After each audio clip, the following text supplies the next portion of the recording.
People when they hear the water, they thought they offend them. So get to the road there back.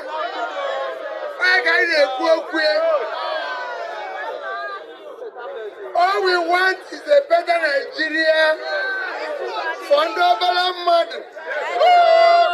Oh, they go in the matter of Nigeria.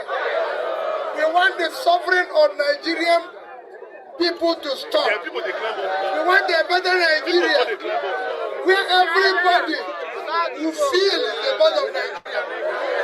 We want the Edo where everybody is the part of Edo. What is going on? Campaigning. So today you see us here.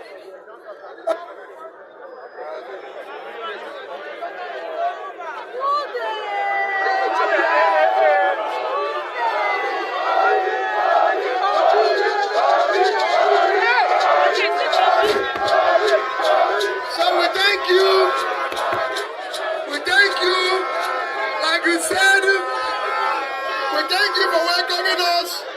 We are showing you when labor come the rule.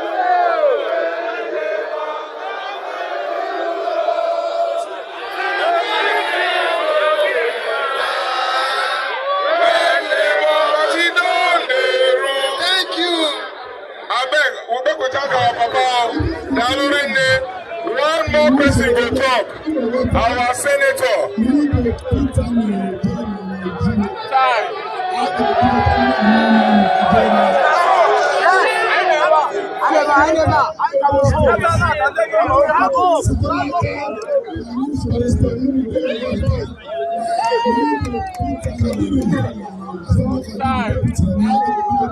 Yes, I'm ready.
Yes, we want to put a blue on. Then they collect money for now. They collect tax, collect better.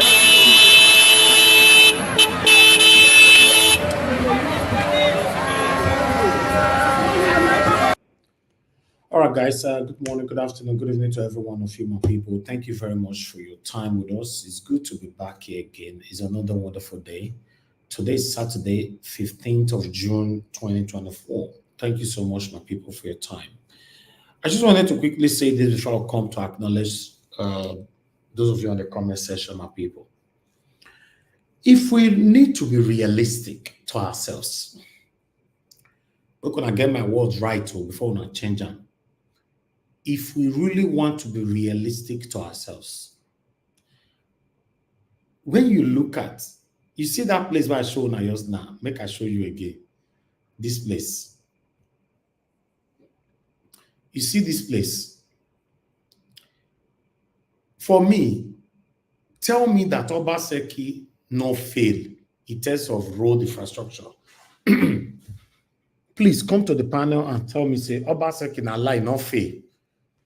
This is disgraceful.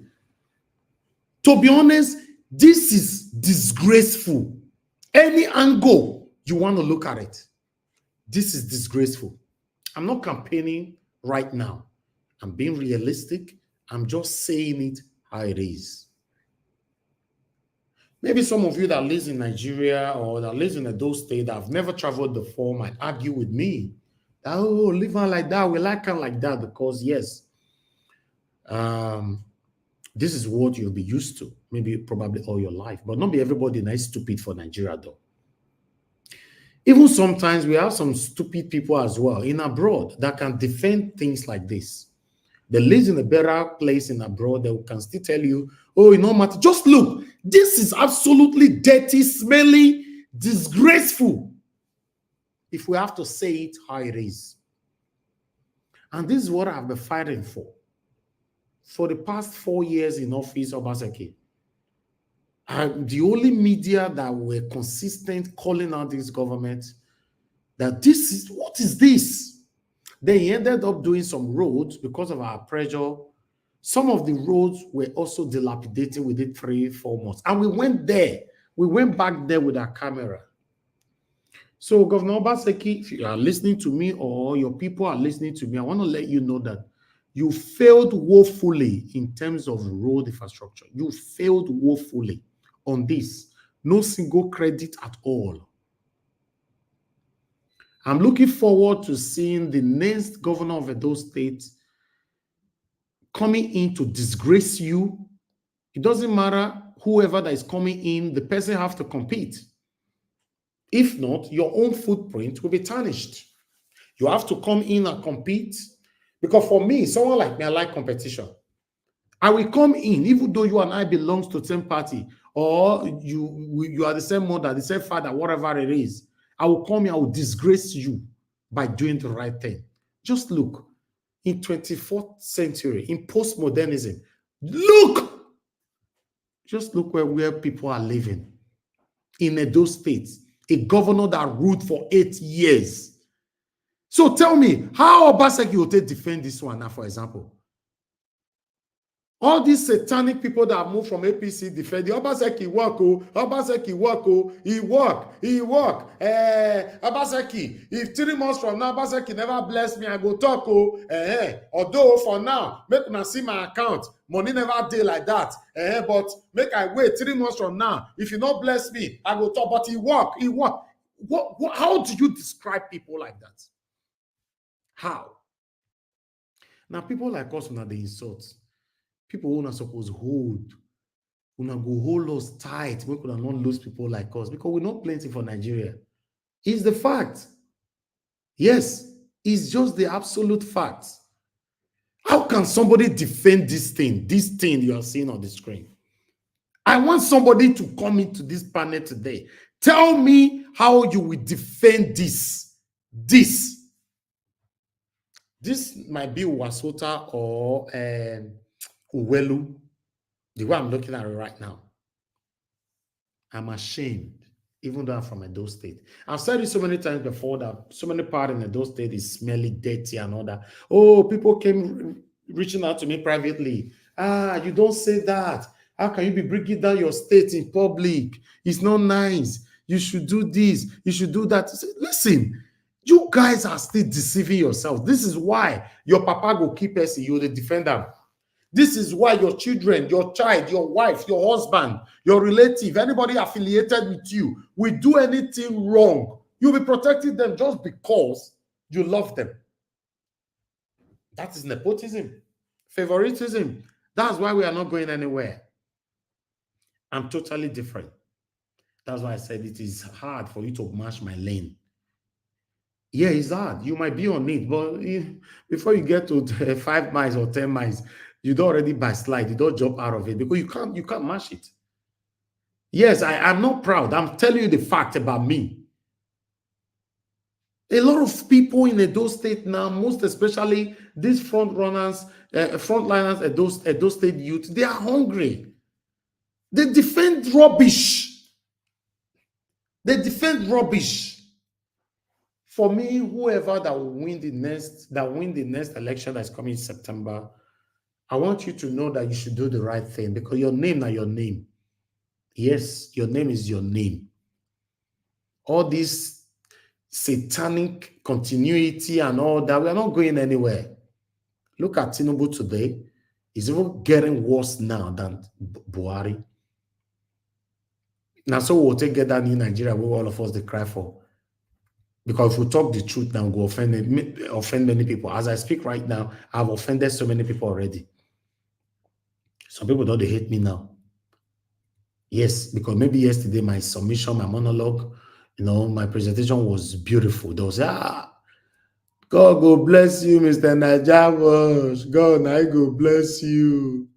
But the day where I go talk, we not go their side, you not go hear their voice. It shouldn't be like that. All we ask of you is just stand for what is right. Simple as ABCD. It no matter if now your papa and they stepped on that what is right or your mama or whoever it is. Oh, okay, the fear say if you go prison or if you die. Or guy, you go still die. You can never go prison if you are saying the truth. In case you are not aware, except you don't know the law, you will never go to prison. As long as you're not inciting violence, you are not lying against anybody, just say it how it is. So what do they want to talk for court? How they want to talk? They'll say, this person say I not do road when we play the video. You failed woefully when it comes to road infrastructure. Let's say it how it is. You failed. You failed. What talk am I be? Unfortunately, Obaseki, your name go reign for long ago. Even though new governor don't come, they say your name go quick come off for streets. Now lie, because I don't know what people want to remember. Although some people are telling us that, oh, there are so many things where people will tell remember Obaseki if you don't come out. Although I'm waiting for that. God, the satanic person that is currently working with you people now, that is currently deceiving the gullible Edolite, telling them that you did a lot in road infrastructure and all that. I've not seen anything that they have shown that can convince me. Because today night they record this road now, I shown her just now. Today. And this Uwelu, people have been complaining. I recorded this Uwelu many years ago. So many times, these people when they do spare parts for them don't complain to my media. Please help us to talk to the government to come and help us. Till now. Waiting. Edolite, wait till now they enjoy for all these satanic people with the rule and so. Who now not they fit talk the truth. Now hunger you reach like that. Hunger. And now food you know you see it. For you to see white, you see now black. Wow. I'd like to appreciate those of you on the comment section. I don't want to take over the show. I still have one video to play. Thank you very much, my people. Right there. God bless you all. Mother for mommy diaspora. Good evening to you, mommy. Happy weekend to you. Thank you very much for all you do. Thank you very much, everyone right there. Thank you so much for your time with us. CXL, thank you. It's good to see you on the show. Peggy Modi, thank you very much, man. I appreciate you for your consistency. Thank you so much. Stella Macevedo, thank you very much, man. I appreciate you. Jota, who is right there with us. Emmanuel Schultz, thanks for joining us. Madam Luke, thank you very much, man, for joining us early today. Bless you, Madam Luke. We can't talk today then. For Madam Luke to join us early, there's something going on. Madam Martina Obasi TV, it's good to have you on the show. Good evening to you, man. Thanks for all you do.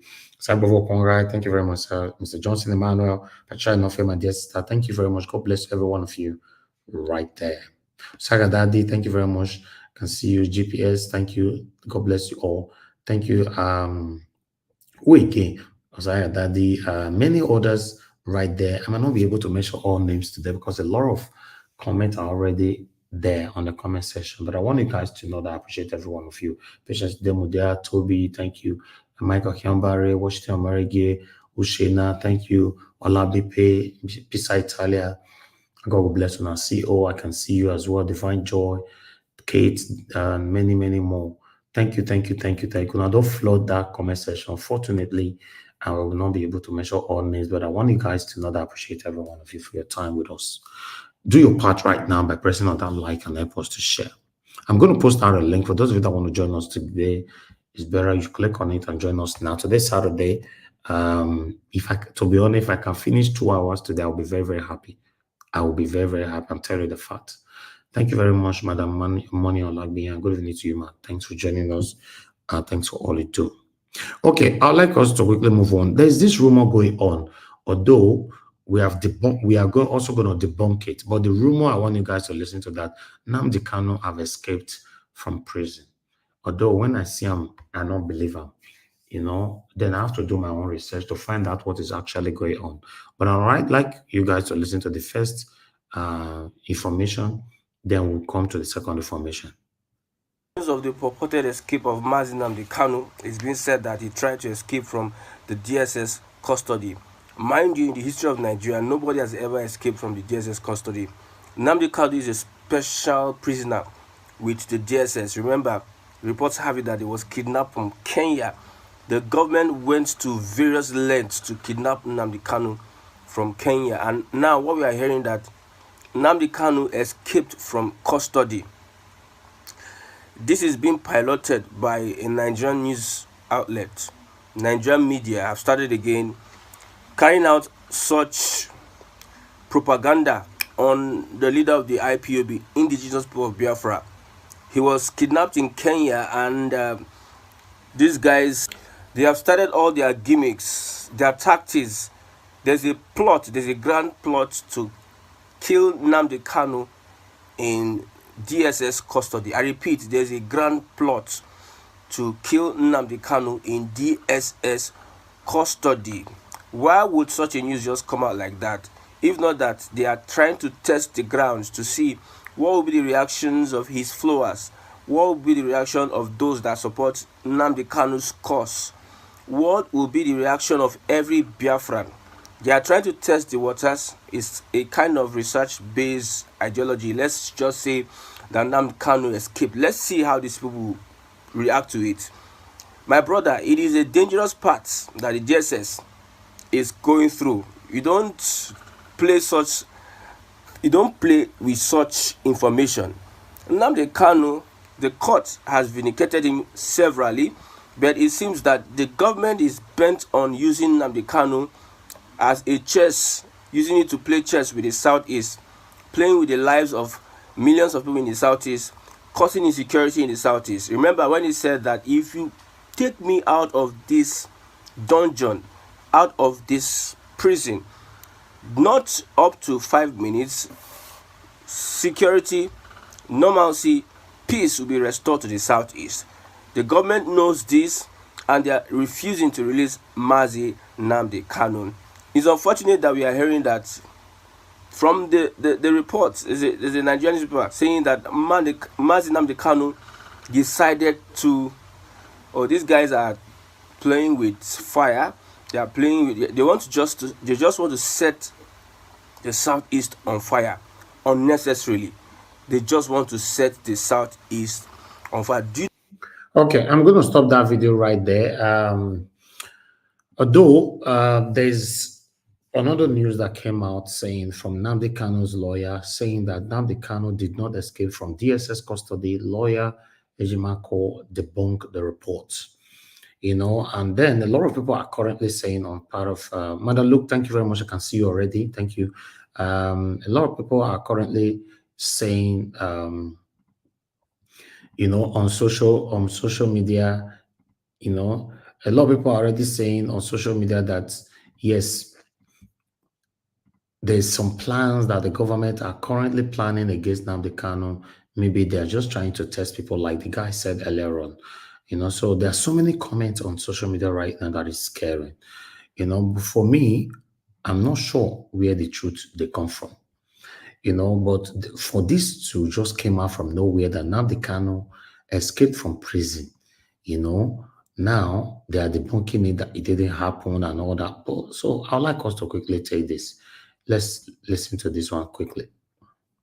As you can see right there, Nnamdi Kanu did not escape from DSS custody. So Aloy Ejimakor, the lead counsel of Nnamdi Kanu, leader of the Indigenous People of Biafra, IPOB, on Friday denied report that the agitator escaped from his holding facility at the Department of State Service DSS in Abuja. So I'm not going to read more. He said, no, nothing like that have happened. Okay. So, but where did news come from? That's the question. So as they fly, now make me come say, make I debunk and say, I do research, I found out say not be true yet. Although the same Nnamdi Kanu would like to take this one. Nigerian Secret Police DSS denying access to Nnamdi Kanu ahead of June 19 trial, legal team kicks. Okay, let me take one or two paragraphs here. The legal team said this on Friday after it was at the DSS headquarters, saying such denial was in flagrant disregard to the orders of the court and in desperate effort to frustrate every prospect of fair trial for Mazi Kanu. Okay, I'll just leave that one right there as well. Let me take another one quickly. Yes, if you're on the backstage, I'll bring you in shortly. Please bear with us. The best that you guys are listening to me right now can do for us is by helping us to copy the link and take it far. I appreciate every one of you. So let me bring this one in. So you can see how Tinubu government spent money in secrecy, fails to release budget performance, report violate fiscal act. Okay, as you can see that one right there. Say these guys are spending money secretly that you and I not even aware of. Now, wow. Not be me the reporter more as I say, and say the carry and give una for here. But meanwhile, why these guys are doing that, the current situation of Nigeria is getting terrible. 40,000 naira in 2015, equivalent to 500,000 naira now in 2024. Dagogo, I talk this one. Can you imagine? Hi, now wow, 40,000 naira in 2015 is now 500,000 naira now. Some of you now will put money for bank account that time. Maybe you said the episode you get 50 million naira for account, for example. How are you feeling right now? Anyway, that is all I have for you guys in terms of my article, my presentation. We are done. It's better we start talking right now. In case you want to call in, this is the best time for you to call in. I'll just wait. If not, I have only one person on the panel. If you want to join the panel, please click on the link that I posted earlier on and come in on time because I don't want to sleep here today. Black Panther, thank you very much, my brother. I can see you already. Just click on that link and let's do this together, my people. So I'd like us to take it from here. The first person is on the phone already. Ogashimize, thank you very much, sir, for calling in. Good evening to you. Please talk to us. Thank you. Yes, sir. Mr. Elvis, good morning, good afternoon, good evening. Thank you, sir. Talk to us. I greet all Niger Watch family watching live and the ones that are sleeping. Niger Watch, I want to tell you something. This your platform. Did you put anything on it like a touch and follow? How? Any day I didn't listen to your platform, it's like I'm missing something. That's what it's supposed to be. Now, a collective work we they do for here now. We are doing it together. Sometimes let me do my work and go. I say no, I have to know what's going on. Well, thank you for all you do. It's not easy though. 7 days in a week, 365 days in a year. It's not easy. So I give you kudos. I know sometimes in this platform, sometimes it's tough. It's reported, we fight, after everything we settle. That's how it's supposed to be, and keep on keep it moving. Yeah. I didn't enjoy you. I know I skipped so many things. By some videos, I didn't see so many things you presented, but all the same, I can talk from any angle. So I want to ask a question. The video I saw, this video of the Labour Party, the flag off of 2024 governorship candidate of Olumide Akpata. Do you see Akure there? I want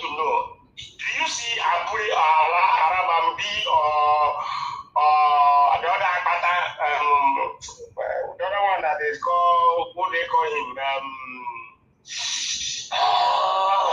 What do they call him?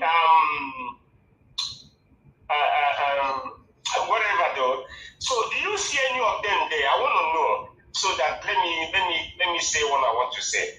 Do you see like these people there?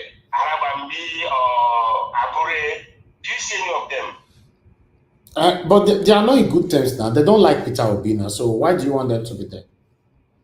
Oh no, actually, if no, that's why I'm asking that if these people are there, that means it's struggle.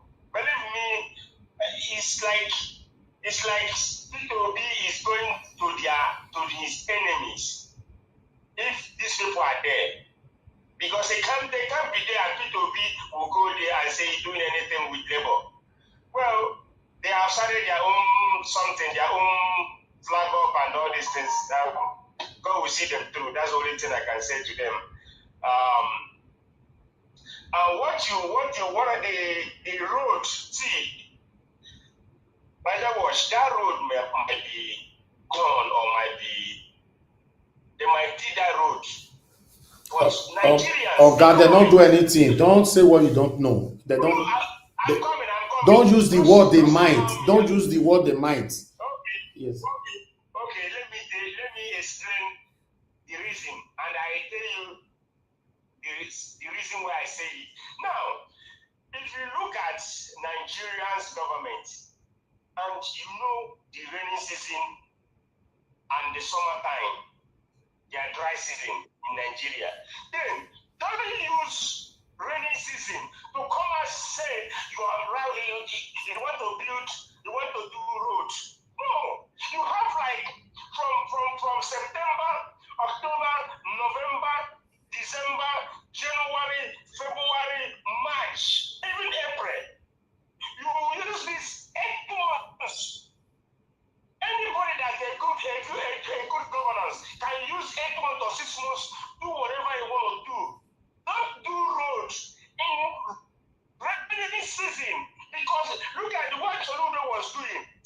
Soludo they were doing that road in a good way, in a good manner, in a good way, but they're doing it in a wrong time. All right. You can't do roads in a rainy season when the rain falls. You Thank wash you. everything out. That's not right. Thank you. And Nigeria, let me tell you, Nigeria, let me about Nnamdi and this thing you presented. No smoke without fire. You know, no smoke. Now, they all live in propaganda and lies. That's the government of that country. So, in this thing, Nigeria should do Nnamdi carefully, and this Nnamdi is sensitive. They have to do something, because you will say something will happen or something might not happen. Let them handle this case amicably. Thank you. All right, Mr. Chimeze, it's okay. It's okay, sir. Thank you. All right. Thank you, sir. God bless you. Thank you. Okay. I would like to come straight to the panel because I don't really want to waste much time today. Let's just keep on talking. I appreciate every one of you right there, my people. I'm gonna God bless you now. Mr. Ike, you need to turn on your camera. I don't like reminding people on this, please. You know, if you know you're on the backstage, you always turn on your camera so that I'll know if you are my person. If I see my people, they recognize it. Thank you, sir. Thank you very much. You know, Madam Luke, it's good to have you on the show. Thank you very much, man. Good evening to you. Happy weekend to you. Please, I'd like you to talk to us. You're the first today on the panel. Hello. Mommy Diaspora, I greet you. Mr. Elvis, I greet you. Commentators, panelists, viewers, and callers, I greet you. Wonderful day to be with you. Yes, so I was the first to be here.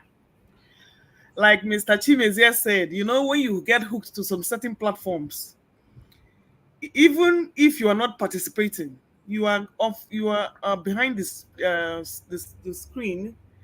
and you're tuning in to make sure you're not losing anything. So even if I'm not here, I'm always listening, or I go at least I do a playback. Me, I So trust you for that. oh yes, I always keep track. So thank you so much, sir, for the wonderful opportunity. We may not always agree, but hey, like I said, all of us have our satanic sides, Avi.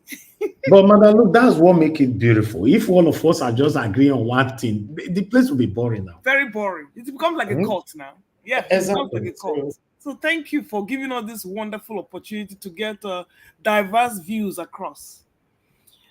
So, can we welcome my people of Vevekuve? I'm calling that from my sister Aisha. Yesufu of Vevekuve don't land for Edo State. Yes, so Olumide is our guy. So who is your guy again? Olumide is our guy. Whether Araban B or Papa faction or Tinubu faction, that one no concern we. We know who we know. We know who we want. And this one will be say now from Edo don't rule. See, I'm the least tribalistic person anybody can come across. I was the first person that said, you know what? Edo State needs to diversify so that the governors can come from other parts of the country. I am good. I am good with that, but not when I see capacity and competence over mediocrity. That rule is out of the window. If the best person is going to come from Moredo local government, if the best person is going to come from Babizwa Park, that's not my problem. That rule of ethnic camaraderie goes out the window. Now, if I see somebody who can do well and I'm impressed by his portfolio from another part of the state, I will be the first to clamor. But right now, I'm only going for the best of the worst. Nobody is a saint right there. Nobody is going to promise heaven and earth right there. We are only going with our gut instincts. So, which everybody should do. If you got your guy, stick with your guy. So, Olumide Akpata, you are my guy. Take it home. And I like to see that Labour Party has come out for Obi in Edo State. Before Obi came, did you see obedience out there?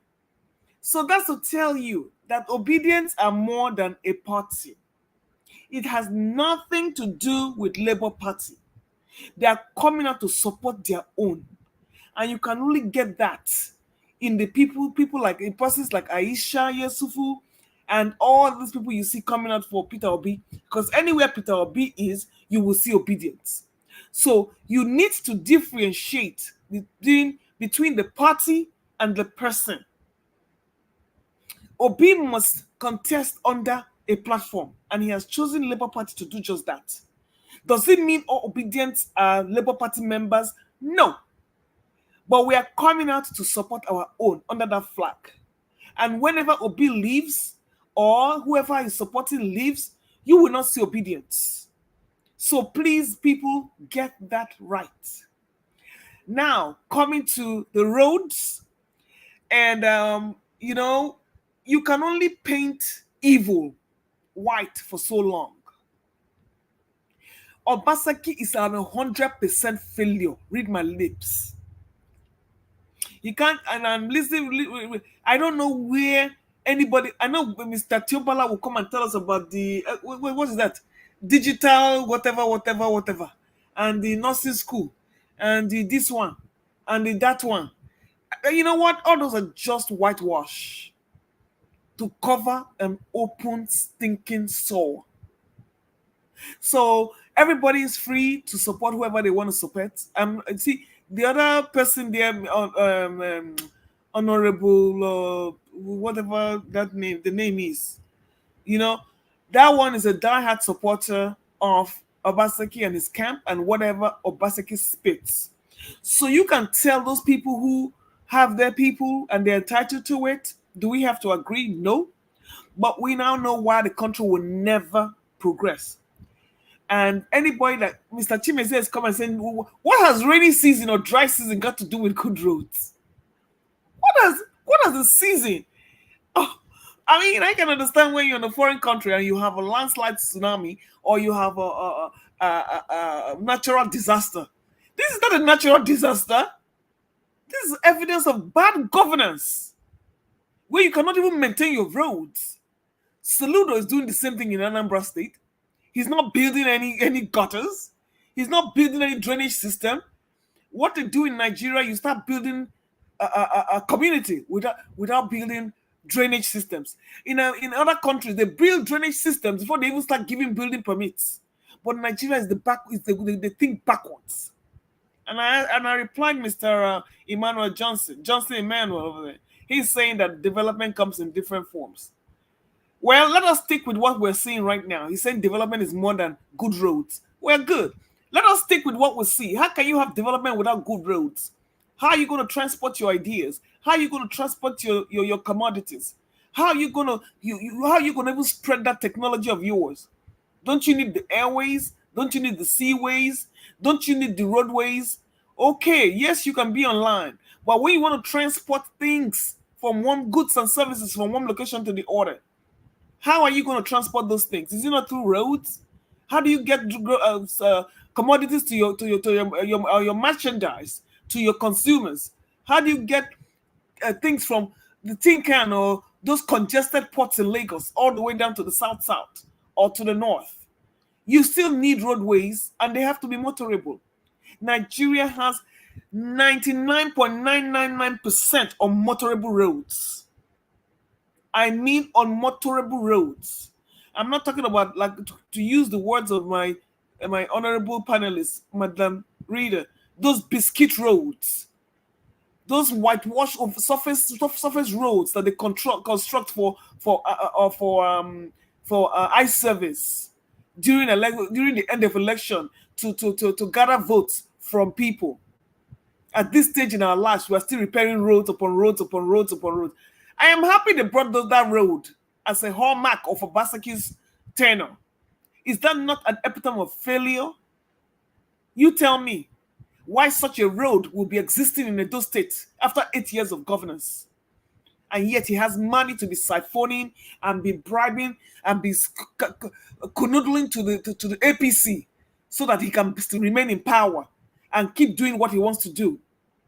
So you see, Obasaki is 100% failure. I don't even see any aspect of Edo State life that has been improved in 8 years. Let's face it. Let's face it. All those hospitals without light. How can you have hospitals without electricity? Are you going to run on generator 24/7? Your seaports that you promised and all the promises that you made on your manifesto, how many have you accomplished? Zero. And people will come here like they're jazzed or something, or there's some kind of psychiatric issue going on where you live in a state of constant denial, all because you are hungry and you need somebody to put bread on your table. Sorry, some of us don't operate that way. We'd rather die. We would rather die than take a dime from any satanic force. And the good Lord has blessed it that way that we don't need to depend on them for our daily bread. If you are depending on them for your daily bread, then go ahead and knock yourself out. But the truth is the truth. Black is black and white is white. Edo State should not even be in that. And yet we are jubilating about $70. At least we compared it now. What 70,000 naira was is equivalent to 500,000 now. And you are jubilating that they are giving you 70,000. Is that not an insult to your psyche? Because you are giving five naira more than your neighbors, you are jubilating. We should jubilate. You know what? That curse can never reach me or my generation. I'm not blind and I refuse to buy that insult.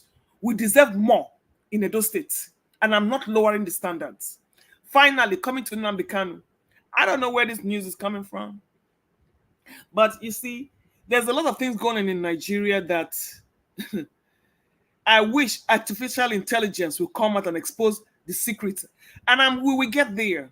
How Bola Ige was killed, and a lot of clandestine things going on all over the world, like WikiLeaks. All these things will be exposed because there's nothing hidden under the sun right now. technology-wise, and anywhere in the world. You can be monitored, and it's only a matter of time. And that is why Nnamdi Kanu is in jail today. He knows too many secrets of the Nigerian government, and he released and he exposed them. And now to come and tell us that he escaped from DSS custody, is he a Binance Finance executive that he can just walk out of DSS custody just like that? And how? You see, this Nigerian government, not only are they satanic, they are diabolical. Extremely diabolical.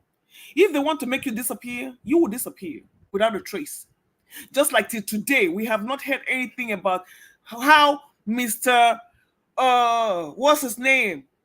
Amechi Ocheko was gunned down or supposedly gunned down on his way to Abuja for questioning. And when they showed his pictures, he was at the back of the car. Now, how can somebody who was gunned down, driving, now socially now transport himself to go and lay down in the back seat of the car? I thought they said he was driving by himself, his own car. How was he now lying in the back of the car? No, nobody asked questions. Nobody. You see, we are just one hell of a crime scene. And the police is the most dangerous aspect of the Nigerian government. They can cover anything. And the military, don't even go there. Those two are the two arms of the corrupt state of the government we have in Nigeria.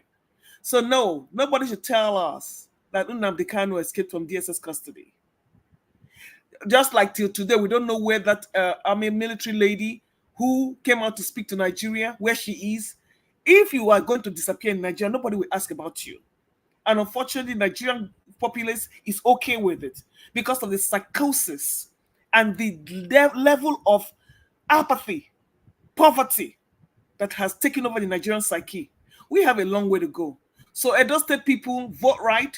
Your vote may not count as usual, and you have the evil forces of INEC working against you, but come out and show your strength. LP forever. Obi one name, take it home. Thank you, Mr. Niger Watch, and God bless you always. All right, Madam Luke, thank you very much. God bless you too. Thanks for your submission. This is where we find ourselves, because people love people, they defend rubbish. You know, that road that I showed earlier on is just shocking to know that at this time and this time you are leaving office, we still have this kind of roads in Edo State. Then what were you doing in 8 years? What these people will just come in and do? I've said it before that these guys should be staying there. We should have only one tenure for 4 years. You know, only one tenure. When you are done with that one tenure, get out. Get out unless someone else comes in. At least the waiting time will not be too long so that we can see the change that we all are craving for. For these people to stay 8 years, they end up doing rubbish. They do some painting and renovation on some schools and whatever, secretariat and whatever rubbish. Then you now see some gullible Edo-lite Nigerians will now be saying, oh, he tried. It's crazy. Thank you. Let me take this call before I come back to the next person. Good evening to your name. Where are you calling us from? So, good evening, Raja Watch. Yes, sir. Good evening to you. Your name. Where are you calling from, sir? This is Ambassador from I'm calling from Italy. Talk to us, sir. Please, are you true for the program? Or we are live. We are live, sir. I'm not true. This is the time I'd always be alive. Okay, because be on live. This is my first time of calling, and I always follow you every day and night. Even when I'm going to work in the midnight, I will be listening to your program. Even when I'm not watching, but when I'm going to the work, I will be listening to the program.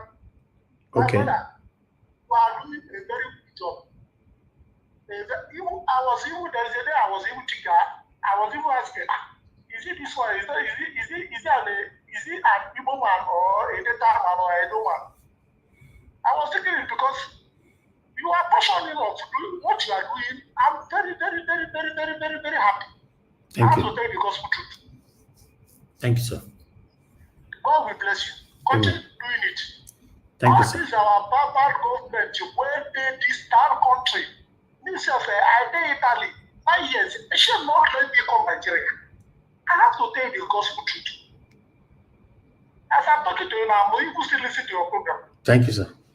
Thank you. God bless you, sir. Are you hearing me? Yes, sir. We can hear you. I said thank you very much. I would like to come online with you guys. At least let me still share my one or two opinion. Yeah, you can. I mean, what's that word? I see how people are the country, the Western world. I see how they're developing, how they're doing. But our country, I don't know which they worry our people. You need to join the comment. You need to join the comment section so you can get the link to come into the live show. I don't know how we do it because I don't see the link. I was looking for the link here. If you can send me the link, I need to join because our country not they scatter. It should they catch me. Even myself, I can go to immigration office here. I will even have my own passport. Even my own document. I don't want them to see I'm in Nigeria. What kind of nonsense is this? Look at everywhere is crazy. Don't upside down every place. Where did they happen? What's going to contribute this one? Thank you, sir. Thank you. Exactly. Thank you. Thank you, sir.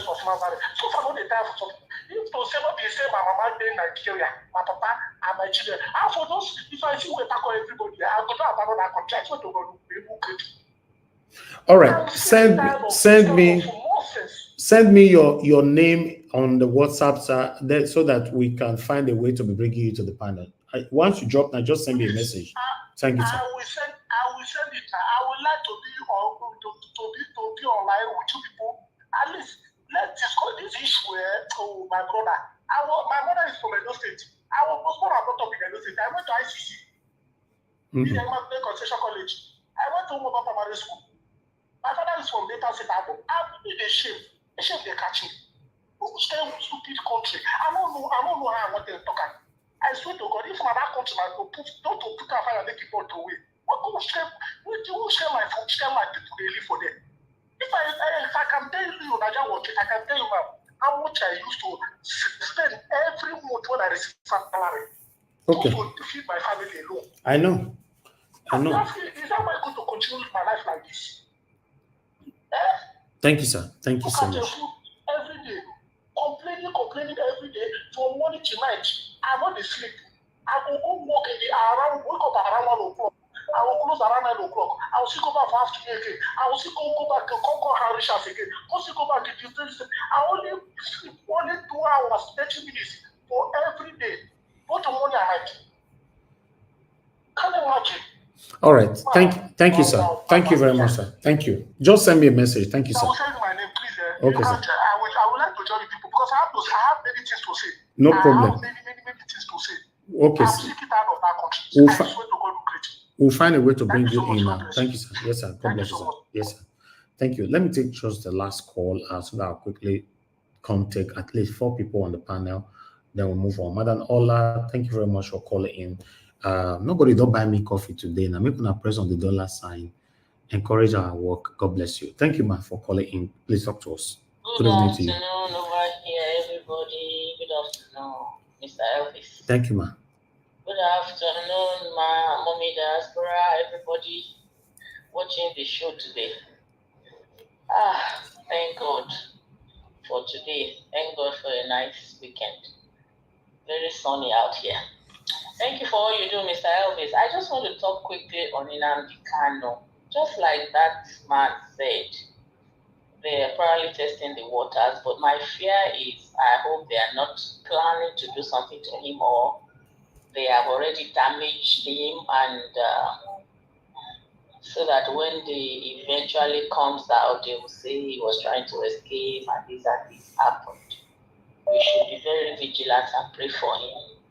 I think he himself is very sober now. He's not going to be crying for all those violence he was doing in the past. They should just release him. This is the country we find ourselves. This man has already been discharged and acquitted in court, and they are keeping him. What is Tinubu even doing about this?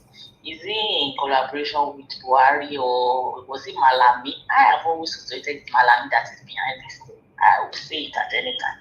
They should just release the man. He is even sober himself. He can't do anything anymore. I'm suspecting they've damaged him in one way or the other, and they are trying to see how people will react when they eventually let him go and they see all the damages they put on him. We should just continue to pray for him, just because he's a Nigerian and a human being, and he was only fighting for his people. And I pray that they will release him and he'll be able to go and take care of himself. As far as Obaseki's road, if everybody already knows, so those who are supporting and saying he did it, he did that, they know that is how politicians play it in Nigeria. They will see the truth, they will run away from it because of stomach infrastructure. Olumide is our manifesto. I'm not from Edo State, and Okay. our Excellency has raised his hand, so shall it be in Jesus' name. Thank you very much for all you do. That's all I have to say. Thank you, man. God bless you. To everybody. Same here, man. Thank you so much. Thank you. Okay, callers, please, we're going to give me some British space, none of us. Let me quickly, because I already have a lot of people on the panel, let me deal with them quickly. Okay, the next person on the panel is Mr. Ike. Okay, Ike, it's good to have you on the show, sir. Please, I'd like you to talk to us. Good evening to you. You have 8 minutes. Good evening, my brother. Good evening, every member of the panel.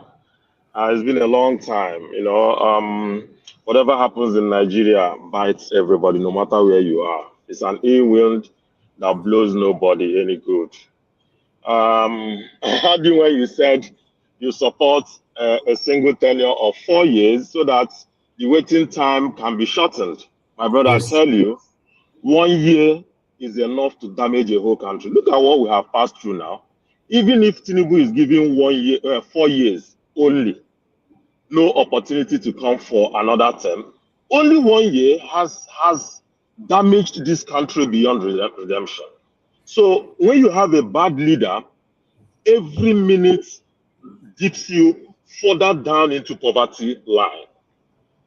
You see, I saw what you wrote about Nnamdi. Before I go to it, and then they do politics, there is this loan that World Bank has yet approved for Nigeria. My worry is, I don't know what necessitates World Bank giving Nigeria loan after loan. Growing up, we give loan, or I see country qualify for loan when they have what to see that you have the ability to pay back. But I see World Bank giving Nigeria loan, even in this state of the country, the way this country is sliding down every day. Inflation is going high and high every day, but they walk in and walk out with loan each time they go. It is really surprising. And budgets go in and out. There is no report of how the previous budget has been executed, but money keep rolling out. $2.2 billion yet again approved for Nigeria by this same World Bank. And some of this loan, their repayment period is up to 2100. That means all of us here talking would have gone. So the children in Nigeria, and even those that are not yet born, will be born into a country and they have a debt already to pay. And this whole thing are going on. Everybody is sleeping and waking up as if it is normal. Now cholera have broken out in Nigeria. They say Lagos is worst hit. Now all of the activities, all of the shenanigans that happen on the ground, if you check the water cycle, anything that happens on the ground, whether it is open defecation or whatever it is, when rain falls, it takes all of them to the underground water bed. And the moment it goes up, maybe through rain or flooding or whatever, all of them still go up again to the sky and come down. You find out that the water in Nigeria is already contaminated.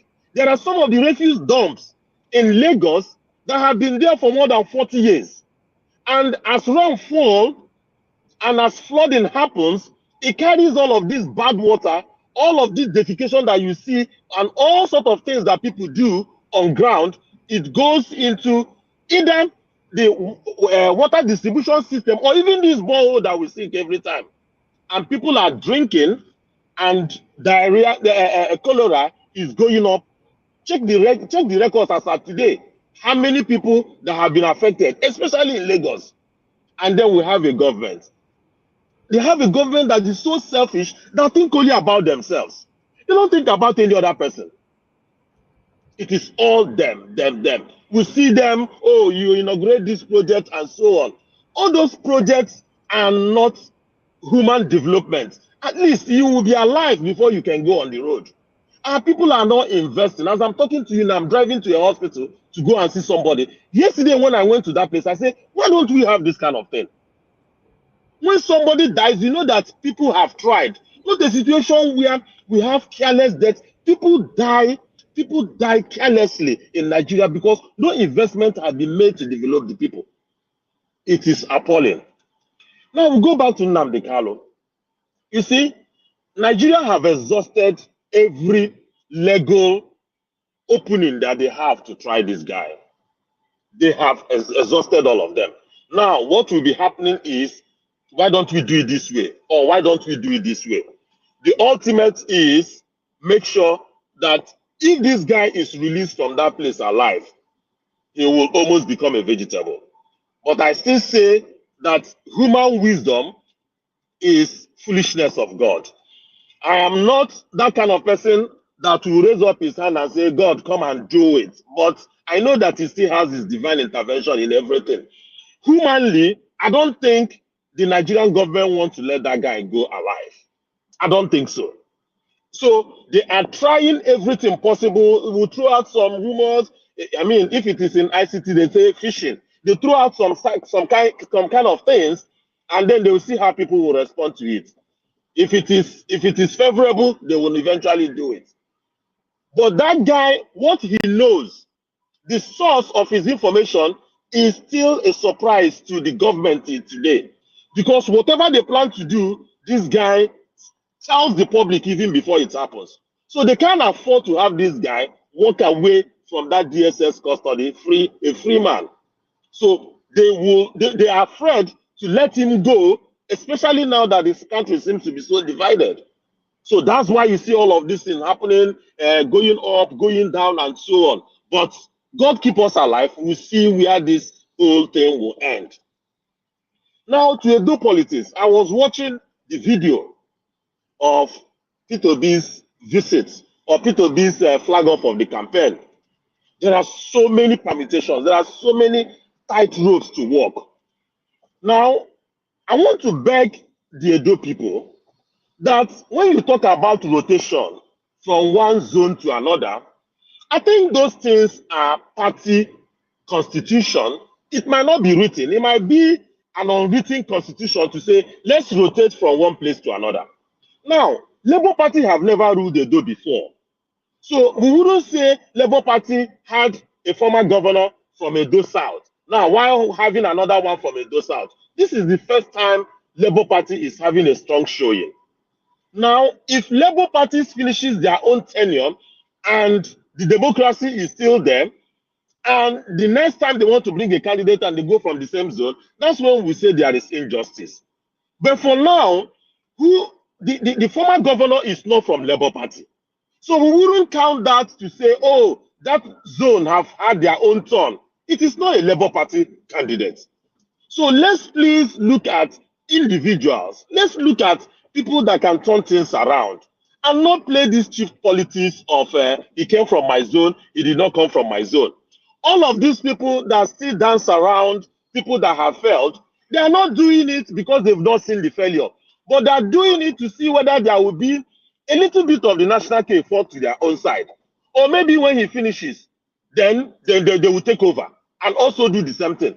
I tell you, there were so many things Tinubu saw in Buhari's administration, but he refused to talk about them because it might affect his chances of being the president or being supported. Even when Fasolati's daughter was killed by Fulani herdsman, Tinubu refused to acknowledge it. Tinubu said, where are the cows? He is doing all of those things to make sure that they don't say, oh, you are not on our side, so you will not be given this position to run. When there was answers, it was Tinubu trying to suppress that insurrection because that's what they called it. And Tinubu had to make sure that that thing is suppressed. If possible, kill all of the people so that he can go back to say, when I see as I take do am, so I am qualified, I'm on your side. So when you see people that are praising bad government, whether it be in Edo or in other states, whether because of bad roads and so on, and you see so many people keep quiet, they are keeping quiet either because they are waiting for their own turn or they want to share in what is coming out from that place. So Edo people, please watch. Watch very well. Look for the candidate. Don't look for the party. Don't look for the party. The candidate that also has no godfather. Those are the kind of people that can help in bringing out the state the way it is. What is happening now, you will see that when people put in their stooge in government, they are free for life. Look at it now. Yaya Bello is gone. He is not even honoring court summons. He's not coming. It's because he has put in his stooge. And the stooge is walking around. I saw Tinubu mention him in their democracy dinner, Ododo. And that's the same Ododo all of us said that was hiding Yaya Bello. But he is now has joined his party and things has gone normal. Has the EFCC chairman resigned, who said if he cannot prosecute Yaya Bello that he will resign? It is still business as usual. So we have to. Let us try and win our country back. We can do it. Nobody is calling for division. Nobody is calling for violence. But sincerely speaking, there are so many peaceful ways of bringing the government to their knees. And then we have to start thinking and looking for best ways that will not bring in any bloodshed. And then we can still use it to win back our country. I stay behind you, I stand behind you, and I stand what is happening, but I have not joined because of the activities of the day. Thank you very much. God bless you. God be with you. And then we are behind you. Thank you. Thank you very much, Mr. Ike. I appreciate you, sir. Thank you very much for your submission, for your encouragement. I'm grateful. Thank you. Okay, Ambassador Magnus, I can see you managed to join us right now. Good evening to you, sir. So I'm going to prioritize you to talk to us since it's your first time here. Can you hear me at all? Because I can see you frozen. Ambassador Magnus, are you there? Yes, Mr. Najawa. Hello. Thank you so yes, much. But Yeah. it looks like you have noise on your background. Where are you, sir? Are you in the public space? I'm in the bus going home. I went to the supermarket to pick one or two things. Okay, maybe when you get to quiet place, you can speak there. I will come down very soon. Yeah, join us back. When you get home, join us back. Okay. Thank you so much. God bless you. Yes. Okay, let me assign someone else quickly. Now, God bless them people. Just do your part, press and like, but help us to share. Mr. Destiny, it's good to have you on the show today. Good evening to you. Happy weekend to you. Talk to us, sir. Mr. Destiny, are you there? Okay, I'm moving on. Omashola, it's good to have you on the show. Please talk to us, sir. Good evening to you. Good evening, Naija Watch. Good evening. Did you call me, Mr. Naija Watch? We've been calling you for the past 78 years. Can you guys hear me? We hear you. Okay, if you have a network problem, we got to move on. Sorry. Omashola, please go ahead, sir. Yeah, Naija Watch, I greet the family, Mommy Diaspora, I hello. Today's topic has always been the same. The man that does not have a political history. Mr. Naija, did you call me, please? What Mr. Boala discussed is the man carrying somebody's hand as Labour Party candidate, and the entire Benin is shouting Labour, shouting Obi. Peter Obi is the key in any election, and Akpata has the key to develop Edo State for Labour Party. The mistake PDP did was to allow Obi to leave their party, and I'm so sure they are regretting whatever happened at that time. Edo people, it is not a crime for you to be in Edo State and have good road and how to have a good government in place. Forget wherever a person is coming from, whatever local government is coming from. I am not campaigning for Akpata, but I don't have any candidate in Edo State. My candidate is someone that will make Edo State better. Someone that has sense and have human feelings. Someone that has a vision. I schooled in Edo State. There's nothing as painful.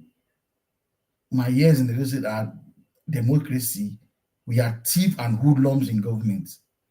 And things have not changed. The same story of bad road, same story of no market, same story of no development. Edo people, if you are listening to me, I will not be there to vote. It is obvious that APC will surely want to rig, but Labour Party, remember what they did in 2023 in presidency. Do not in any way take your eyes off your vote till it is announced, because APC is full of hoodlums that never go to school. They are the one. Nigeria is being pushed to a level that those who went to school and have something in the head to do are being chased out, because those are the ones traveling out. The best professionals in Nigeria are no more in Nigeria.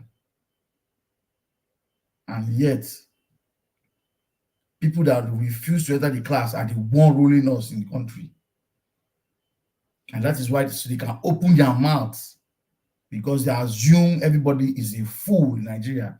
And you have kept somebody in DSS custody for God knows how long. And then you can wake up and call your newspaper to say he has escaped. How? A man that has a very good case, you have been trying to win him, he has been winning you. Why will he escape? Nnamdi Kanu does not have any reasons to want to even escape. Escape to where?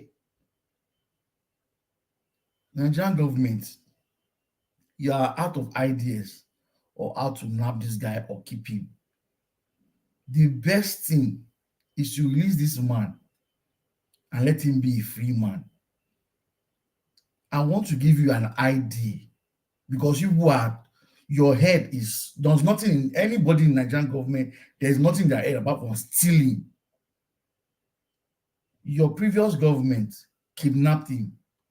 Since you are saying he has escaped, please, if he's not in DSS custody, he should be back to wherever you kidnapped him from and let him go there freely and let him decide wherever he wants to go to. Because Nnamdi Kanu is a problem to the Nigerian government. And you guys do not have an idea of how to persuade him to stop, because the information this guy has about the government, even in custody, he knows what's happening. It is that bad. The guy is so good that he knows everything happening around his environment, and the Nigerian government are confused. It would be nice to see him on the 19th when he has a case in court, because at any point in time, 19th, he has a case and DSS cannot present him. Be ready for part 2 of what I don't understand would happen, because an Igbo man is now, is like, to them, they're not meant to be a Nigerian, and yet you don't want to leave them. It's a pity. For the bad road, Obaseki, it's just a shame. You know you will do election. You know you will campaign, but road you cannot do, apart from putting bread and butter on the road. Because to me, the road you have been doing, I've been seeing on Nigeria Watch, is you are just putting bread and butter on the road, painting road. I have never, in my life in construction, I've never seen such kind of construction. Man, look, talk about something before, earlier. Nigerian engineers, I don't know whether they have been taught anything in school. You are doing infrastructure. There is no drainage. The most funny thing is, I met someone today while walking, and I was saying in UK they don't need drainage, they just do road. I say, young man, these guys, their drainage is underground. Everything they do is underground. You do not have to see the water moving. But in Nigeria, when you start digging hole, digging canal, that's when you are doing something. The world has gone beyond all those olden days construction. There are places that have not developed. A government will go there.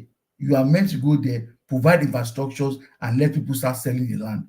But no, the citizens of that village will sell land without road, without NEPA, nothing. And people will buy road.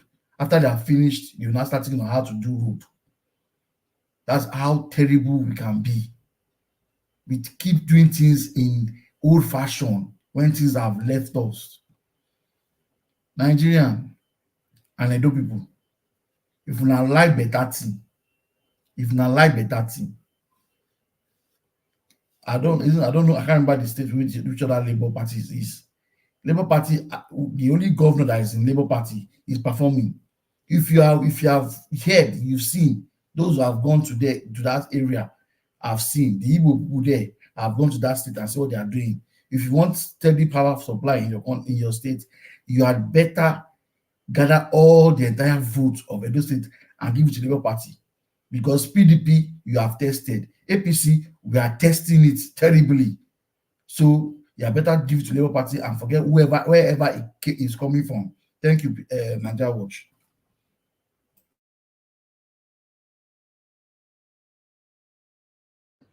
God, mashallah, thank you very much. Thanks for your submission. God bless you, sir. Thank you very much. Everyone listening to me right there. I appreciate you, all my people. I would like us to quickly call on the next person, which is Mr. Odua. After Mr. Odua, we'll come to Abdul Malik before Black Panther. Okay, Mr. Odua, sir, if you're right there, good evening to you once again. Talk to us. Thank you, Mr. Najawas. Good evening, everyone. Thank you, sir. For the topic, all the panelists, the commenters, listeners, and viewers, all protocol duly observed. Well, let me say something of this Nnamdi Kanu debunk and rebunk. Well, it shows how incapable that those who organize themselves as the brotherhood, punishing the people who's the land, then claiming themselves to be leader, how they are in their mentality of thinking. If Nnamdi Kanu now escape from DSS, automatically he become the wind, or what did he become that now escape? Since he has been there since Buhari time, he could not escape. So, are they telling us or try to say that they have Lego the man? So if they Lego it, then they should put it before us that they have Lego him, so that we will know the next action to take. And we will know the next thing to do. Because people must still be seeing him there now and say, okay, because of this reason, because of that reason. Because nobody will say that what you put inside container and you have cover, that the thing just go out without other person did not open it. So that is bullshit talk. It's fallacies. So when people say that the news or debunk or whatever, for me, the Nnamdi Kanu or thing is released that I see it as yes, Nnamdi Kanu, then we will know that Nnamdi Kanu is no longer in the hands of DSS. Because when they went to Kenya, after they have kidnapped him in Kenya, they show it to people in their news. They even announced it with their talkative that time. So now that Nnamdi Kanu has not been released by them, there is no affirmative to say Nnamdi Kanu escaped. because Nnamdi Kanu is not the wind that blows that I cannot see. So that is for that. So it's just that they are telling Nigerians they should be ready for anything that can happen anytime. So where the people who really know that Nnamdi Kanu be fighting for a better Nigeria, a better life for people, because Nigeria is not a name to be mentioned anyway. Now we are fighting for the better people of who live in that zone that the brotherhood are now in charge of, should be ready to take their destiny in their hands. Because we are all still enslaved to today. As far as that name Nigeria, as far as it is brotherhood that control it, every indigenous of that land are still slave. So because the laws and everything they are using did not come out from them. It come out from the brotherhood and their group and their cohort British. Whether the police form, the soldiers, whatever, their articles and all are from those one who gave them that name and who said they will hate thee and who make them a brotherhood. So the indigenes are still slave. They were slave under white. When the white left, they put their agent. They are now slave under the black, which are the agent of the British. So please, everyone, be attentive, be alert. So to prepare to struggle for your life in the hands of brotherhood.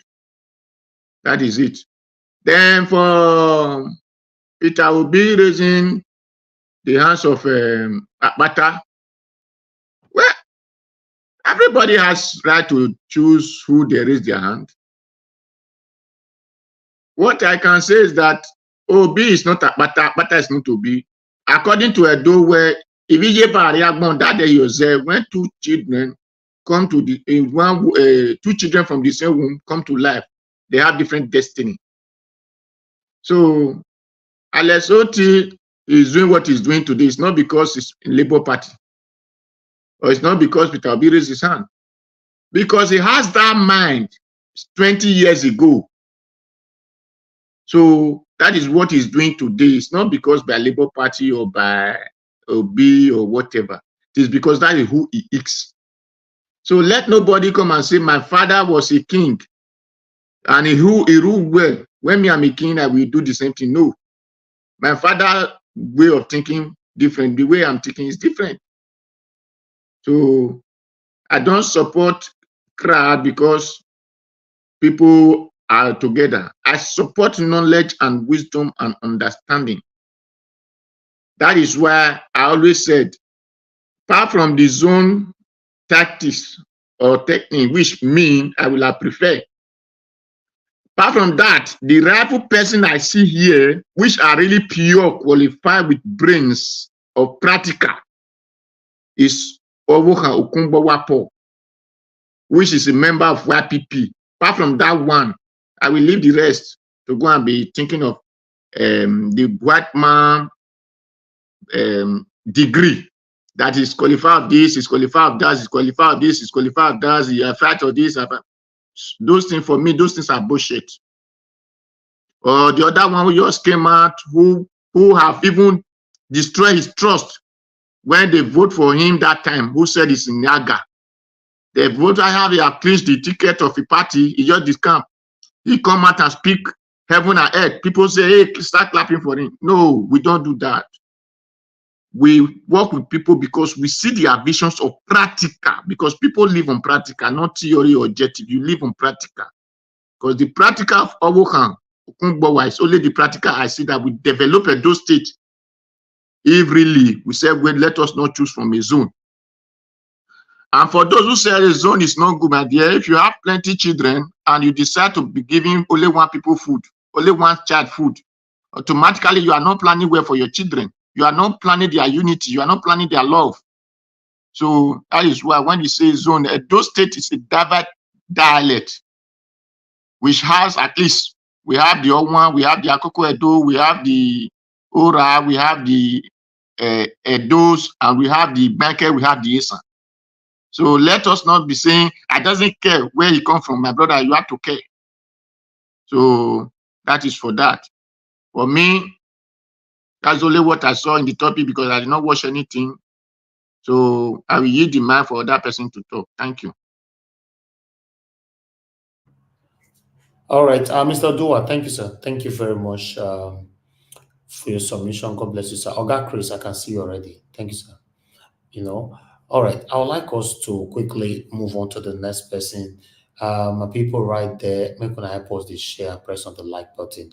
Abdul Malik, sir, please talk to us. Then we'll come to Black Panther. Thank you, sir. Good evening to you. Nigeria Watch, Yes, sir. and everybody in the panel. Thank you. That road you show in Edo State, Yes. and somebody called, he was trying to defend the road. When it started, is it not last month? Even April, the construction company used to repair, they used to construct road in April. Because April in Nigeria, in Africa, rain is not proper for just small little. And somebody is still defending such thing. I don't know how we can grow like this. We cannot go anywhere in this particular attitude and idea. I'm telling you this truth. You see somebody that you cannot defendable, but you are still trying to defend it. If it started falling May, that is when rain started falling. Even April, we can do, the construction company can do road. They can repair, they can do road too. But you say just because of rain is falling, that's why it did not do the road. But see, what about since when rain is not falling? Since December, November last year, or how many years back when he was in office, they don't see dry season, they don't see the road. We should stop come on air and defend what is not only defendable. It's not good, and when you are not saying the truth, which is you know yourself, but you are still try to make the thing be truth, which is not truth. Look at how Peter Obina went to Edo State today, went to raise this man hand up, Olumide Akpata. You see people's choice. Look at how Edo State was crowded, how people was jubilating. Everybody like this Akpata. But I see no reason why. And you see now, you guy was trying to saying that there was exchange money, exchange hand, those and this and this and this and that. But today now you see Akpata, this guy, this labor chairman, he was not there. Abure was not there, and other people, all those fraction people that was trying to destruct Labor Party, they were not there. I thought Obi know what he's doing because I believe Obi did not support them, what they are doing in Labour Party. That's why you see today they did not represent in that place today. I believe for me, Edo State, the only thing now is that the Labour Party they should try to be very, very vigilant so that APC and PDP they will not rig that election because that is their plan for now. Because I believe they can never, if they do free and fair election in Edo State, APC and PDP, they can never win. My fear now is that they should not rig the election because I believe 90% Olumide Akpata will win. Yes, he will win. He will win as a next governor of Edo State. But my fear is that they should not rig their election. Yeah, that is just it. Need to be very vigilant that very day. Yeah, that is just it. Look at this Felala. He said recover loans can fund minimum wage. I see no reason why till now federal government did not conclude how much they will give to workers minimum wage. Those people they are just playing with Nigeria intelligence. Because I watched one video today when they were interview Tinubu. It's not even serious. He was trying to laugh as in you sew your coat according to your size. Even the way he say itself, he say Even if you wish, there was laughing. They just take Nigeria people granted, because I don't know why Nigeria people, and they see all those videos, they see everything. They are there sitting down. They don't perform. They don't do anything. Look at Labor Congress now. Only 2 days, 2-3 days, they just strike. And since then now, nothing come up again. How can the government take you guys serious? Because you don't take yourself serious. How can they take you serious? Look at even recovering Luther can form minimum wage. And the money that those Luther they return to Nigeria, no, they cannot give account of it. What did they do with the money? Those guys, they are just playing with Nigeria intelligence. I'm telling you the truth. Nothing is working in the country. Everything just like stagnant. It's not moving forward. And people are there sitting down, nothing. They cannot perform. They cannot do anything. And you are dying for hungry. Nothing is working. You are dying, nothing. But you sit down. You cannot even come out and okay, let's do this. It's not by force. Just peaceful something so that they will hear your voice. But still, you scare. I don't know how this narrative will change. I feel for them because they are human, but they don't feel for themselves. That is the major thing. They don't feel for themselves. Even we now, we talk. Some of them, they don't even care. We know there is no network there or light. Some people, because it's only few people have access to those things. But the one that have access, they don't even care. All they do nonsense thing online. They don't even care to know what is happening in the country, the update. But all they do, they follow nonsense.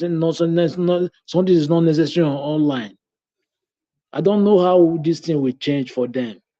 Because me, I pity them. I even cry. Sometimes I feel for them because they are human beings. But then they don't feel for themselves. That is the major thing. Now, what can we do? We have tried our best, but there is nothing change. But I believe one day it will change because no retreat, no surrender. We will continue. It's not going to be an easy job, but we need to continue. But my surprise is that it's not foreigner. We between ourselves, we are suffering. We are still making ourselves slavery, which is very bad. Now everything is not going. Nothing is moving in Nigeria. Nothing. Nothing is moving. Ever businesses, nothing. No food to eat. No business is going on. No money. Now the citizens, they are still there sitting down. There is no action. Nothing. It's just like you are in cave. They cage you. I don't know how this thing will change for them. I'm telling you, because when you are there, like those children, they are those children, those on newborn, unborn children there, they don't have future. What type of country is that? Government, you can't provide good provision for your citizen. All you do is just to propaganda, to lie, to loot their money to another man's country. Even the money that they loot, the one that the foreign country return, no account of it. We don't know how the money goes. Only that money can fund the minimum wage. But till now, you never conclude how much you will be paying minimum wage. 2,000 naira. Why can't you pay governors 2,000 naira so that they will see how it look like? They will feel it too, because they are human. People voted there.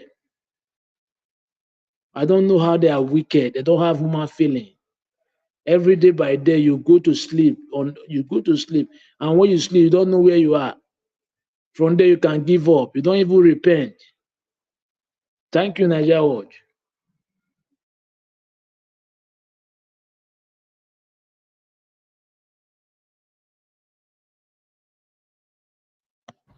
Oga Abdul, thank you, sir. Thank you very much for your submission. God bless you.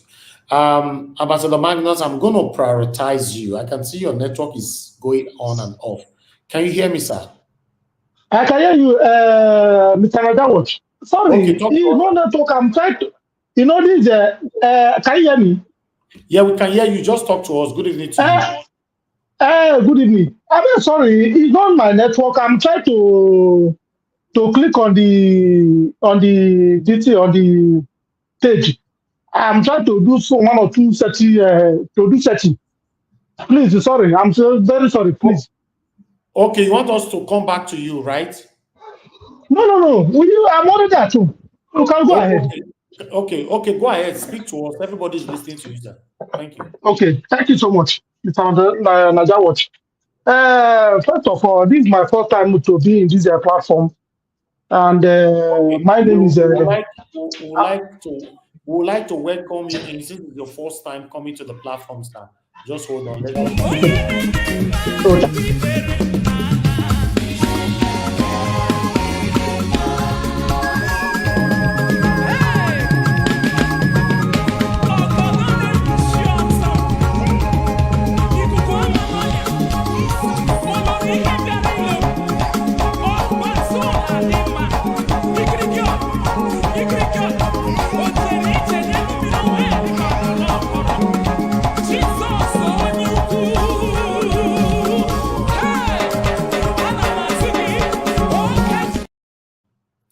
All right, Mr. Magnus, it's good to have you on the show, sir. Thank you very much for joining us. Thank you so much, sir. That is my language. Thank you so much, sir.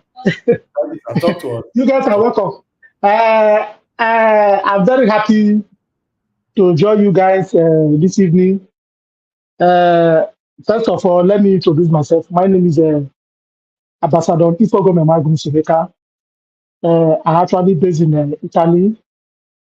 Then I was born and brought up in Edo State. My mom is from Edo State. My dad is from Delta State, Abo. So anything that concerns my family, my younger ones, my senior ones in America and here in Europe is in Edo State.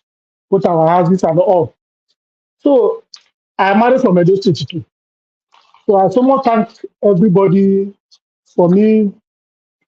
I thank everybody for me to join people today. I'm very happy. What I want to say is this. Naija Watch, I'm following you for the past, let me just say, for the past 1 year now. I've been liking, but there's no chance for me to be sending messages, showing myself. But today I decided to say, okay, let me join you guys because the reason why I'm saying it, so many things have been going on in that country, which me myself, I don't like it. You understand me? First of all, sorry to just to bridge everything. Then let me just make everything brief. But for today, my support in any party in those states, I would like to support Olumide Akpata. And at the same time, like today now when I was watching your program, when I'm on my way going to supermarket, then I saw that P2P is already in Edo State. I was very happy. I saw how people welcome P2B, people were jubilating, singing. Whether is it Papa or Yo Yo, something like that. I don't know how to sing it, but at least something like that. But I'm very happy, Naija Watch. You are doing a very great job. And other people, other parents, people that are already working with you, like somebody like Mr. CM. There's a lady, but I don't know. I can't mention the name, but I know I have heard the name very well, but I cannot remember. But I'm very happy. Please, do you what even concern is Nigeria. Nigeria is going down every blessed day. I don't know what is going on in that country. Nigeria, every blessed day, tomorrow, another news, next tomorrow, another news, every day, bad news. I've never had any one day I say there is a good news in Nigeria. Even me, I'm talking to you now, it's an Naija watch. Am I even ashamed? My document, I have the document here, passport. Even if I want to, like, for example, like now, my document expired, I want to renew. I'm ashamed to say, hey, okay, where are you? They will say, ask me, where are you from? I say, I will just, it's just like, I'm not a stammerer. So we find it difficult to say I'm in Nigeria. Sometimes because of my color, and the people will say, this one is from Pakistan or Bangladesh. Because of why? I look the way Nigeria is. I'm even 100% ashamed of my own self being in Nigeria. Look at Western world, everywhere they develop. Since I came to this country, I have never seen. I even me myself, I dey even dey pray. One day when NEPA go take light, I go jubilate that I go even drip their put for their head. I have never seen anything power failure in this country. I have traveled so many places in this Europe. I have never seen any power failure one day. Why Nigeria is like that? What is going on? And the most there's a day, Mr. Naija watch, can you hear me? Yes, I can hear you, sir. Go ahead. Go ahead. You have 4 There minutes. is a day. Thank you. Oh, thank you so much, sir. Thank you so much, sir. Let me just try to breathe everything. So there is a day I went to appointment in the clinic. I'm not that I have just I don't want to because my doctor referred me that body pain, all this I should go to check up. Did you believe me, Mr. Naija watch? I saw a Nigeria senator. He is not based in Italy. A Nigeria senator mother came to for treatment here in Italy, Padova. There's a city they call Padova, which I stayed in that city before. I was so surprised. I said, can our leader come to another commerce country for checkup or for clinic or for hospital, which they cannot even put that same structure in their own country? Mr. Naija watch, in short, make I not talk too much. Tears they come out from my eye. If I look wetin dey happen for that country, whether make dem put fire, make e just burn to make e no know say na that place na desert, just as if you dey go Libya, as a Libya road be. Everybody is looking for way to leave the country. Every place say they short. I don't really know what to say. Look at Nnamdi Kanu. They should leave that man alone and let that man go. If that man is the problem of the night, then allow him to go. Who arrest that man for the first time? Is the problem? Is it not Buhari? First, you go dey make us. I come dey find you trouble. If you look me, you no go avoid me. Make I go my way. If you no want trouble, you want trouble now. Everybody is jogging Nigeria. Why? And some of Nigeria, their constitution rules are everywhere. In the name of Nnamdi Kanu, what did this young man do? Like just to use just to handle my to say the truth. And he said the truth. And the truth is what we are seeing today. Even if he try to protect his own people, he try to protect his own territory. You not go come and ask to my brother, make I leave you. My brother, I not go. I will say first one of my family. I not go agree. Like me not go agree.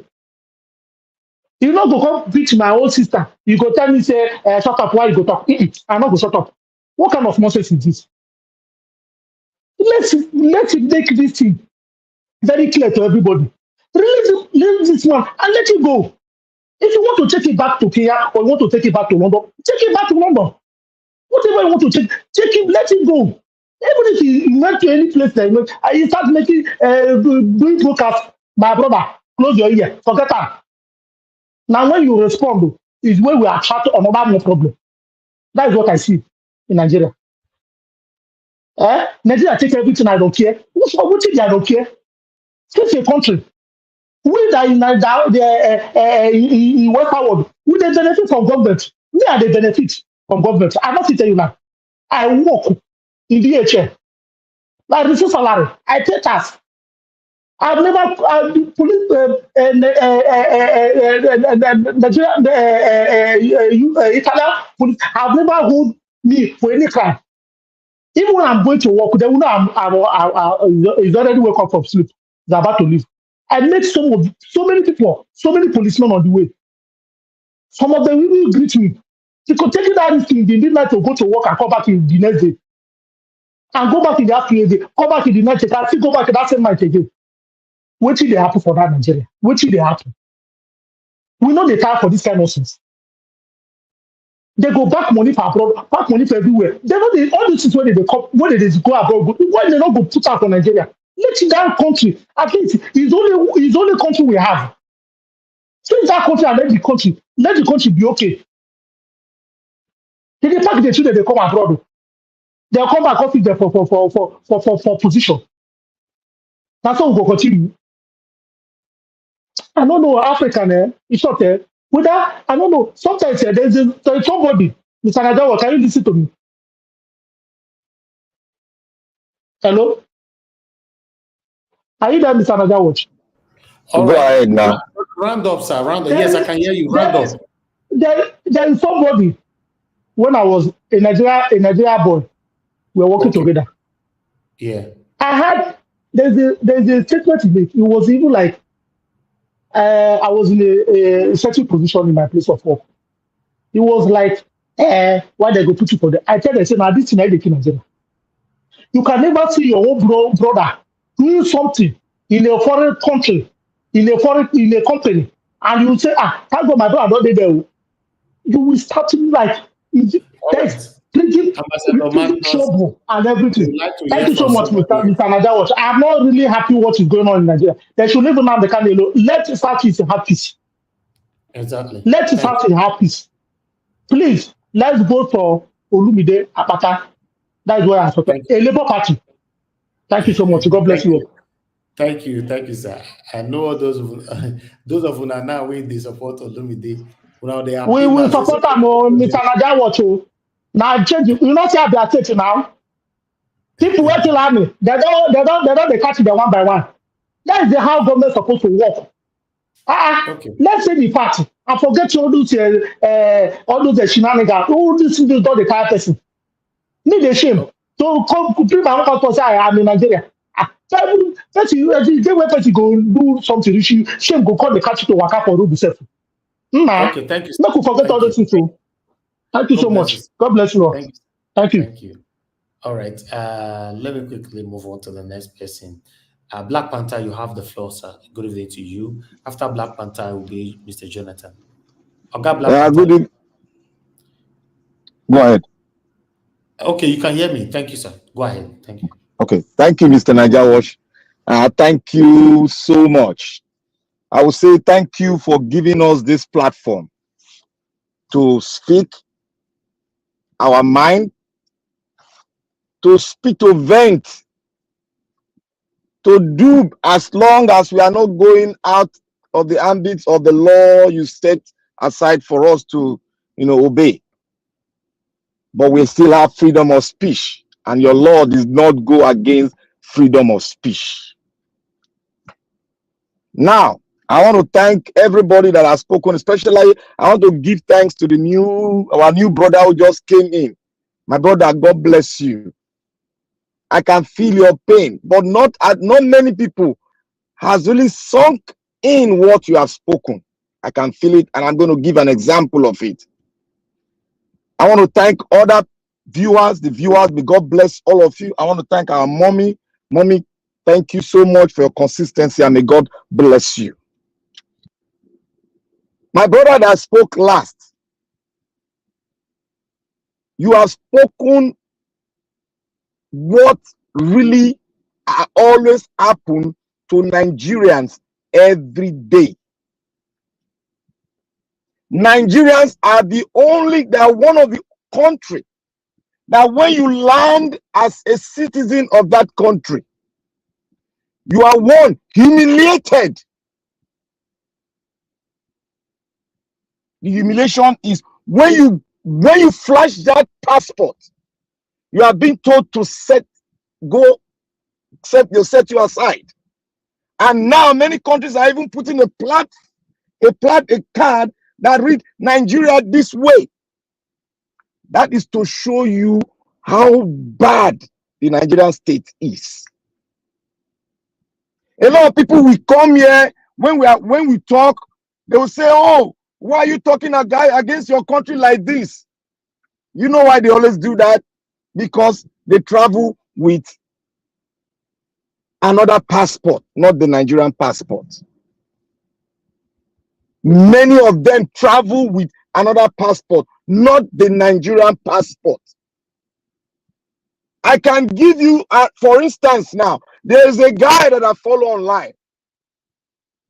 He's one dedicated guy. He's a one of the internet YouTuber, one of the topmost one. If you want to talk about it, he travels a lot, and when he traveled, they humiliated him because of one thing: the Nigerian passport. This guy has to pay thousands of dollars to get himself a citizenship of another country. And he was proud to show it because he now moved without not being humiliated. He now moved freely. Even if they say go and get your visa, when he gets in, is respected. But none of them that comes and say, "Oh, we need to talk good about our country." This is the country we are. We are talking that this country needs to be restarted again. And how do we go about it? We need to go back to the Genesis. And that is where I come to this place. I come to the realization that many of the Gen Z citizens of Nigeria, and many of them have not gone into the history and the amalgamation of the country. Because before you start, if you see a man talking about how this country needs to be restarted again, these are people that have gone down, read it, studied it, looked physically, and come to a conclusion that this country needs to be jump-started again. And how do we go about it? It's for us to have a new constitution, because we don't have any. Since the day Nigeria was created, we had never sat down to have a constitution. Anybody can vent, but I will stay on this till Nigeria change. I will stay on this till the world comes to an end, until we get it right. Now, I will go to this other side. My brother spoke well on the World Bank. God bless you. But the question I will ask you: who created the World Bank? Unto which interest? Whose interest was the World Bank created? World Bank is the baby of the Western world. And that baby is to impoverish the African states and dictate to you. When I give you my money, I will dictate to you. You don't have a choice, because you need to survive. That is the interest of the World Bank is the interest of the Western world. The only man that have come and has spoken that said we should look inward. Nigeria is one of the richest countries and we can feed Africa, is Mr. Peter Gregory Obi. Now, I want to go. I will come back to that, but I want to go to Edo State issue. You see, the rotational governance we see now was as a result of tribalism. It was built on the foundation of tribalism. But many might not agree with me, but I will go back to history. When Nigeria were in the First Republic, we weren't thinking about rotational governance, but we're thinking about good governance, where as long as it comes within the ambis, come within the Edo State people, citizen, the Nigerian citizen, we are good to go. But what happened? The balkanization of the Nigerian state by the Arewa group gave birth and suggested that we should have rotational governance through the political side that they gave birth to. because the Nigerian people never gave birth to most of these political parties. Now, our way of choosing a candidate has a question mark. Do we want to choose a candidate because it's coming from our own side, or we want to choose a candidate because we want our state to be well developed? That's a question. If we stand on development, then we should raise everything about rotational governance and should look at us as an idolite and see who can do it. And we look at filter all the parties that we have tried and filter them well, because Nigeria still, according to the constitution given to us, which is a decree, we are still working with that decree. But people call it constitution. I don't call it constitution, it's a decree. We are still working on that ambit. Now, we should try and change our cycle if we want development. Because if people came here the other day, they sent a rhetoric, because we have three mindsets here. One came and said, if you are done based in Edo State, you cannot vie for governor. The other one said, if you do not, we want the rotation to go to this side, because this side has not produced before. Then another group said, we are Edolite, we want the best. The situation we are now, we want development so that we can start building on that development, so that we can merge with the 21st century. Which idea are we going to choose? I will stand on the third idea, that we need to look at our development and focus on it and look for somebody that can do it. And the person here that we have not tested that party, but despite we have a replica in Abia State, we can also test them in Edo State, because they have shown us that they can do well, despite some hitch and bridge, which is expected of a political party. Wherever in the world is expected, they should have family discords.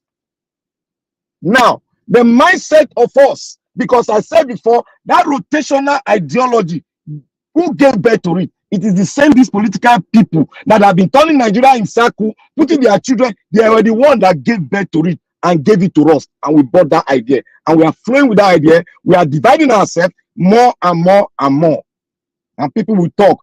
God, that is why we go back. We said, how are we going to govern ourselves? We need to go back to the root, because if we don't go back to the root, we will still continue with this idea we have sold out. The words of a man is more powerful, and everything we said here, we are very powerful than the knife edge. If you don't know, we are very powerful because our voice is strong. That is why we should educate the Nigerian state. What we need now, like I said, what we need now is a new constitution that will throw aside all these shenanigans of, oh, I am this, I am that. It will throw it aside, so that we can look at ourselves. When a governor was produced, Ambrose Ali came. Ambrose Ali we did not give birth to Ambrose Ali because he came from the other side of Edo State. We did not give birth to so many to him because he was from Isha or from the other side. We gave birth to him because he was the right man. He was the right man for that job. He was an idolite. That is why we voted for him. That is the mindset I want idolite to have. We should filter them. Look at APC. Look at PDP. Look at what they have given to us. Because of the result they are giving to us in the federal, it's affecting every state. Every state. Look at the picture they showed us. Mr. Najawad, Maria Goroti, where the Catholic Church is, at that St. Maria Goroti Street. At the center, they call that place River. They call it River Spain. Where upper is, you go to the left-hand side is upper. You go to that side, you're going to Ring Road. That place, up till now, they have not sorted that. They have not done the solution to that place. That always, anytime there is rain, there is a flood. The road is damaged. No matter how you prepare that road, it will be damaged. St. Maria Goroti, where the Catholic Church is, that place is an eyesore. Go and look at that place. There's a lot of state, there's a lot of place in Edo State that is more damaged than what Nigeria was showed. More than 1,000 of it is right in Edo State. And we are talking about we want to have good economic policy. Under what platform? Under no road, under no light, under no water. Let's talk about the light. The light was, that light project was built. And when it was built, it was under the old law. And the old law says, when you generate power, you give it to the national grid. For the national grid to not give back to you, according to how they want to give it to you, you don't have power over it. That project has gone. There's nothing you can do about it. What I expected the Edo State government to do is to fight and find a way to retrieve that thing and give it to the Edo Light. Now, as we are speaking, Edo State does not have power. You can power the streets if you don't power the home. What is the essence of doing a shamble project that does not really go into the heartbeat of every Edo Light? Look at our market. People are selling everywhere they want. It's like a village, a pronounced village. And people are not sinking it in. But when we are talking, oh, my side has not shared out of the national cake, so it's my turn to share out of the national cake. And one thing I want to say again to me, that our brother just said something about a family, that you don't do the children, you have to make it equal among the children. If what happened to Nigeria, because that statement is wrong. If what happened to Nigeria is happened to any family today, that family would have, the husband and wife would have divorced. They would have divorced. So that analogy cannot augur well with Nigeria, with the state, what we are in now. That is why sometimes we said, for it not to divorce, why don't we sit down and have a talk among ourselves, among all the tribes? Let us talk and have one Nigeria, so that we can speak without no deception. Because what we have now is deception. And that is why anybody can talk. People that have not really come and fight for the Nigerian state physically on ground. But they can sit in their comfortable zone and speak. Every one of us were in Nigeria. Some of us have stayed outside for a long time, 30 years, 25 years. I was in Nigeria till the president died. That military junta died in power. And that was something I have never seen in my life before. Where a president, a military president, a country died and the whole country celebrating. That shows you there's a defect in that country. That shows the people have been impoverished for a very long time and they need a change. But we are still coming here to say, oh, one Nigeria. There is no one Nigeria until you sit down and bring all the so-called, you call middle class, you call people that are not big in population, tribes that are not big, you call them minority. Until you bring them down together to talk and speak, then we can now start talking about true federalism, where each state will produce the best that it can bring out. And the best will bring about development in every state. I will not take too much time. I will say thank you, Mr. Naija Watch. We'll continue to say the truth and we'll stand. We might bring up some rhetoric, but we are standing because Nigeria is not a state. Neither is it a country. And anybody that challenge me, come here and challenge me on it. Thank you, Mr. Naija Watch. All right, my brother Black Panther, thanks for your submission. Wow, that was fire. But you ended up by saying that I would not like to take too much time. If I tell you the time when you take talk now, you go feel. So I would not like to take too much time. After you don't finish all the time. Thank you very much, my brother. I appreciate you. Thank you. Sorry. It's all right, my brother. It's okay. All right. Let me quickly come to the next person. I can see more people on the comment section. Mandarita Black Soap Queen. Hey, wala.com. This one a black soap. Will I say anyway? We'll talk on later. Madam Amen Bright, thank you very much. Madam Moni Alagbia, thank you very much once again. Good evening to every one of you, my people. And I'm gonna go bless you now. Do your part, press on the like button, post to share. Let me call on NG Okoro. I can see you as well. Thanks very much for your time with us. Thank you, my people. All right. The next person is Oga Jonathan. Mr. Jonathan, if you are there, sir, please talk to us. Good evening to you, sir. Okay, Mr. Jonathan, you are not available. Yeah, I'm here, Mr. Elvis. Can you hear me? Yes, we can hear you, sir. Please talk to us. Thank you, sir. Okay. Thank you, Mr. Elvis. I greet you once again. Thank you for the work you are doing, the good job you are doing. God bless you. I greet all the panelists, those on the comment section, all the callers. I greet everyone. Welcome. And today I want to especially thank Mommy Diaspora because she was the one that bailed me out today. Mr. Elvis was not ready to put out the link. So it was Mommy Diaspora. If not for her, I don't think I'll be on the platform today. I thank you very much. I beg, no verse. If you don't see link from my hand, my mama go send that for you. Yeah, that's why God bless her. God bless her. I greet you, Mommy. God bless you. You see, I want to talk just briefly on two things: the minimum wage issue and the Labour Party issue.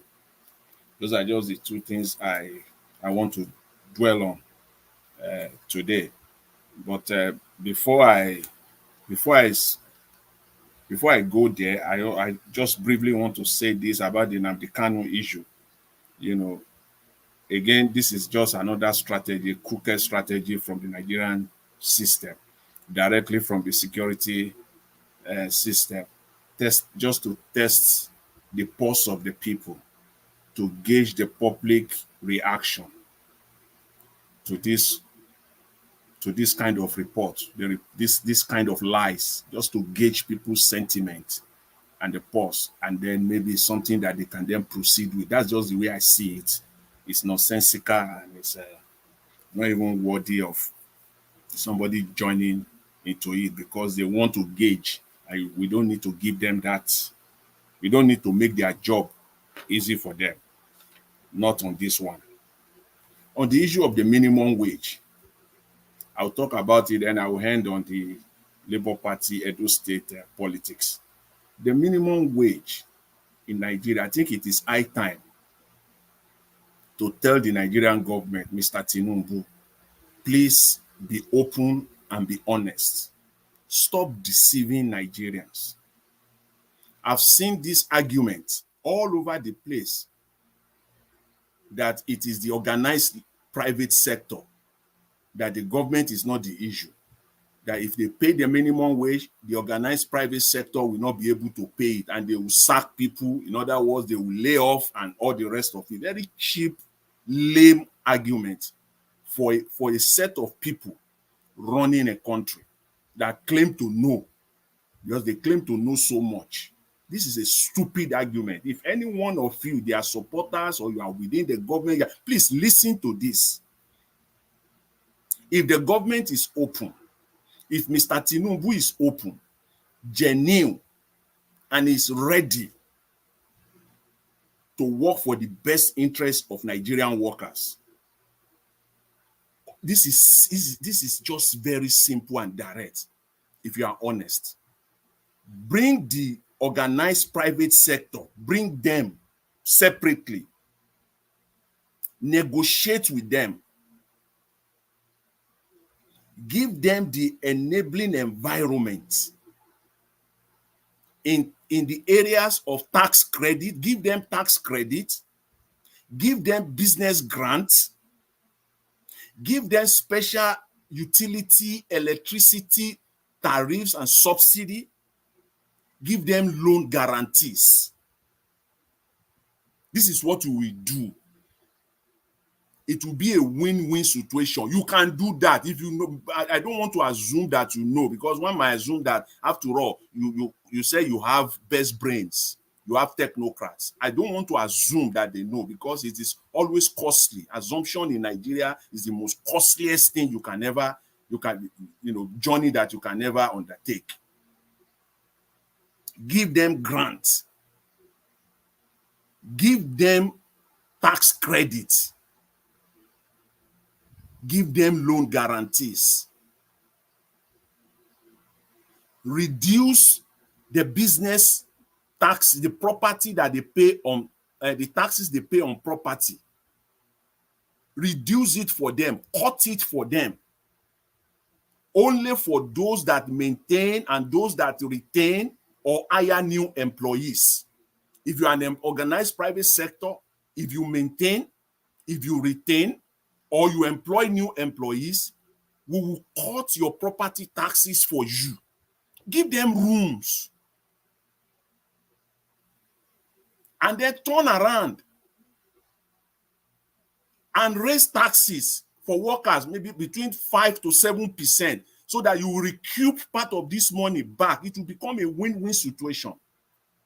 If you do this, there is no government in Nigeria, no state government, no business that will not be able to pay at least 200,000 naira minimum wage. So stop putting out these lies of the private organized private sector cannot pay it, cannot pay this money. They can pay it, they can even do more. If you do if you are really genuine and you have the interest of the Nigerian workers at heart, these are the things you will do.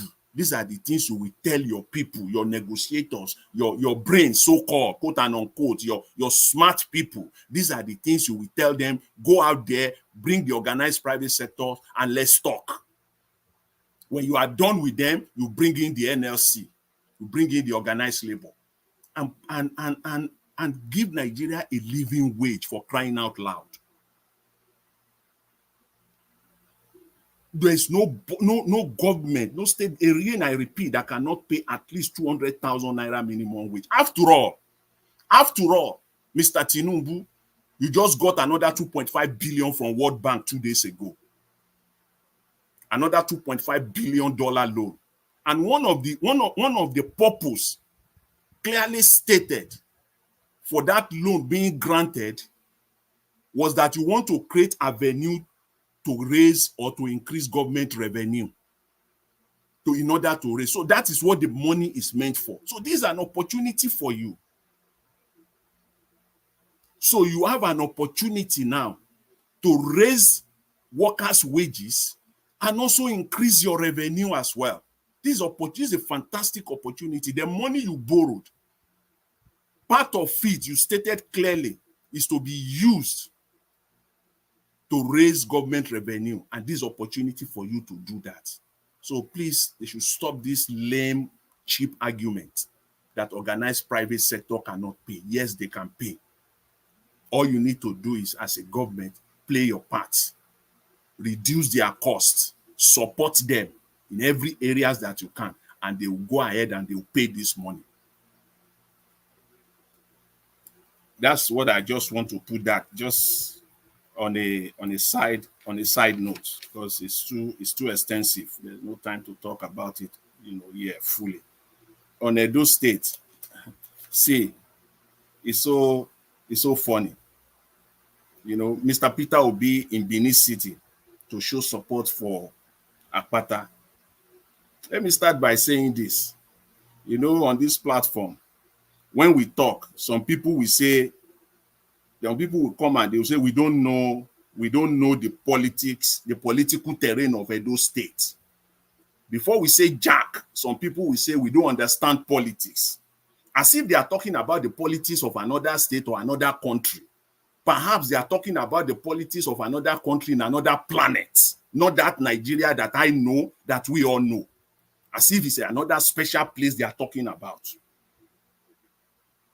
See, again, they are very quick to say that as far as Nigeria is concerned, as per the Nigeria electoral system, you must run under a political party, isn't it? Yes, okay, fine. You must run under a political party. There's no independent candidacy. It's not within the Nigerian law. Okay. If you run under a party, which you must do as per the law of the land, you are a member of the party. You are a member of the party. You operate under the rules and under the constitution of that party. You don't own that party. The party has a leadership and executive working structure in place. You must operate under them. So for me, Mr. Peter Obi, as far as Edo State, this action that he undertook today is an electoral minus. Is an electoral minus. Because why? You cannot operate without the party. You cannot operate outside the party. Since the proponent have also argued that you have to run under a party, but you can run your candidacy outside the party. How does that connect? You have to run under a party. However, you can run your candidacy or your candidacy outside the party. How does that connect? So for me, it's an electoral minus. Purely electoral minus. How they will not be sabotaged, truncated from within. I still want to see how that will not happen. Because now you must run under a political party. However, your candidature must be outside the party. That's what they are playing now. That's exactly what is happening now. We need a political party to achieve our objective. However, we don't need the party to get to office. So, for me, the best candidate in Edo State still remains Paul Okugbowa of the YPP. Unfortunately for Mr. Peter Obi, unfortunately for him, he's in a box. He's cornered. As far as Edo election is concerned, he's stuck. You need the Labour Party to run. You must be under a political party because the law says so. But I don't need the party for this candidate to get to office. And now that leadership will not sabotage you, will not truncate your work. I want to see how that will go in the coming days and the few months remaining to the election. It is pure and simple. Mr. Peter Obi has no choice. He has no choice at this. The way I looked at it, he has no choice. But this move, the outright declaration, is a fundamental political flaw, a very, very fundamental political flaw, and a political minus, both in the short term and in the long term. In the short term, this leadership within the party will sabotage them. They will truncate them in the short term. In the long term, how they will now prove going forward that the party that they are in is a clean one, is not a corrupt one, that remains to be seen. We will argue that out when the time comes. So you cannot eat your cake and have it. You cannot say the law provides for you that you need a political party to run. And at the same time, I don't need that same political party leadership to succeed. I'm waiting for people that will come out here and speak. At least I will be okay with someone that will speak with one mouth on this one, because the law is clear. There's no independent candidacy in Nigeria. You must again run under a political party. Because I don't see the leadership of the party there today. So something is wrong somewhere. Something is not fundamentally, seriously wrong somewhere in that state. But unfortunately, Mr. Peter Obi is a separate man. Labour Party is separate. These are two complete. That's why I said Mr. Peter Obi is box. He's in a corner as far as this Edo State election is concerned. I'm saying this because I'm obedient. I'm saying this because I want a good Nigeria. But in this election, in this Edo State election, the best candidate is not that of the Labour Party. It is not. Because we cannot, there's no way going forward that I or anybody who wants to be honest can speak with one mouth. You cannot. I will continue to say so. Before you speak for 1 minute, you will have shoot yourself in the foot several times. You will have sound so hypocritical before the end of 1 minute, supporting this process, supporting this Labour Party, and still saying that you are obedient, and still saying that you want a better Nigeria. No, it cannot happen. It can't. But fortunately, to round it up, fortunately, we have an option. Our option is to see a good Edo State, to see a good Nigeria. Because before we see a good Nigeria, it must start from each and every state. Nigeria is a collection of states as it stands right now. That's a fact. And before we can say Nigeria is good, each and every state must be good. So the candidate that will offer that good for Edo State is Paul Ogugbowa, as we stand right now. He's the only man that I know can transform the state, can bring revenue to the state. He knows how to take money and turn the money around. The other candidates, they cannot. They have not done it before. There's no proven track record that they have done that before. And when some people will also say that you don't have to be a businessman to be a governor, I don't know why. I don't know how you have to be a lawyer to also be a governor. I don't understand. So that argument also, for me, does not hold water. It's better we put it out and let's just face policies, what these candidates offer.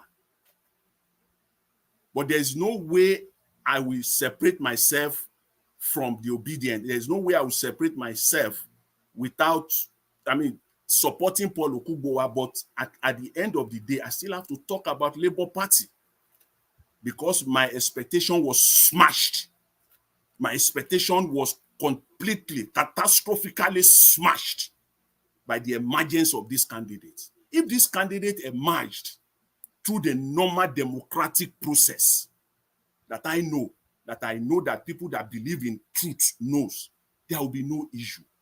They will know how to rally around the Labour Party candidate. But if the candidate emerge from a process that is fundamentally flawed, and you say you are democratic and you say you want a good Nigeria, and you know that the candidate emerged, it's obvious. I don't know how to square that, unfortunately.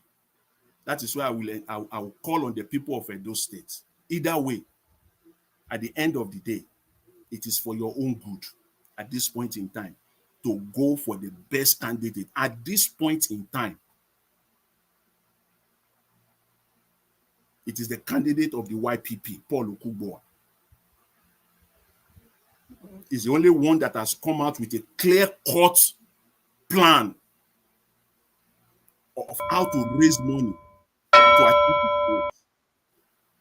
Finally, he's the only candidate that has come out clear-cut of who he will work with, those people that he will work with. No other candidates have done that. Thank you very much, Mr. Elvis. I will leave it at that for now. I really appreciate it. Thanks. Okay. Congratulations. Thank you, sir. Thanks for your submission. I appreciate you. Thank you. All right. I appreciate you all there, my people. Now, God will bless you. Now, happy weekend to every one of you, if you can hear me. Okay. Let me move on to the next person quickly, which is Oga Chris. Oga Chris, it's good to have you on the show, sir. Good evening to you. Please talk to us. Yeah, good evening, Mr. Nanjawaj. Yeah, good evening, everybody. Let me start from the comment section today. Good evening, everybody on the comment section. Thank you so much. The second day of the weekend, and thank you for all you do. Mommy Diaspora, good evening to you, and thank you so much for being a mother to this channel and for all the support that you give us on this channel. And Mr. Nanjawaj, let me thank you especially for giving us just 1 minute short of 8 hours yesterday. Thank you so much. And it was very important that you gave us that time because There are so many ambiguities going on, and it was good we were able to trash them out. So for that, I say thank you. And the people on the panel with me, you are all welcome and happy weekend. People listening to us all over the world, good evening to you all. Well, I think the issues are the same, the way they are. Nnamdi Kanu, twist and tail. Unfortunately, it's the only part of, well, it's one of the part of Mr. Jonathan's Mr. Jonathan's deposition that I will agree with today. Nnamdi Kanu is just what they usually do. They want to test the waters and see how the public will react. It's a time-tested political trick that they are using on the vast majority of Nigerians. It saddens my heart for people to keep making excuses why they should keep holding Nnamdi Kanu. It really saddens my heart. And it also saddens my heart why people keep trying to look for the reason why they are doing whatever they are doing in the Southeast. There's no justification for that. There's completely no justification for whatever is going on in the Southeast. It used to be a very calm region. It's all political. It started when Hope Uzodinma, when he illegally became the governor of that state from number 4th position to the 1st position. Obviously, things must have been promised, and he has bred to type since that time. So we should understand these are political times, and whatever we say, it is not the way they are.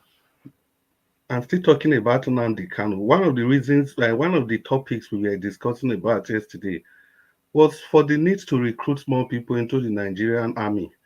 So thank God, like I said, we were given the opportunity to properly trash that out, because there's a false narrative that has been going on by one person that we have to recruit more in order to tighten our security. But the good thing is that everybody on the panel yesterday, we all agree that no, we are not making the best use of what we have. We all appreciate that there is a security challenge in the state, in the country as a whole. Well, we can still refer to Nigeria as a state anyway. But the best way to solve that problem is not about recruiting, because that recruiting is an agenda. I think Black Panther succinctly said that yesterday. It's like a sponsored agenda. Could it be it's an opportunity to bring in these people that are causing the problem in the first place, to incorporate them into the military? If not that, I wonder what it will be like.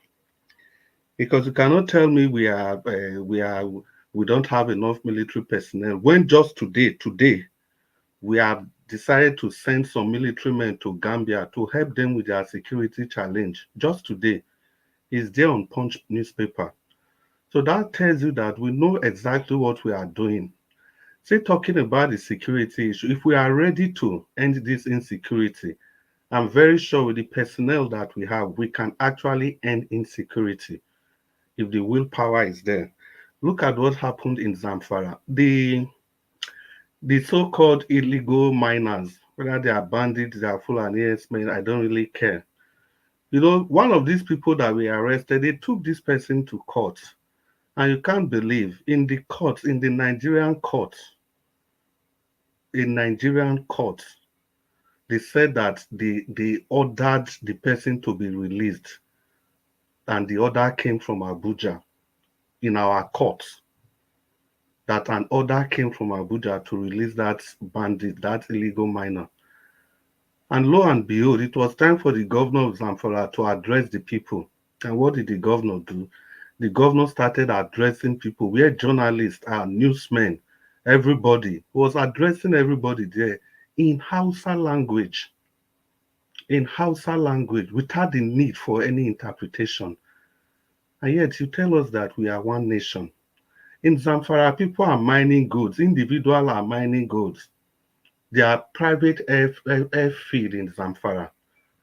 They finish mining straight away to the Middle East, Saudi Arabia, all those Qatar and the rest. But yet, the Niger Delta oil must belong to the whole Nigeria. They are destroying illegal refineries everywhere in Nigeria, in the Niger Delta region. Whereas the activities going on in Zamfara, nobody is talking about that.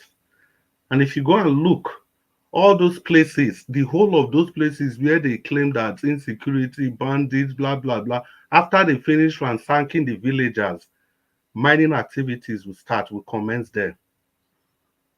And it is the same person, the past governor of that state, that is your minister of defense in the person of Matawale. So how can you stop this insecurity? Can't we see that we are the problem of ourselves? We are the problem of, unless we make that conscious effort to liberate ourselves from these shackles of underdevelopment, we are just going to keep talking and talking and talking. And that even brings me to the World Bank or whatever. See, we can't keep crying. We can't just keep doing this like crybabies. The World Bank is there. Did they force you to come and take loan? No, they didn't force you. You choose to. If you go there and take loan and you decide to, you know that these things are traps. Are we babies? Don't we have economies there? You know that these things are traps and you are still going there. What about the loan taken by a British Virgin Island? They used that to build a massive structure in their country, the Eric William complex. And the amount they collected in building that was not even up to the amount Buhari collected 5 years ago to renovate your National Assembly. Then at the end of the day, we just turn around and keep putting blame where we ought not to put blame in the first place. Are we the only people taking loan from those people? Other people are doing the same all over the world. It now depends on what you choose to do with your loan. And in the first place, do we even need that?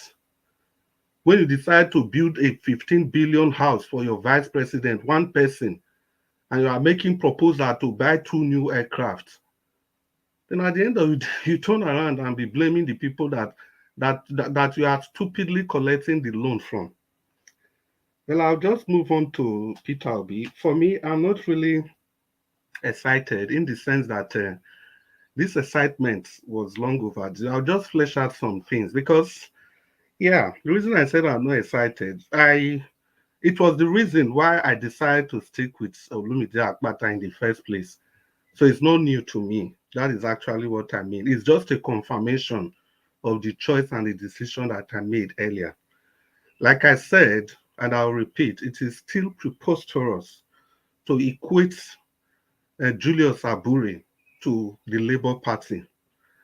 I think it's completely wrong. Julius Abure has done things that a political party chairman shouldn't do at all. And he ought to face the music. He ought to have resigned from that position. But to now say that because of that action, every other thing must fall flat. I don't think democracies and nations are built like that. It is not the way to go. Like I said, Peter Obi is still there. Ultimate Equal, I called his name the second time. He came to tell us how the Labour Party primaries went and all his reservations. But today he's with Olumide Akpata. And we saw Aisha Buhari again with Olumide Akpata. You know, some of these things, these are facts that are not debatable. So that is why I am not really talking much about, because I already know that this is why I will support Olumide Akpata. It's not new to me. Not until Peter Obi and the likes of the people that are on ground that knows the internal workings of Labour Party, if they decide to say, Olumide Akpata, no, you didn't imagine it in a proper way, then I can begin to evaluate my options. You don't expect me to believe the word of a candidate. For example, the YPP candidate and the other guy, ABGA candidate. You don't expect me to take their position over the position of Peter Obi or Ultimate Equal. It's not going to be possible. For now, I'm still looking. If the people I look onto in that Labour Party supporting Olumide Akpata, if they say enough is enough, then that is it. It's not a question of being sentimental or anything. It is politics. And for people that talk about equity, justice, and fairness, and that is why they are supporting somebody from Eastern Central. So if you are talking about equity, justice, and fairness, how did Aswe Udalo emerged from the Labour Party, from the PDP in the first place? Was there any iota of equity in his emergence? The answer is completely no. First of all, the governor of the state, Governor Obaseki, stifled all the other people that were interested in becoming the governor, to the extent that was what culminated to the final impeachment of Philip Schreiber. And apart from that, what about the people? If we want to talk about equity and justice and fairness, what happened in that primary? You tell me that a sitting deputy governor scored only one vote, and he was even prevented from going to the venue ab initio. And what about the other candidates? There were no contestants.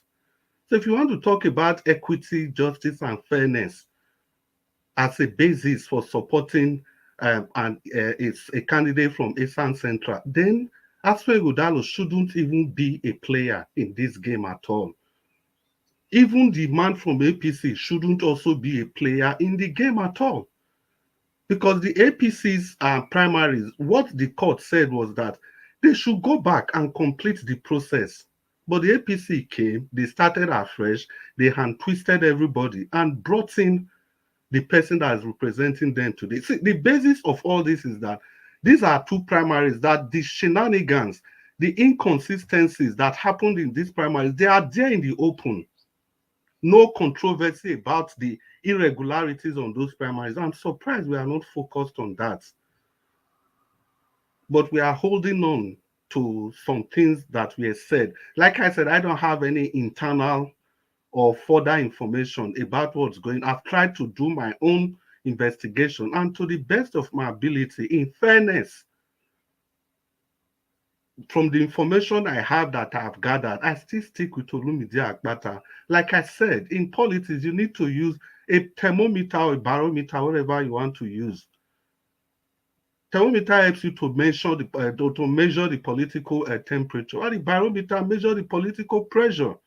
I've used Peter Obi to measure the political temperature and pressure. And I can boldly say that I think the state of the union is good, like the US people will say. So there's no way I can ever equate Barrister Julius Abure to the Labour Party. Julius Abure has committed, I don't know, let me not even call him a criminal or whatever, because he has not been convicted, but the facts are there.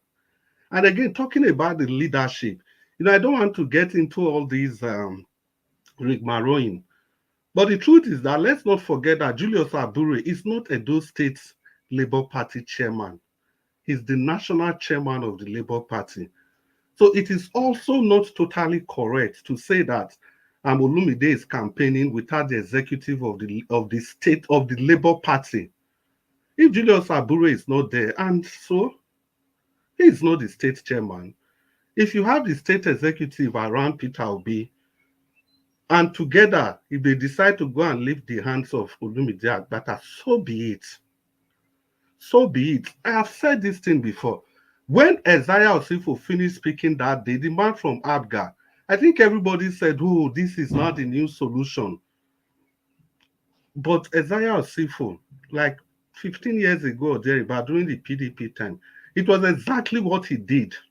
He complained that he was the primaries, blah, blah, blah. He went to another place. He went to go and pick a ticket, depriving the person that would have gotten that ticket, and immediately he won the election. He decamped again.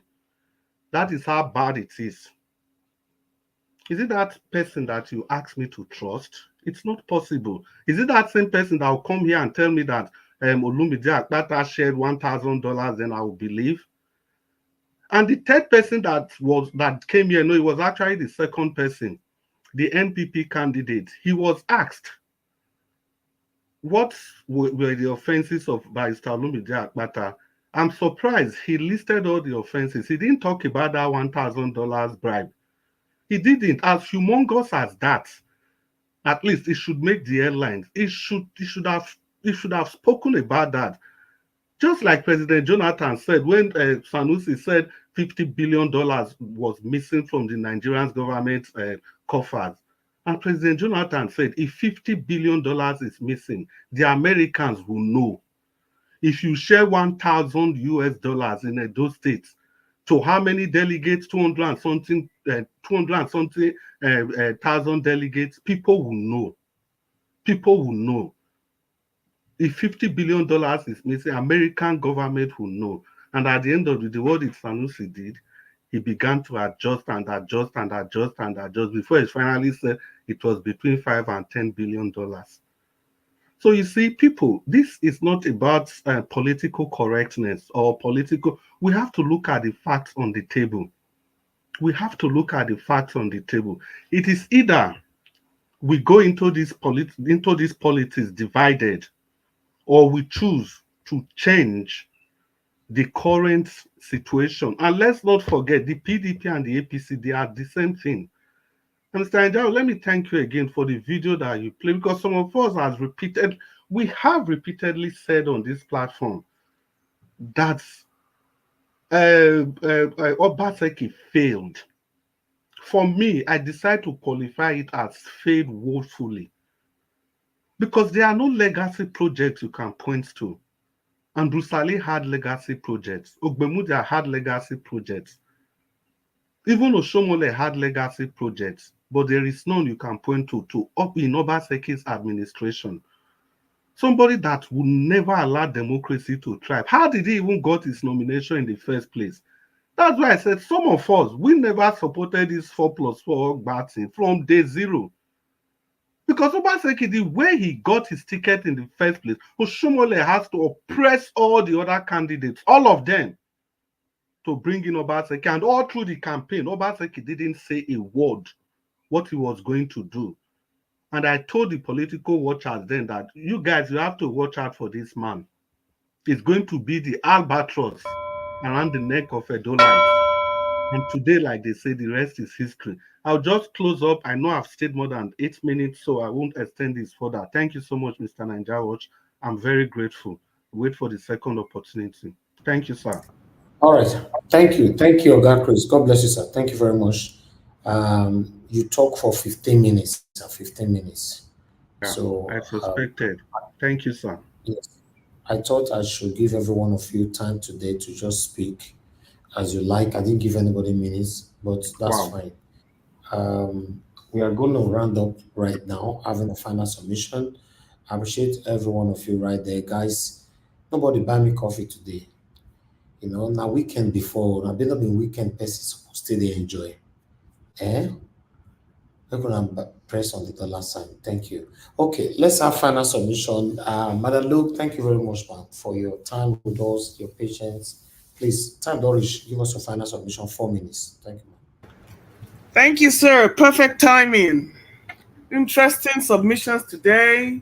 And I am so happy we didn't have a lot of back and forth, because the usual suspects are not here to at least tell us why Olumide Akpata is a smokescreen and why they're not impressed. So we stayed on focus today, and I'm happy about that. So now that the Edo people have come out, it is now time to see if they are actually united and how they intend to tackle the INEC problem. Now, it is one thing to go and prepare for a battle. It's another thing to prepare to win. So we need to stop this mentality of just preparing for a battle and not ensuring that we are going to win. And that is where Obi is lacking.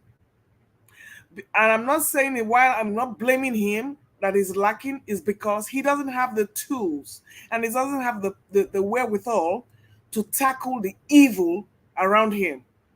He went to court. He did all he could do because he was a believer in the legal system of Nigeria. Now we all know that the legal system does not exist in Nigeria. So my question now is, how do you battle the electorate to win? And that lies in the hands of the people. Obi cannot do it alone. You don't expect him to come out and tell you, take to the streets. No. We are the ones that he has done his part. He has come out. He has told us we are the ones that are supposed to do the other part and carry him along and protect our votes. Are we doing that? No, we're not. So it's okay to say Obi is not a good leader. Obi is not a good. He's a good leader, but he does not have what it takes to cross that finishing line because the people are failing him. Not only are the people failing him, we don't have the tools in place for that powerful finish. And that is why we keep going around in circles. And that is why the people that are in power have recognized this weakness and they use it against us. Because we cannot fight for what is ours and we are scared to leave, to die to leave. Let me put it this way. We are scared to die to leave. Now, I, for one, don't blame the Nigerians because I'm not there. I left because I couldn't deal with it. You call me a coward? Maybe. Maybe self-preservation first. Maybe. So that's fine. For those of us who have left the country, it is because we had enough. And we could see there was a better life outside of Nigeria. So those who have stayed there should fight for the land. That's my opinion. And if you cannot take the heat, you get out of the kitchen, which is exactly what I did. Now, should we just sit here and start complaining and complaining? Well, that's all we can do in the diaspora, really, because we're not on ground. Our voices being heard? Obviously not. Even if they're heard, it's like a fly buzzing in the ears of an elephant. What are they going to do? Flap their ears and buzz you off? So, my question for those people, are you ready to defend your mandate? Are you ready to go against those who have suppressed you from having good governance? Until you can answer that question, we will keep being here day in, day out. We'll keep making our noise online. Those who want to hear will hear. I just keep entertaining myself. I'm not going to allow Nigerian affairs interfere with my paycheck. That is one thing I'm not going to do. Because I left Nigeria for a reason. To keep myself and my family from being bankrupt. So I'm not going to do that. So those who are in Nigeria, they need to pull up their weight. And perhaps those in diaspora can support. Thank you very much.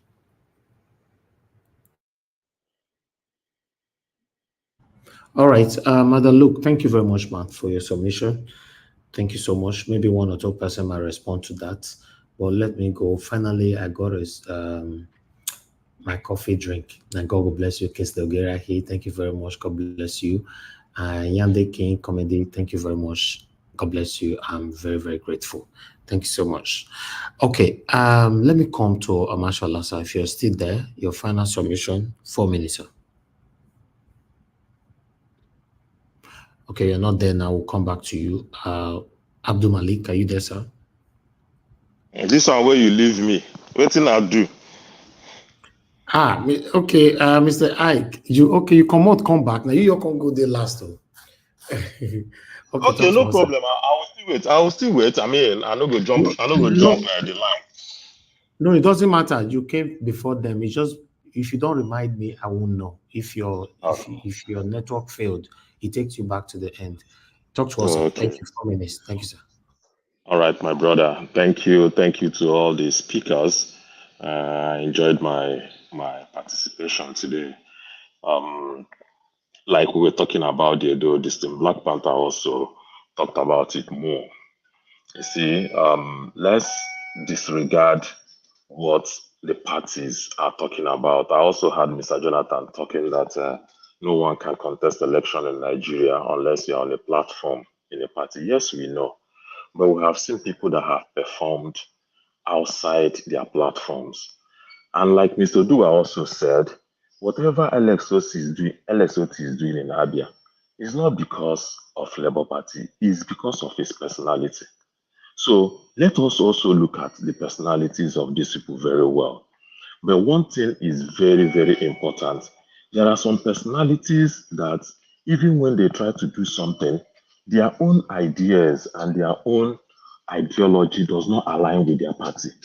Let's say, for example, somebody like Alexoti now, there might be a party Alexoti might belong to, and the party will be working in opposite direction with what he's doing. So your personal ideology must match with your party's ideology for you to be able to perform very well. So if Aswin, for example, has an ideology to develop Edo, and meanwhile the party he belongs to is not giving him that privilege or that opportunity to do that, he will fail.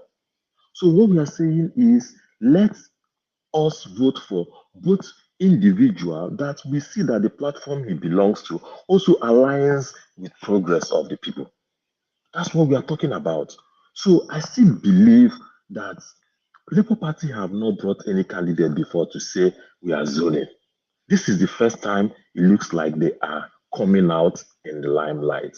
So let's give Olumide the opportunity to actually work without being influenced by all this PDAPC syndrome that we have seen in Nigeria.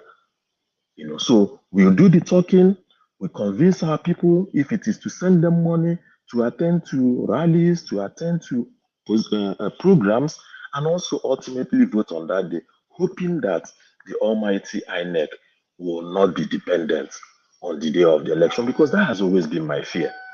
Because we can do all the working, we can do all the effort, and you see one man sitting down one place, and then now the machine is turned to favor him for not even doing any work. That has always been my fears. And that's why I keep saying that we will work hard to make sure that all the interest group, all the pressure groups should work hard to make sure that we have an INEC that is independent, not the one that is dependent.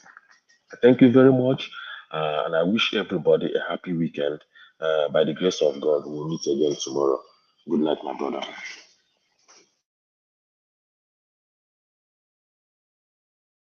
All right. Oga, Ike, now God bless you, sir. You came in from beginning and you stood with us till now. Now God bless you. I appreciate your time with us all the time. Thank you for all you do. Okay, I would like to call on the next person to speak to us right now. Abdul Malik, I called you earlier on. I don't know if you're available to speak now. I'm here. I speak. I was. Okay, go ahead, sir. You have 4 minutes. Final submission. Thank you. Yeah, good evening once again. This message is for Edo State people. Edo State, if you want to have good start in life, please let's change APC and PDP. They have failed us for many years. I believe other party, if we try other party, they can change that state around. They can do something better. Now, if you want to have good light, good road, good hospital, free education, let's vote for other party, which is Olumide Akpata. If we can achieve something good, not that for long we have never achieved anything. It's just story, propaganda we are hearing. But no, nothing improvement. There is nothing in Edo State to show after 16 years and 8 years of PDP and APC. Yeah, that is just it I have for you guys. Thank you. All right. Thank you. Thank you very much, Abdul Malik. God bless you, sir. Thank you. Okay, Black Panther, please. You have your 4 minutes, sir. Final submission, 4 minutes. You're not there. I'll move on to the next person. Let me take this call quickly. Let me come back to you guys there. Ogashimizi, thanks for calling back. You have only 1 minute. Yeah, that was taking my call. Yeah, I want to correct, like Abdul Malik said on his first statement. He said that's like the way they said it, the way he said it, like I support the bad road. I never support bad road, So I never support bad road. The only thing I say, our government or our leader, the way they are doing the road is not good. They might do the road on the rainy season, which is not good. And if rain falls, you will wash it away. Why not do it the dry season when you are doing it? People are saying because people want good roads, security, electricity, water for them. These things, the thing they will see and they will believe that yes, this government is working. And let me tell you, why the reason why you see a lot of people in Edo today is because of Peter Obi, not because of Akpata. I will tell you, the supporters of Labour Party, I guarantee you, it's because of that name, Peter Obi.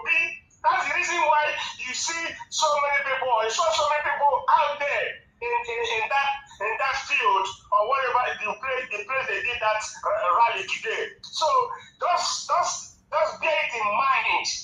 The Olumide Akpata doesn't have that population. How many people know him in Edo State? That's what you have to ask yourself. You grant that P2B. That's the reason why people came out. All right, so thank you. Let me enter your mind. Thank you. Thank you. Supporters of Akpata, thank you, Nigeria Watch. Thank you, sir. As well, Igodalo is number 1. Okay. Okay. Bye. Okay, thank you, sir. Thank you very much. We have Mr. Alex on the phone. Mr. Alex, thank you, sir, for calling. Good evening. Hello, Mr. Alex. What's happening now? Yeah, we can hear you now. Good evening to you. Please talk to us. Thank you. I want to first thank you, Mr. Najawas, for giving us the opportunity to express ourselves. I want to address Mr. Chimeze. I am highly disappointed in you if you are hearing me, Mr. Chimeze. Tomorrow, when there's election in Imo, or there's election in Abia, or there's election in Ebonyi, and we who are not from your states, we start to support APC and PDP, because we are calling you to help us defeat APC and PDP in those states. You are telling us it's ISO and whatever you want. It's your right. I have no problem. I have no problem. But we also fought for Alex Monti to get to power on the media. I contributed my quotas, thinking one day, when it's my time, you will help me as a man who's from that region. But now you are telling us to support ISO. There's no problem. Because anything I'm good at is history and payback. And then we come, your state will have election. PDP, Labour, ABGA, and APC will stand. I will tell people to vote for APC. And don't run to me to complain and challenge my personality. Don't do that, because we are one united force. With Mr. Peter Obi. Obi is not from Edo State. We want the support to be given. The popularity you are claiming Obi has today, it started from Edo State. And our voices, our media, Nigeria Watch, it's not an Igbo man. But he did it because he believes in a new Nigeria. He believes in the sufferings of the poor that can be changed by Obi. But today you are telling us that we should support a PDP candidate when you know the antecedents of PDP in Nigeria. And in Edo State, we've all been crying about the atrocities of this government so far. And you keep calling every day to let us know that Obi is not a party, you support us, whatever, but no problem. But when your state to the east will have election, and I come out to say people should vote for PDP or APC, don't come at me. Don't come at me. So, Nigeria, I want to thank you. And those state is against Olumide Akpata. We are tired. When it rains, you can't move around. As we speak right now, there is no electricity in many areas. It's only for the rich people. They use our money to build the power plant, and if you don't have $1 million, you cannot subscribe. Right now, the delegated seaport is nothing. The money went down the drain. The water store project is not being closed. And we are crying for justice. We are crying for development. Our schools are just there in tatters. And you tell us not to talk about this. For you to join us, we will join you. We saw PDP, we saw APC, we chose Obi, Mr. Peter Obi, who we don't know before. But because of the unity we had in the Olympian movement, now you are telling people to vote ISO. I am disappointed. I will keep that, and it will be my records. When it's time for your state, I will come out for people to vote for APC or PDP. Thank you. Okay, thank you very much, my brother, Mr. Alex. Thank you. Okay, Mr. Efe, thanks for calling in, Mr. Efe. Good evening to you. Go ahead, Mr. Efe. Are you there? Good evening to you, sir. Please talk to us. Thank you. Yeah, go ahead. God bless you, man. Ever since I never called this channel, but I did follow up everything. Mr. Chumeze, may God bless you. May God settle down and bless you, my brother. Anytime you are doing a lecture in your state, tell me. I will tell my people there is a way to do it. Don't worry, may God bless you. Aso Ighodalo is our next governor of Edo State. And I want to use the new talk now. If you do not woman, Aso Ighodalo or the next governor of Edo State.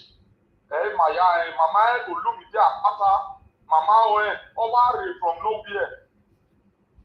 Mama so if we need opportunity now, I'm wire fair. Aso Ighodalo or the next governor. Wakimaro Tete, or I challenge. A governor is somewhere. Again, Otesanale, Nianale, Yomari, Renove, Awe, Wakimaro, Tetelia, Why my there, not to do there, when they go or I got them, no, while our team is here, as we go down is our next governor of Edo State. My young boy, who never Obaseki Maya, the Yaswing Aviade, Aswing our West, you know, or where Olipo, Peumo, Arua, or you beg, or no Yaswing, or West, you know, while I let to know over. And when we last, Aswing is our next governor of Edo State. Mr. This man will talk just now, he may be a statement. Now God will bless you. This Igbo man, now God will bless you, my brother. You may say, now God will bless you. Continue. Okay. All right. Thank you. People are there with you. Thank you. Mr. Najawo, thank you, sir. Yes, sir. No Thank more, you. sir. Thank you. No more. All right. Mr. Alex, you are calling back again. You have only 1 minute. Thank you. I didn't think you pick my call. Thank you for being 1 minute. Go ahead. Yes. Yes. Me ya ka le tata toto. E ga ya te ma e wata make na mi na. Wa ya re to. Don't ke ku ba bona. O ga o ge le tara wala je wa do ta. Ke ke ma ta ta amega ro amekela. Ameke yo wela the government PDP a. Olumide Olumide side of Akpata awara we gele ni ma edi ma me na pe ni no ka we bore but to feel na bana na gele no re ko ma ya yi yo na ya tele ni iye to wa ni de so na ni ya mu wa gbo ni wa ya to are ba ma gwayo o ba seji na ti PDP o ma gwayo Olumide na eni na less otu Abia State olùpàdé wa ni na olùpàdé rẹ débi wa ma ó ní máa wọn pa olùpàdé tọyọ ma ní gómìnà lè bẹ̀rẹ̀ náà ọmọ máa mú pálí náà amẹ́ra rẹ níkẹ́ náà amẹ́wé wà ní bọ́ wà ẹ̀ma ní kẹ́ ẹtí wọ́n yà mí sí ní ilé ìwé bọ̀ àpò nínú àwà àmúyàtọ̀ àwòyàbọ̀ òtẹ́ gọ́ọ̀mẹ̀ntì but ayé ìdèbí ní ayàbọ̀ wá. Na te approval, at the government approval. I think the Kenya, I think we are saying the government will know. I know my soma. Action about okay. Thank you.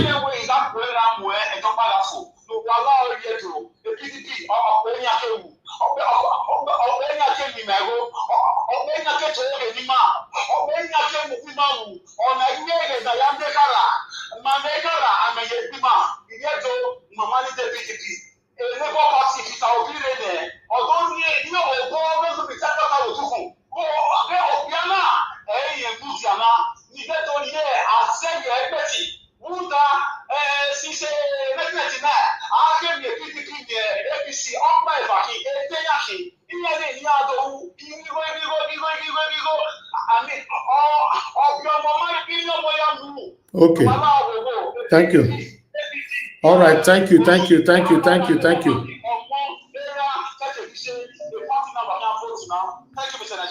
Okay. Thank you very much. Thank you. You call me. Please. I'm doing my work here, please. Thank you very much for calling. Your name and where you are calling us from. Yeah, your name and where you are calling from. Good evening to you. I'm calling from Italy. Okay, Mr. Stanley, go ahead. Talk to us. You have 2 minutes. God bless you, sir.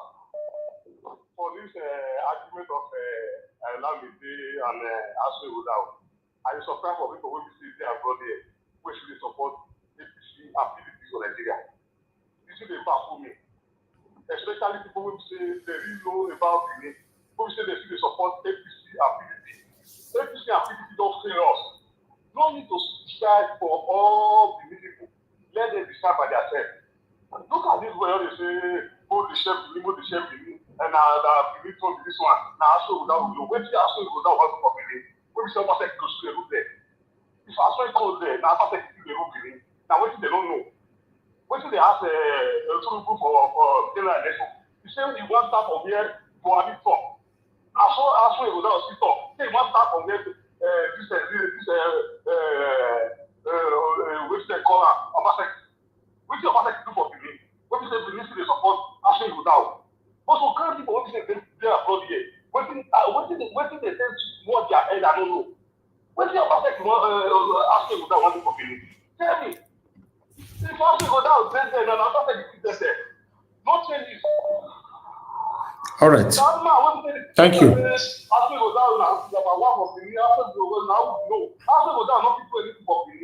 Thank you. Thank you. Thank you. Thank you. Thank you. Thank you. Thank you, sir. I appreciate you, sir. Thank you. Good evening to your name and where you are calling us from. Hello. Yeah, Mr. Najawaj. Yeah, Mr. Najawaj. Yes. Where are you calling from and your name, please? Now, wait on. How can I be able to from the mark? Go ahead, sir. Mr. Najawaj, there is what I want to ask you. Who is going to declare this election? Is it Yakubu? Man, I don't know. Because that will be another problem. Then, for me, last time I called, there is one of the cabinet who come. I really listened to that man. The man who speak like somebody who have ambition for Edo State. I think Magnus sung to somebody. Remember when I said you should use your platform and compare for that man. But if that man is not well prepared to come out for the election, because nobody is talking about him since then, I think it's better. PDP have been there in Edo State. PDP and the APC is one mother, one father. There is nothing difference there. And the problem we are going through today started from PDP since 1999. If the constitution they made, Obasanjo made in 1999, was a strong constitution, all this nonsense going on in Nigeria today will not be happening. But it's because of that constitution they made in Dodon Barras. That is what we are passing through today. So for me, it will be better let them carry that election in Edo State. Give it to another party. Forget the PDP and the APC. Let them go home and eat their food at home, man. They don't need to come out there and talk again. There is no state PDP deliver well, including APC. Can you name one state? Okay. You have platform. Make your verification. Can you name one place, one state you know that we say PDP have done very well in this state? People will be talking about road, water. Okay. There is no single factory in the whole state. Thank you, sir. Thank you, sir. Development is all about factories. Sir, can you hear me? There is no single one. All right, thank you. Man. Thank you, sir. God bless. When I'm telling people to stop, you don't stop. If I hang the phone, una go blame me tomorrow. Say Najawa was rude. When I say okay 3 times, please stop. Thank you very much. Hello, thank you very much, Mother Tammy, for calling in. Good evening to you, ma'am. Please talk to us. Saturday night. Thank you, ma'am. For me, that's where I did it. What do you want to get? I beg. We need change. As the last man asked, now we'll go conduct up now. Yagu. Me now, Olumide Akpata. That is my governor next Edo. Because I get in-laws for Edo. So Edo is part of me too. Because we need change. PDP, APC, they be the same. PDP don't rule there, no change. And godfatherism is a big problem. Make we try the one that there's no godfatherism, just like Abia State. We want change. So for me, I support Olumide. Olu, let be my own for Edo. That is my governor. Next Edo governor. Mr. Elvis, God bless you. Thank you, ma'am. God bless you, ma'am. Thank you so much. Okay, call us. I guess I've satisfied everybody now. God bless all of you. Please let me go back to the panel. We still have people on the panel that are supposed to give their final submission. Thank you. All right, Black Panther, you wanted to say something now. You have given your final submission already now. What do you want us to talk again? You're not even there now. So I'd like us to move on, please. Let me come to Oga Jonathan. Please give us your final submission, 4 minutes. Thank you, Mr. Elvis. Again, I greet everyone. Interesting conversation. You know, they say that wonders they say shall never end.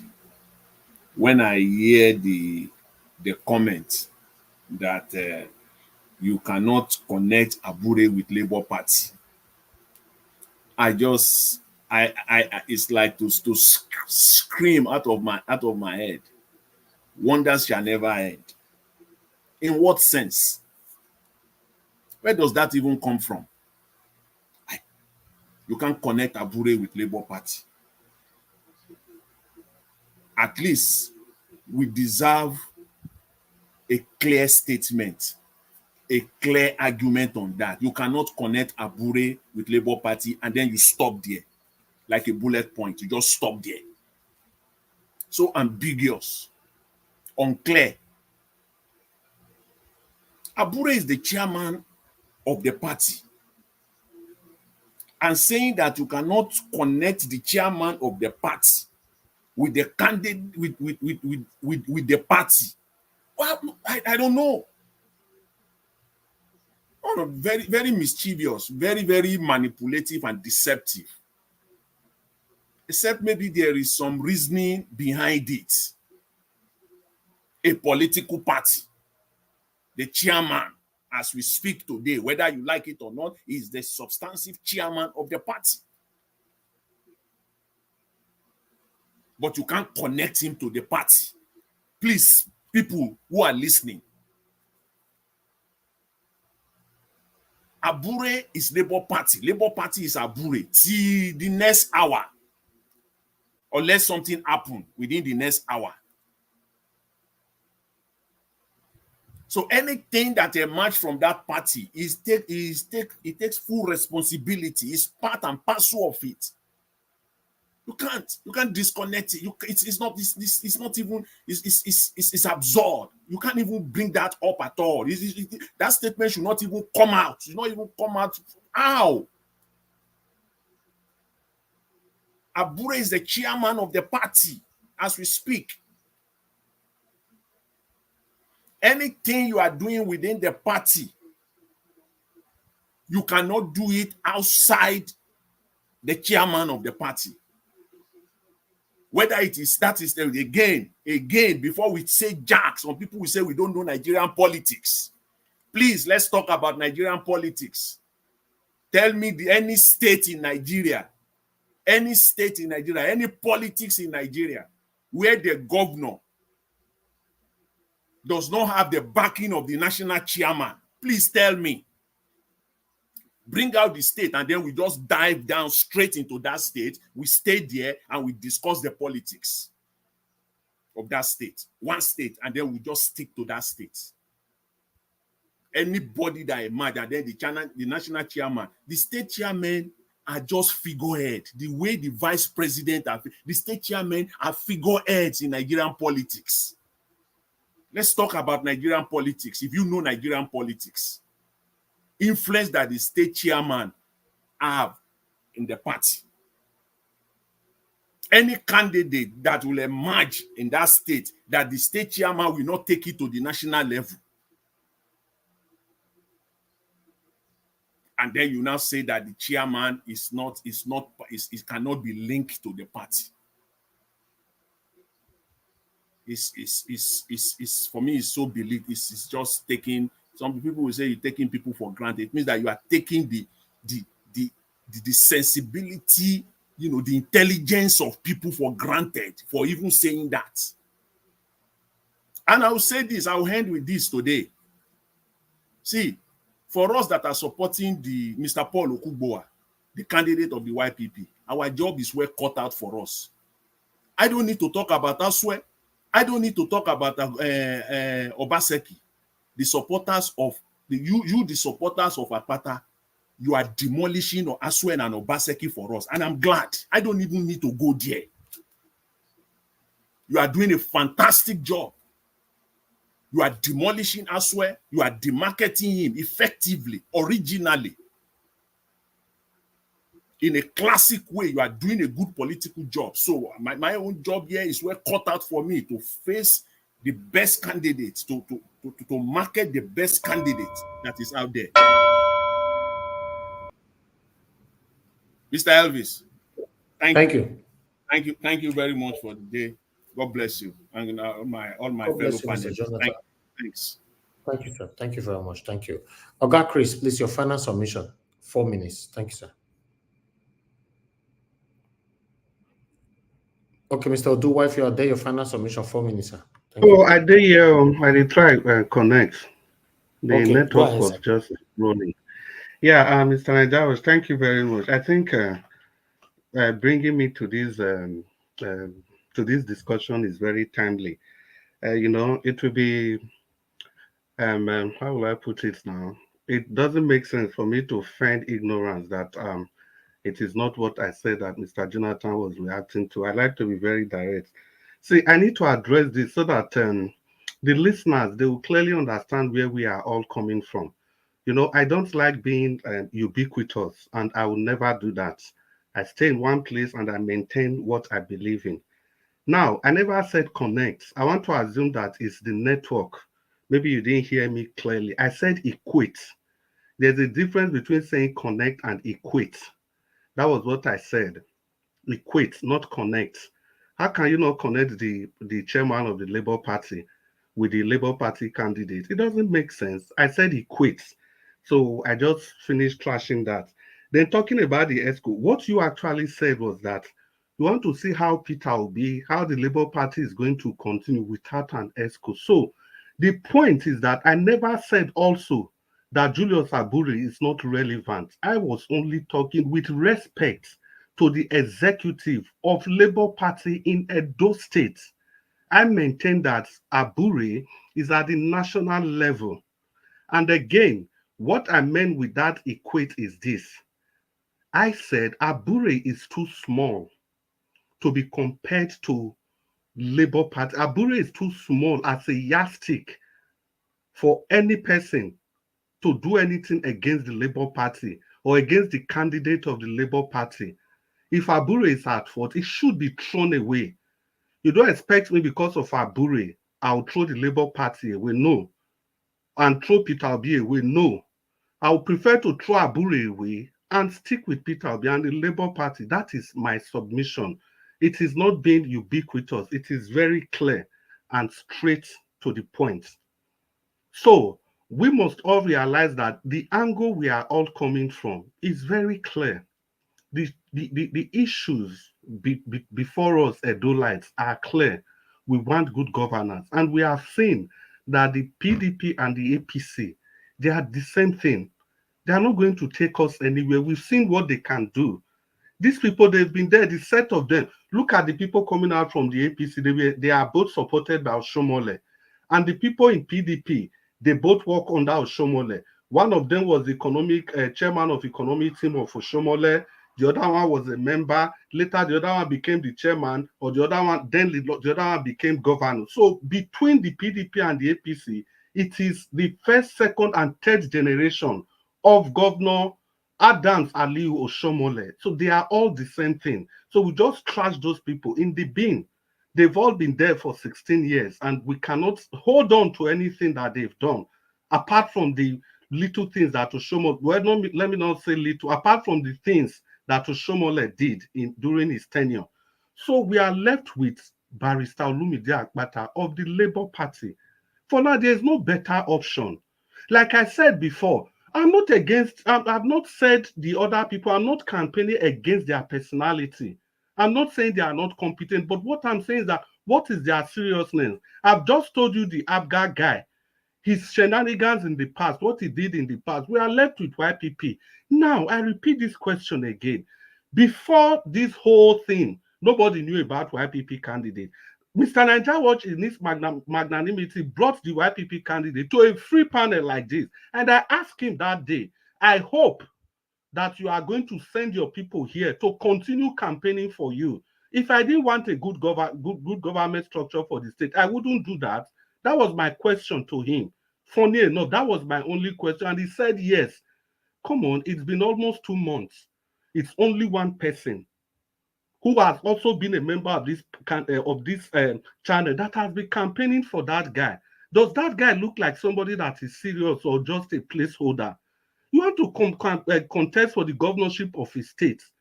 You said you resonate with young people. So why are you not using this channel? Why are you not using this channel? If we're even talking about the data, what about the WhatsApp group? It's only one person since that time. And the other two candidates, they are even nowhere to be found. We have to be serious. We are talking about the governor of Edo State. And you have a free platform to utilize. You are not utilizing it. So that's why I said we are only left with Barrister Olumide Akpata of the Labour Party. And any attempt to divide this vote among these other placeholders, the seat, the power of governance is going to go back to the PDP APC. We have to get this clear. These are the facts on ground. We have to be very pragmatic about this. Like my brother that called in from Italy that was speaking Benin. You see, this is the problem. If you degenerate these things to tribal, what about our brothers from Edo North and Edo Central? After finish speaking Benin to the people from Edo South, what happens to those people? So we shouldn't delve into all these politics, and I'm glad that Mr. Alex gave him a very good response also, and he spoke Benin to him. If Alex hadn't spoken, I wouldn't go that route, because there are other tribes in Edo State. Does that mean it's only the Benin-speaking people that can make you a governor? We have to be fair in some of our submissions. So the issues are very clear. I have repeated it severally. I cannot be holier than the Pope. Peter Obi is still there. So you want to tell me Peter Obi is aware that Olumide spend all this money, Olumide was corrupt, and Peter Obi is still supporting him? I don't have access to the inner workings of the Labour Party, but I believe Peter Obi does. So because of that, I'm putting my trust through him. Just the same way I trust Nigeria Wars channel. To be anything he shows there that this is what is happening in the state. I'm not there. If he says this road is bad, I will hold on to that and say it anywhere. I'm not there. Even if any other person is bringing alternative views, I'm not going to believe that person, because the person, the icon who is Nigeria Watch in this state, has told me this is what it is. I'm holding on to that. The same thing in this case. Julius Abure, Labour Party, Olumide Akpata, Peter Obi is the icon. And we have other icon, ultimate equal. These are people with proven integrity. Ultimate Equal has been in Labour Party since how many years? 20-something years. They have never been PDP or APC. Even when they had the opportunity to, when the cash was flowing. So I have to trust the judgment of these people. It is not just about this, that. No. The issues are before us. The facts are clear. The other candidate we are talking about, couldn't it have been better if they stayed back and resolved these issues? Just like we've been saying, Peter Obi should leave, he should leave, he should leave. He's seeing this thing bigger. He that wears the shoes knows where it pinches. This is politics. It is not, it is, I don't know how to put it. It is politics. You have to play the game. And again, we must understand that somebody asked a very germane question, and this question is also linked to what Madam Luke said earlier on before, that Peter Obi is a system man. He's not there to match these people power for power. And another person, two people have asked, is it not the same Yakubu that will conduct the election, that will announce the results? So that brings it to the fact that who amongst these candidates, apart from Olumide Akpata, that can stand these people, shoulder to shoulder? Look at all his statements. Look at the audacity with which he speaks to the people. Look at the coherence and everything. So how will I, in all sincerity, when I know what the PDP and APC they are capable of doing? Is it the same the PDP and APC that stopped Peter Obi from using the stadium during the presidential election? Is it the same PDP under the direction of Obaseki that made sure that the last local government election and even the House of Assembly election, everything went to the PDP? Almost everything. Then you think you want to fold your hand, then these people, how do you think these people can face the firepower of the PDP? It's not going to be possible. Even with Olumide Akpata and with Peter Obi is going to bring the vote and the integrity, and I'm sure, and I know it very clearly, that Olumide Akpata is going to stand with them eyeball to eyeball. He has been demonstrating it. Look at when they destroy his billboard. Or is it the recent anti-cultist law that he passed in the States? He questioned these things, even if it is not the content, but the audacity, the tenacity, the boldness with which he threw out these questions to a sitting governor. That alone is already sending signals and jitteries in the camps of the enemy. So this is the things we are talking about, because we shouldn't forget, it's not just about vote, vote, vote, vote, vote. We have to be pragmatic. Peter Obi won the presidential election. People voted for him. But is he the president today? The answer is no. So that is where the pragmatism comes in. That is exactly where it comes in. We have to understand it's not just going to the polling booth and voting every cycle. This is what we've been doing since 1999. How many amongst them have actually won election? Even Oshomole's time, we saw how Obasanjo came to Edo State and ensured that Oshomole was not declared the governor of the state. Till we went to court and everything, and Oshomole became the governor after 1 year plus. So these are the pragmatic angle we should look at it from. If Oshomole was not resilient, Oshomole now went and started playing, he now defected to the use of bike men in Edo State. Any day he's going to court, you have thousands and thousands of bike men with him to court. He never gave up. It was threat for threat. So that is the kind of things we are talking about. This election, if any person thinks Obaseki is going to take it lying low, we are just in a dream world. We are just in a dream world, if that is what we are thinking. Obaseki is so desperate that he removed his deputy governor of the PDP and replaced him with somebody from Labour Party. And yet you people tell me Labour Party is nowhere. So these are shenanigans, these are plans, these are avenues, these are, what am I saying, orchestration from the pit of hell to make sure that they continue in power. And what we are saying is that just beyond the votes, we have to look beyond what happens before the election, during the election, after the election, collation of results, transmission of results. Let's even assume, God forbid, it gets to the court. Who has the firepower to actually do this? Who has the connection and everything to actually do it? The choices, the answer is as good as mine. Your answer is as good as mine. It is no other person than Barrister Olumide Akpata of the Labour Party. I'm not even talking about competence now. I'm just talking about the efficiency that he brings into the system, the total package, the person, Olumide Akpata of the Labour Party. What other options do we have if we want to be fair to ourselves? If we want good governance in the states, if we want prosperity in the state, if we want somebody that can actually do that thing that we've been lacking in Edo State, it's Barrister Olumide, but he has done it before. He can do it again.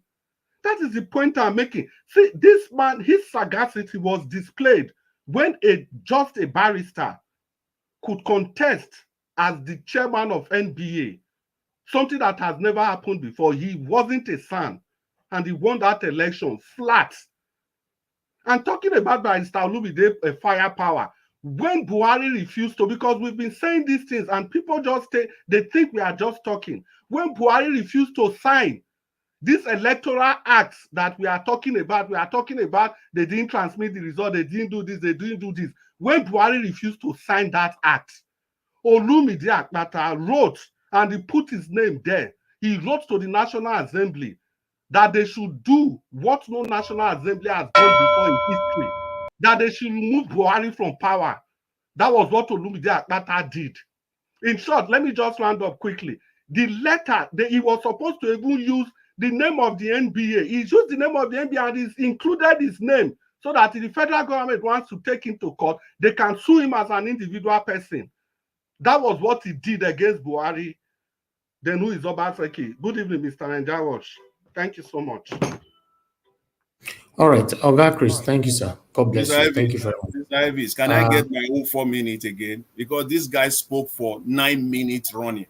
Oh yeah, go ahead. Respond 2 minutes, not 2 minutes. 2 minutes is not enough, Mr. Elvis. Oh yeah, you go ahead, sir. I don't understand you today, I need to Mr. Elvis. See, go ahead. In terms of equating I understood what you were saying perfectly well. Most people do. Very clearly. And thanks for even, making yourself clear, coming out clear. So what you are saying in essence is this, because the word you are still hiding it. What you are saying in essence is this, that the party is greater than one man. That Labour Party is greater than Abure. Is in essence, that's what you are saying by the word equate. That you cannot equate Abure with Labour Party. Period. That's your argument there. But that doesn't stand. We all know what is happening within the Labour Party. A man, you are telling us that a man, Abure, is not greater than Labour Party. This is the man that conducted the National Convention of the party in the most unusual manner and is still standing today. And you said that man is not greater than that party in terms of equation. That argument also for me fall flat. Abure is in charge of Labour Party today, whether you like it or not. Abure is in charge. This is the man that conducted the National Convention of the party. And you said it's not. And if you say that the National Convention, that the party is greater than him, why is the National Convention arrangement is still holding today? Why is it that everyone that emerged from that National Convention are still holding their position today if the man is not in charge? So Abure is in charge. Abure is more or less right now, is even much more greater than the party, if you want to say it, because there is nobody within the party that can challenge him. Mr. Peter Obi's statement cannot even get him to step aside, talk less to resign. That's the point that I'm making here. And you can spin it whichever way you want to spin it. Painting Labour Party as holier than thou. The Labour Party as is presently constituted now. It is not so. You know it, I know it, honest people knows it. That's a fact. Mr. Elvis, I will leave it at that for now. Thank you very much. Mr. Elvis, I'm ready.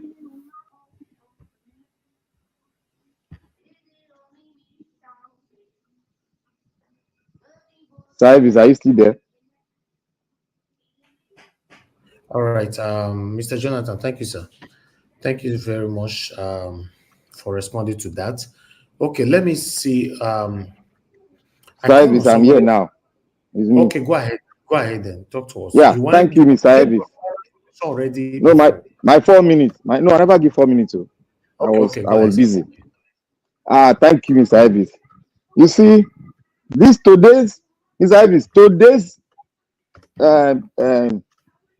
today's video, please go and keep it. And yesterday's video, go and keep it. Please just set aside, just put my name there. I'll use this thing as a reference and I'll bring everything and wrap it up on a day that I'm ready to wrap it up. I'm gathering a lot of things now. You see, let me say one thing to you all. There was a brother that called every one of us yesterday.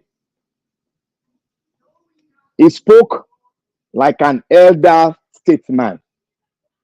And he spoke like somebody that understood, in short, he understood the political, maneuvering and systematic division that they are playing.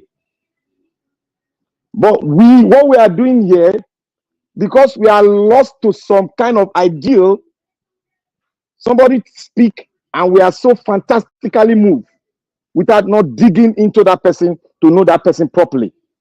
Now, what the brother said is like this. Some of us, I want to interpret everything on my own way. Some of us don't understand politics. We are thinking that politics is done in such a way that, if you do this, it go like that. Now a question came.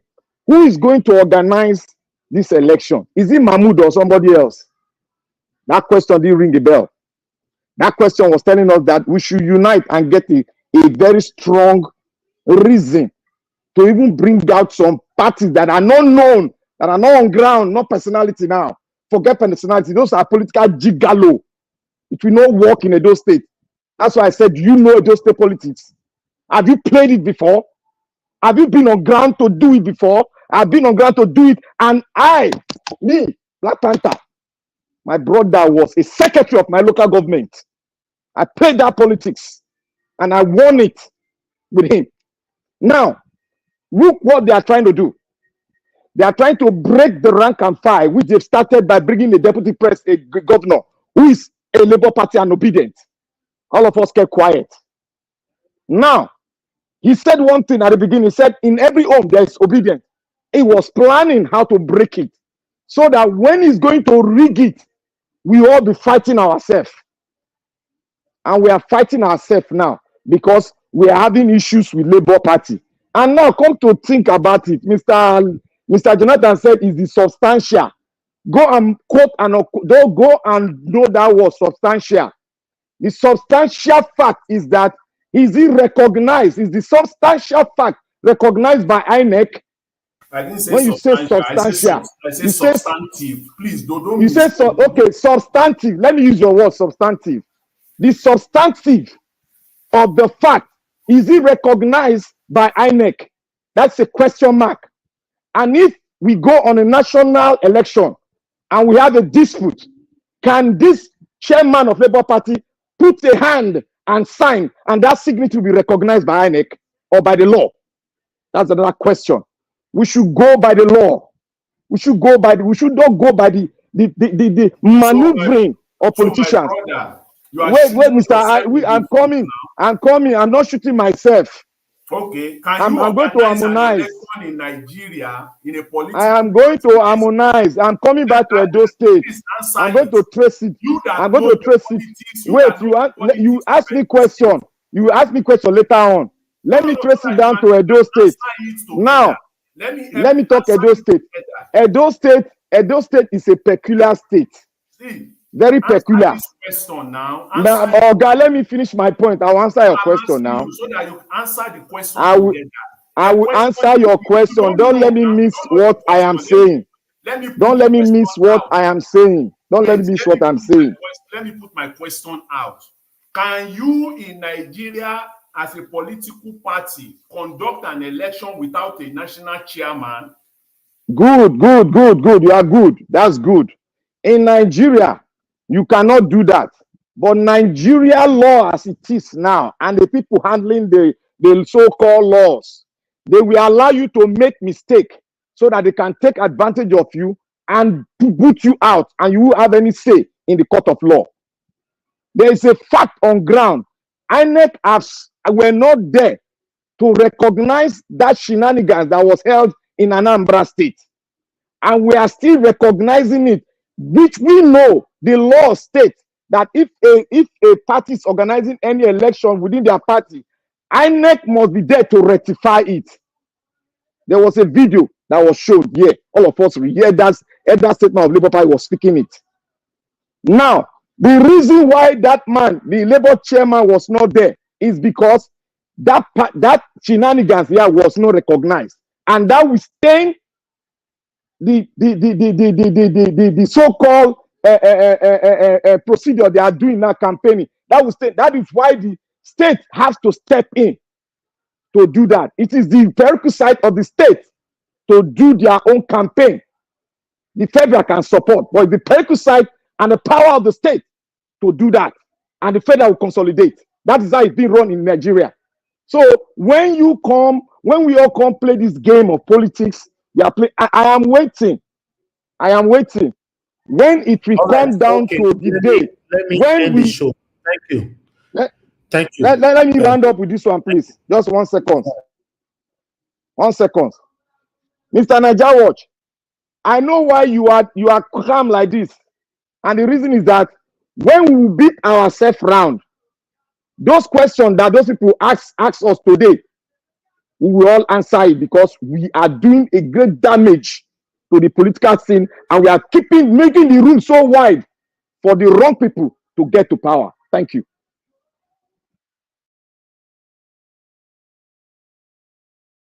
All right, thank you. Thank you very much. No, sir. I can't do this back and front. No, Mr. Jonathan, I don't like this now. This for go ahead. Okay, go ahead. Today's video brother, please keep it. I'm not keeping anything. You people should keep it by yourself. You people should be giving me additional job to do.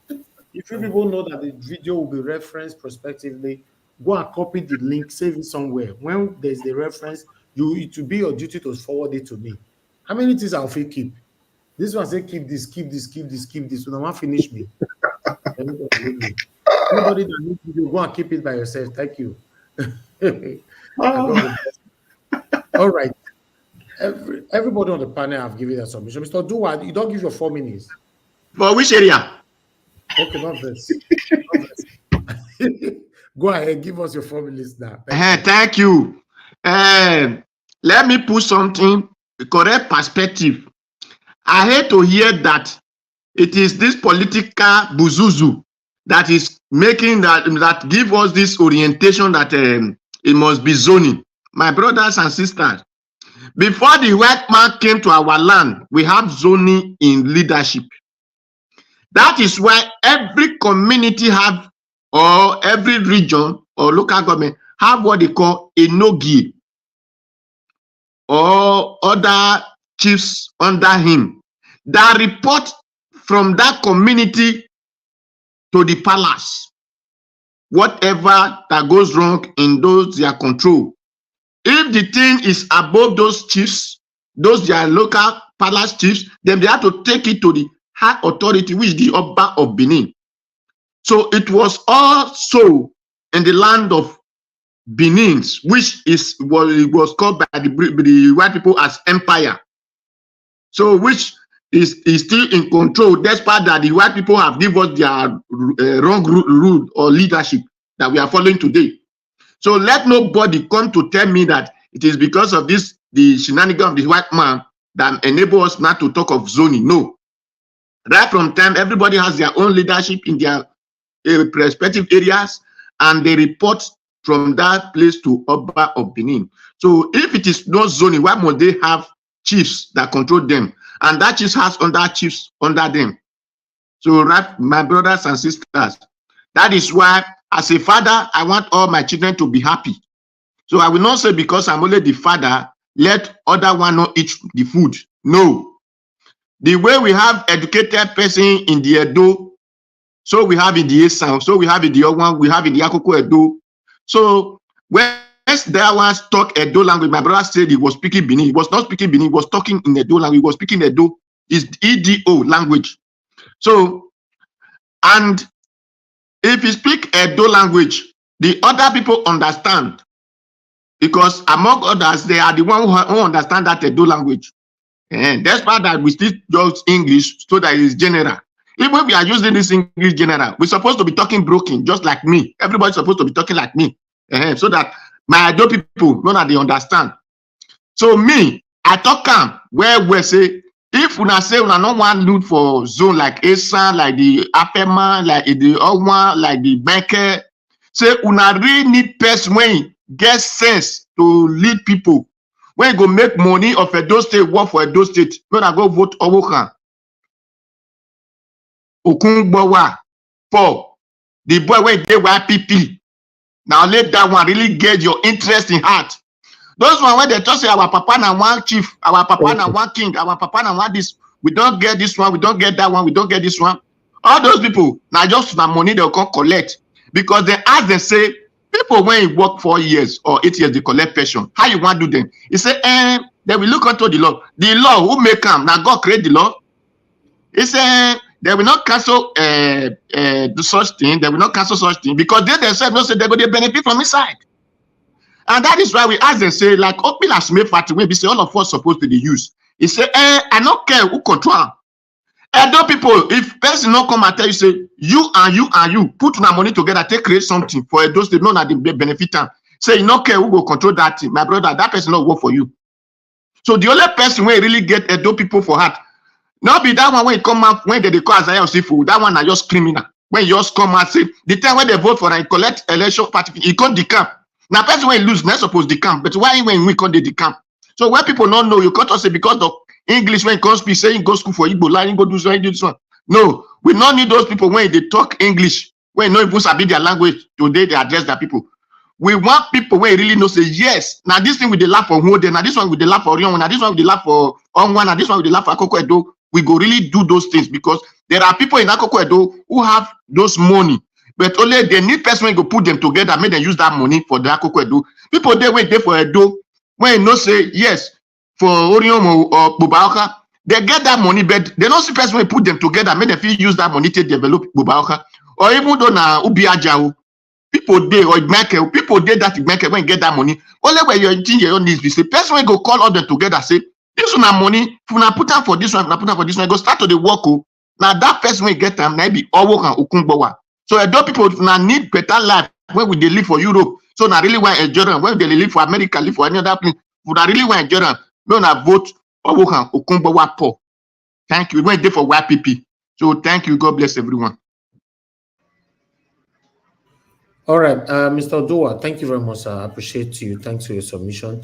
Fighting for their own candidate. Yeah, Black Panther, you said what?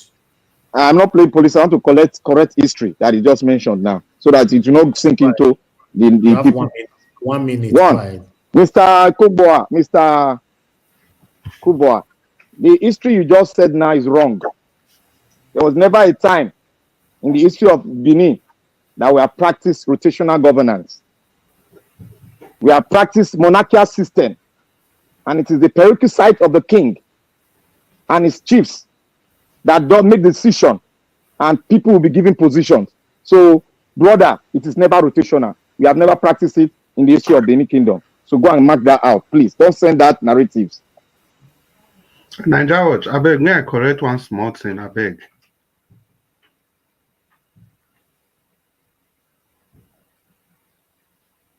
Mr. Niger Watch. Oga Chris, you have something to say? I beg, may I just correct one small thing? Mr. Yeah, go ahead, 1 minute now. Thank you, sir. And Mr. Odua, I respect your opinion, but you know, so not be waiting Barrister Olumide Akpata talk concerning pension. You know, say no go do anything.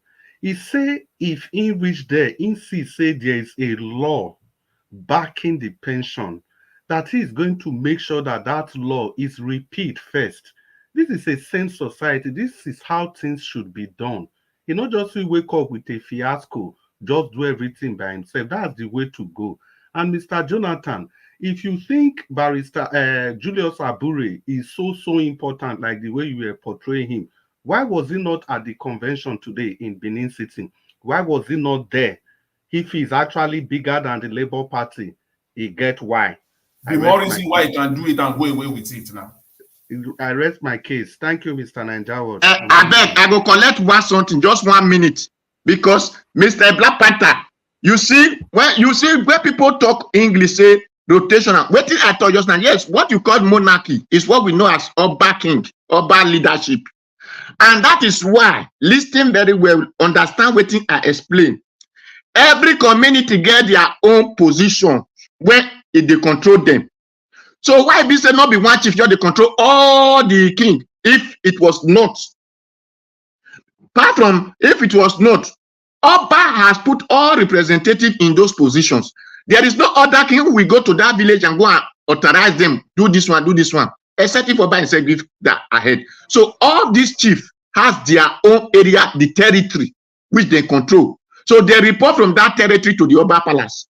That is why I say. So is that rotation now? So yes, that is why it is not only one person. Listen, it is not only one side that benefit from the palace. It was all of them that benefit on their zones. So if you now make it only Edo benefiting from the government affair, then that means you have sidelined the other kings or the other chiefs of the palace. That is what I'm letting you to understand.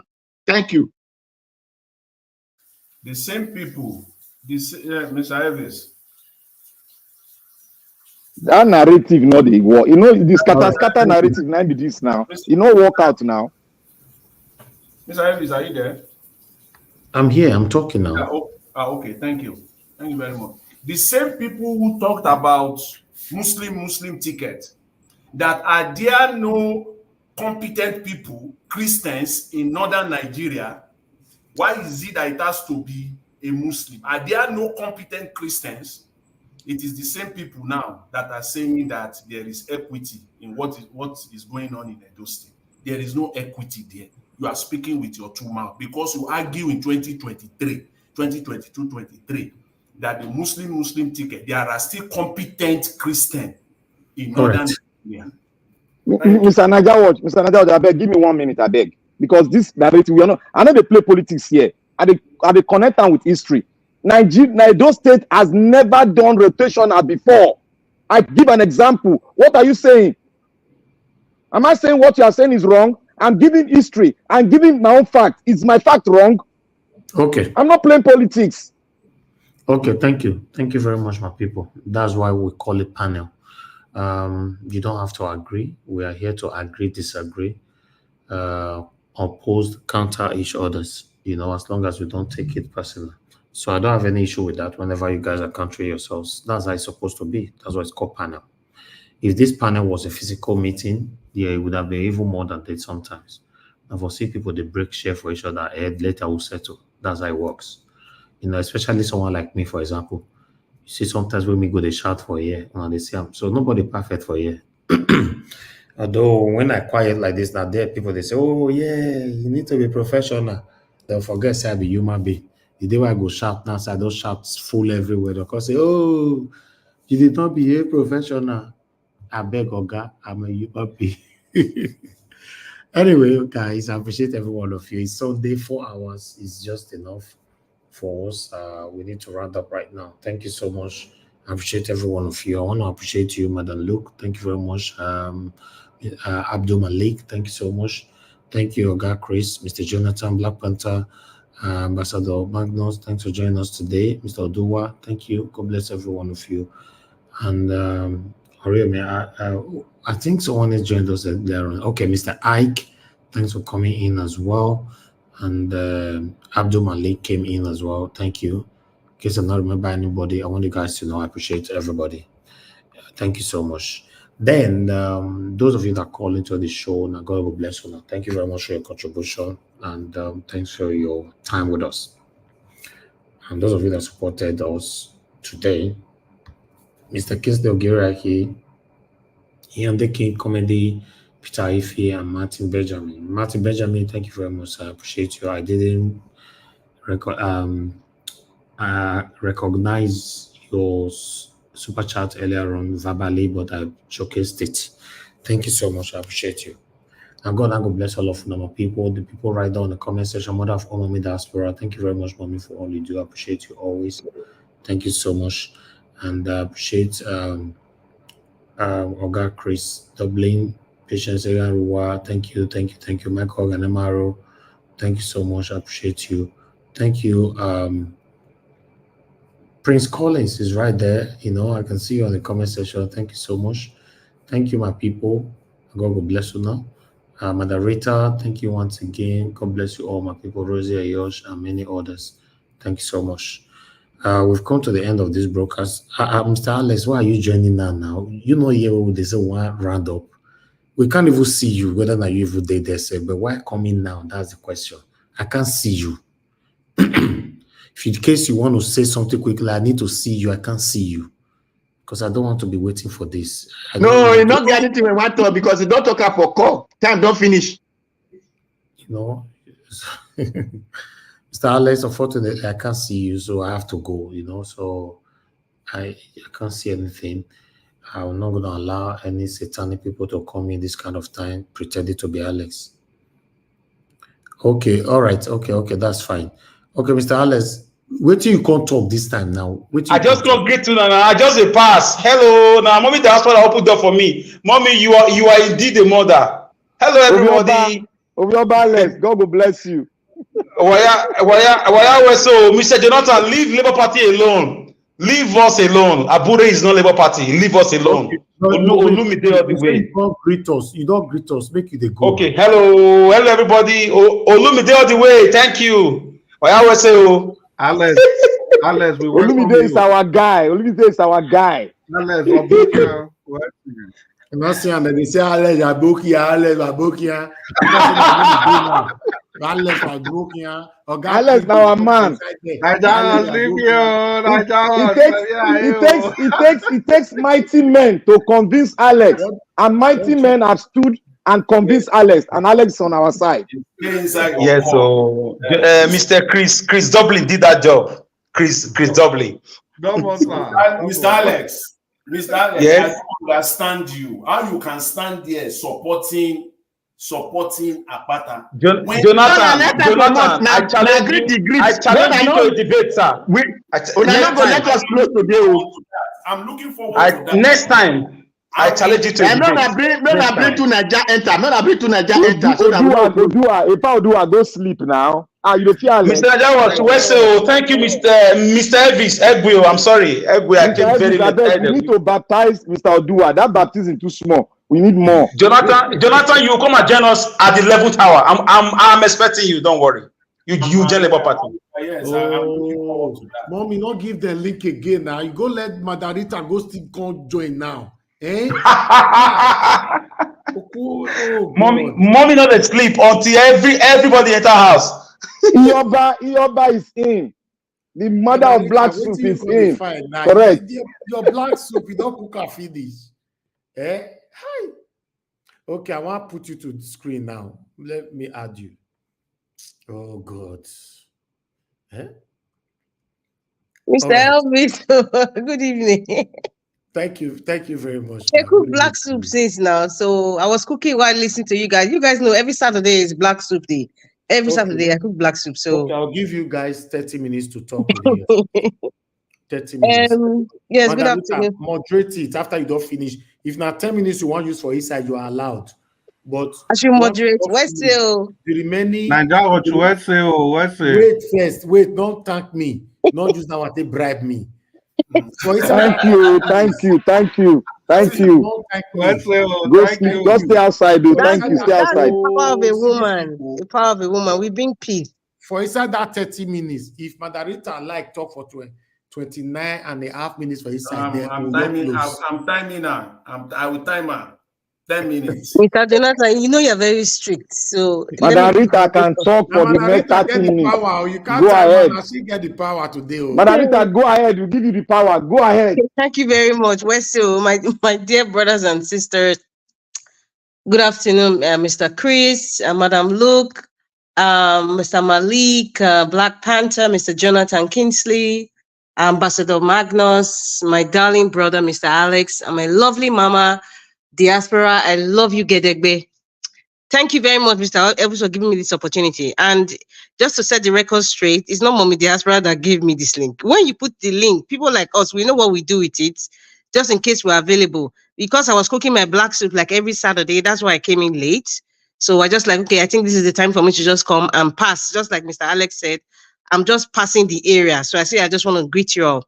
Mr. Odua, I don't know if he's still on the screen. I guess he has left. You know, sometimes, Mr. Odua, if you're listening to me, I don't understand you.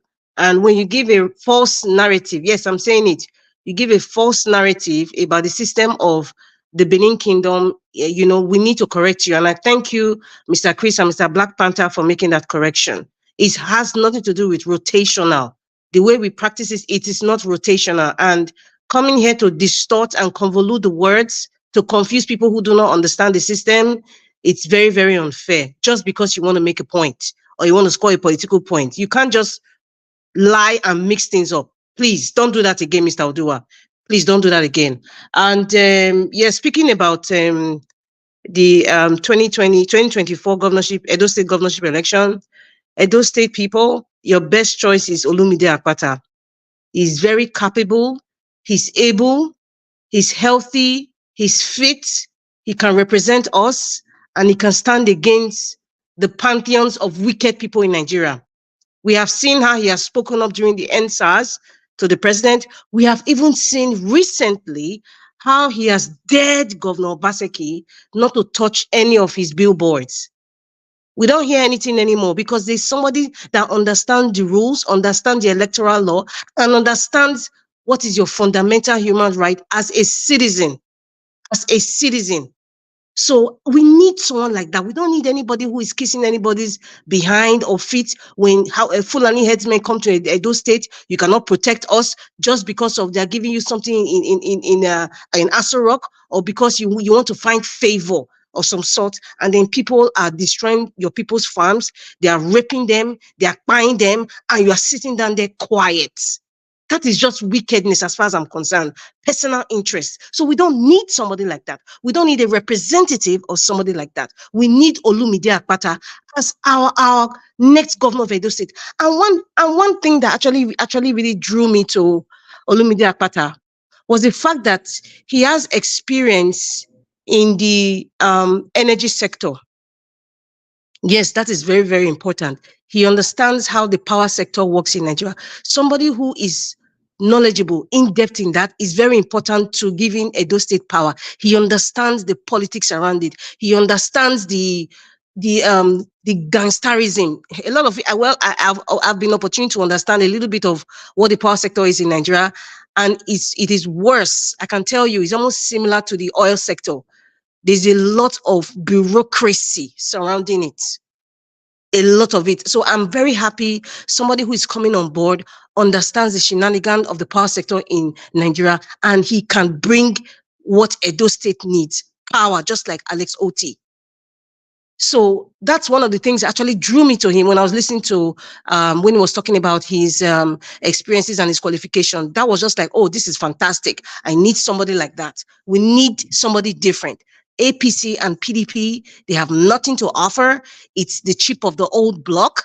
It's the same old cycle. They are not going to reinvent the wheel of developing Edo State. Is the same old cycle. We have seen it before. We are seeing it now. As well as I right now, they've actually upgraded, but we will catch them every single step of the way. Every single step of the way. I will excoriate them as best as I can. And I know a lot of other people who love Edo State, who understands the trickery of the present administration of Edo State under Governor Baseke. We understand the trickery of those who are shouting hallelujah and all the minions around Aswe Godano's end. We understand it. We even understand the placeholders.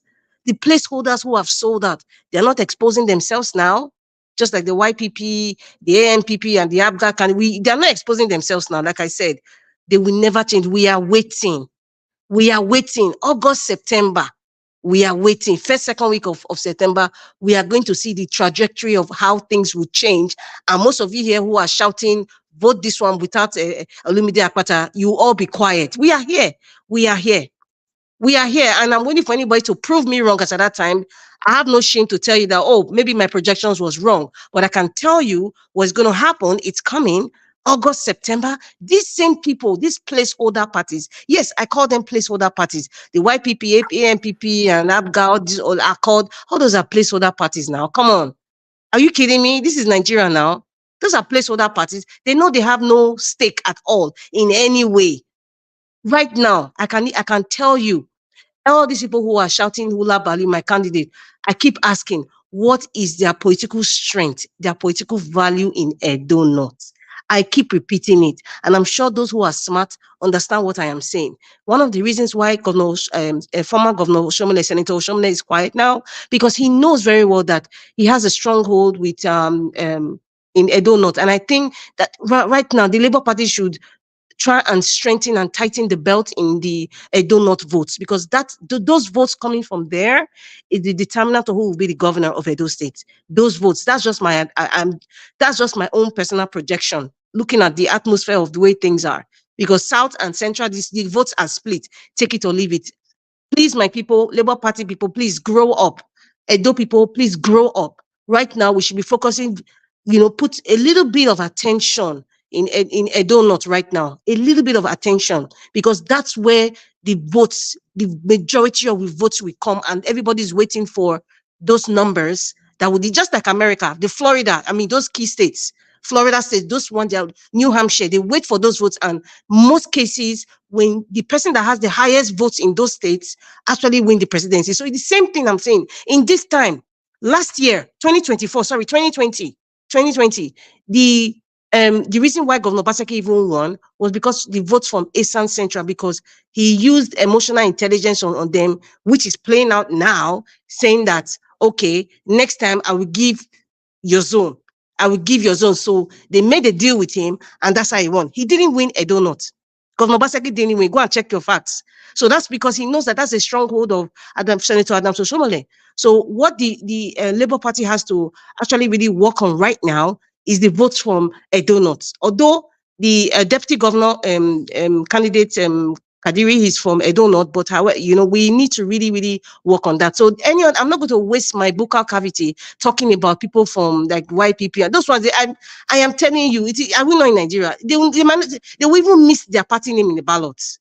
They will miss it. So please, the only way I can encourage people from the YPP, Mr. Azena, Okungbowo, and the other one from Amis Osifo, and the rest of them, they should put their egos down. They should come down from their mountain Olympus and come back to the Labour Party and support Olumide Akpata, because that's the best bet. They can actually even try to see what they can impute in the cabinet of Olumide Akpata and not go on this merry-go-round placeholder things. We know the game that's been played out. So there's nothing, absolutely nothing you can tell me. Anybody can convince me not to say they're all placeholders. But I am advising and I'm speaking to their conscience and the supporters club of these other placeholder parties that please encourage your candidates and their members to join Olumide Akpata to kick out and flush and disgrace the APC and the PDP out of Edo State politics. Disgrace and remove them completely out. This is a new dawn. We need something new. We need something proven to be competent. That's what we need. We don't need the same old tricks. Same old tricks of APC and PDP. Right now, all these people who are deflecting and moving like a pendulum to the present administration party, they are doing it because they are all broke, all of them. And they know very well that this person, Governor Obaseki, is so desperate. Just like how Agbado was desperate. He said, if they want money and they say no, give them more money. If they say they want to make a deal, give them more money. So that is the angle. That is the formation Governor Obaseki is playing out. Yes, I said it. That is the formation. So right now, even if it means emptying the treasury of Edo State, because he knows that the only person that can cover all the tracks, all the alleged, let me use allegedly now, corrupt practices of the State House of Assembly and the governor himself, he needs to cover it up, and that's why we cover it up for him. So anything by team, as our people will say, anything by team right now, he's going to do it, even if it means emptying the treasury, even if it means borrowing more money, he's going to do it. So that's why all these other people, they're all running to him because he has dangled the banana for so long. The same thing he practiced with the local government elections. He dangled the banana and the meat for such a long time until he realized, he calculated that, okay, election is coming. Now I'm going to promise all of them that they are all going to win, but this is my deal. He dangled the banana so much that they were so desperate and they got the position. That's why you have made, if not all, 90% of people who are chairman and councillors now under PDP, where is it done in any state? Where? There was not even an election. They were all placed there because he dangled the banana for so long. People shouted and said, we don't have any local government chairman. We don't have any councillor for so long. It was desperate. You see, Governor Obaseki using psychology. I can see it so clearly. He is using psychology and it is working somehow. But people like me, I'm going to expose it. I'm going to keep telling it and I'm going to keep speaking it. He's using psychology. He's using the tribal issue. He's using the zone issue. And they will not tell you if for equity and justice. It's all psychology. Politics is psychology. But when it's psychology get towards something that is evil and conniving, I will speak up. I will speak up. So please, my people, some people, I'm telling you people, they are going to use you people again. They're going to use the position of for equity and justice. Even the other ones on the placeholder parties, they will say, oh, it's for equity and justice. Oh, I'm not going to stand here and say it is not a Santon. Nothing like that ever existed. Thank you, Mr. Black Panther. These things that we are experiencing now is what our psyche has become over decades. So it's even the little voices, even trying to open the minds of people, is hard, like extracting a dentist trying to extract a wisdom tooth. It's difficult for people to comprehend or to understand where you're coming from. They think it's all about party. No, we are trying to break this evil cycle. That is the point. That's why we have platforms like Nigeria Watch. Mr. Elvis, God bless you, sir. Thank you for giving me the opportunity, and most of us here, to speak out to educate people. Because right now is desperation. This is desperation politics. So right now you will see the wolves, the porcupine, the antelope, all sort of them. They're all going to the PDP because the man has the money. He has the key to the safe where the money is, and they know he's ready to share it because they know he's desperate. So they're all falling for it. But the people who are the hallelujah people are making it seem like, oh, these people, they know the right person they're voting. No, we all know. Let us not deceive ourselves. Let us grow up. They're all going because of the money. 24 hours before the election, you people will see things that will change. And I know it will change in the favor of Olumide Akpata for sure, 1000%. It is going to, all these things that we are seeing is just noise. It hasn't even started. All these people deflecting. I'm laughing because they know the game, they know the psychology. Most of them who are experienced, they know the psychology. They know that there's money right now. Anything by thing. Those who are coming from diaspora, coming from a good system and supporting a bad system. That is, for me, that is even, apart from mental slavery, that is mental instability. Because you cannot, just because of money, you want to become mad. It doesn't, to me, it's crazy. That's why I keep saying many people have PTSD. There's total madness in the entire country. But however, most of us who are sane, we know the game. My duty is to inform people and open the minds of people. And that's why I am still telling everybody in Edo State, and those of you who are listening, those of you who are supporters of the placeholders, listen to me. Olumide Akpata is the best bet for Edo State. He's the best man for the job. Guarantee. Even now, he's even challenging a sitting governor. I dare you to remove any of my, or your boys to remove any of my billboards. What is happening now? Have you heard anything after then? Because they understand that this man is a no nonsense. You know that this man, he knows his right. You cannot cheat him. I don't understand why people who are saying they are obedient. I don't get it. You are support. You say you're obedient, and all of a sudden you're supporting the man at Osadebe Avenue. I just don't get it. A man that even prevented Peter Obi, who you stand for, from using the Ogbe Stadium to campaign. However, it even backfired on him, and that's why the PDP lost woefully in Edo State on the presidential election. And this same person with his hegemonious practices is now placing somebody upon you, and then you're not supporting the person. Isn't that madness? Check yourself. Isn't that madness? Do people don't think? Is it that people forget? Anyway, they say Nigerians always forget. They are very jolly good fellows. They forget. Is it the same person that you want to support? Madam Rita, you've spoken for 15 minutes. I think Well, that's fair. nobody stopped me. Thank you very much for stopping me. Yes, it's my turn now. Yes, thank you, Madam Rita. Talk now. I'm the one that. No, I think it's my turn. You guys have been here for more than 6 hours, and we just came in. Please, I need quiet, please, sir. Jonathan, let the newcomers talk now. Sir, please, Mr. Jonathan, please, with all due respect, I am the one moderating, and I'm going to give. You are the one moderating, but you are not fair. You are moderating for 15 minutes. No, it's a new session now. You are being too harsh, Mr. Jonathan, please. Mr. Jonathan, yes, our time is running out. Please, Mr. Jonathan. So let me just come in for a few minutes, please. Mr. Alex, 5 minutes, Mr. because Alex, we're in Nigeria. Go in 5 minutes. Thank you. Because we're in Nigeria, that's why I'm giving him a preference. In Nigeria. Thank you. 5 minutes.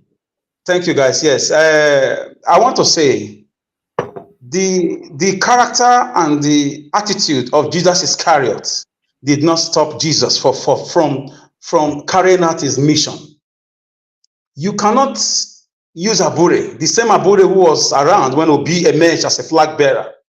Yes, I understand he has issues, because I want to trash this issue once and for all, if I can. You say, yes, people become corrupted. The only permanent thing in life is change. People do change for good or for bad. You see former armed robbers become pastors. You see nice people become hooligans and criminals for reasons best known to them.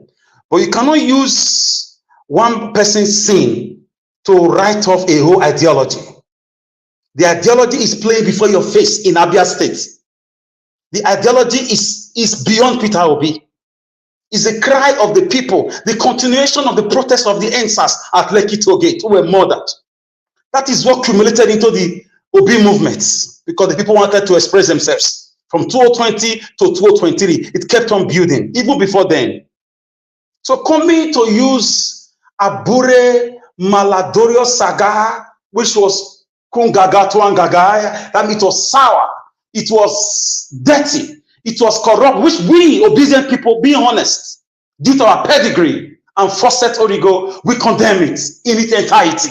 We came out crying for his, arrest and him stepping down. Naija was crying, I was crying, everybody was crying. We didn't support him. So we find ourselves in a peculiar country where anything goes. What do we do? What do we do? So should we throw the baby and the dirty water away? No. No. When the flood is much, water will take its level. Abure has been allegedly suspended from his work. Things are happening. His own counsel said it's not true. It cannot happen. At least something was activated. So, and Peter Obi is still standing on the Labour Party agenda and on the obedient movements ideology. That Nigerians are tired. That nobody is buying bread cheaper. That the son of a poor man, the son of a rich man, everybody is experiencing the same thing. Nigerians are yearning for change. Alex Oti being the only Labour Party obedient, movement produced governor is making a difference. Please, brothers and sisters, I'm not here to sound cantankerous. I'm not here to accuse you. I'm not here to abuse you. I'm not here to attack you. I'm here to invite you for a date with destiny. Join us on this move. We have suffered in Edo State. Edo State is like a state that is without a government. You know the history already. You know the story already. How we were abandoned during the heat of the Hesme activities when Governor Octom, Governor Wike of Rivers, Governor Akeredolu of Ondo were fighting back. Our governor kept quiet, and thousands of those were murdered in cold blood under the supervision of this administration because of Ruga settlements. They even plan to give 20% arable land in all local government to Buhari and his Hesme, who were engaging in their killing spree, raping and invading spree. 1 minute more, sir. 1 minute more. So if not for the timely intervention of people like you on this platform and Naija Watch and civil rights organizations and good people worldwide that killed that bill because of the greediness of government of the government of Obaseki. So away from that, Olumide and Labour Party and Peter Obi are the only rope. Edo people are like in a deep blue sea. They cannot swim. They just need a rope to hold. And the only rope that we are holding now is Labour Party, Obedient Movement, and Olumide Akpata. So please, whichever grievances you have, sheathe your sword. Sheathe your sword, please. Thank you very much. Join us on this fight against APC and PDP in Edo State. When is your turn for us to fight for you in your own state? Of course, you can count on us in Edo State. Thank you very much, Mr. Alex. Thank you, we Mr. will do it for you too. Thank you. Next person is Mr. Teobala because he just came in. So after Mr. Teobala, I will go to the screen. Madam Luke will be the next person. Mr. Teobala, 5 minutes, please. Yeah, thank you so much. I appreciate everyone for the great time and opportunity given to me to be able to, express myself. Yeah, I just want people to know that everybody have the right to support who they want to support. For people supporting the maybe the Labour Party, Paulo Kugbowa and other person, they have the right. You don't have any right to tell anybody that because you feel that it does not know any, maybe, how will I put it? Like, they don't know such candidate in the north or in the south. Such person will not. That's what they say about Peter Obi during the 2023 general election. So let them be. Meanwhile, for those states, it is quite clear that Olumide Akpata, the opportunist, is just there to ride on the waves of Peter Obi. I tell you for fact, it's not going to work. In 2023, Olumide Akpata was nowhere to be found. When the whole world was clamoring for good governance, Olumide Akpata was nowhere to be found. Because he felt that he has a way to gather 1 or 2 money, what he can do is just for him to go and butt his way to becoming the candidate of Labour Party. Today, people are clamoring for Olumide or whatever. But I'm so happy with the acceptance of the great people of Edo State, the obedience, who believe in the candidacy of the good person the PDP are presenting today, the person of Aswe Igodalo. It's not doubt. He's a man with competence. He's a man with human face. As I speak with you today, Edo State is moving toward the trajectory of development, a sub-national, courtesy of the person of Governor Obaseki. Why? Because he has set a foundation that will be built upon coming with the next administration. So going forward, Edo State has already made up their mind that the next person that will take over the Osadebe Avenue is a person of Aswe Igodalo. Why? Because he has the capacity. Why? Because he has the competence to be able to deliver.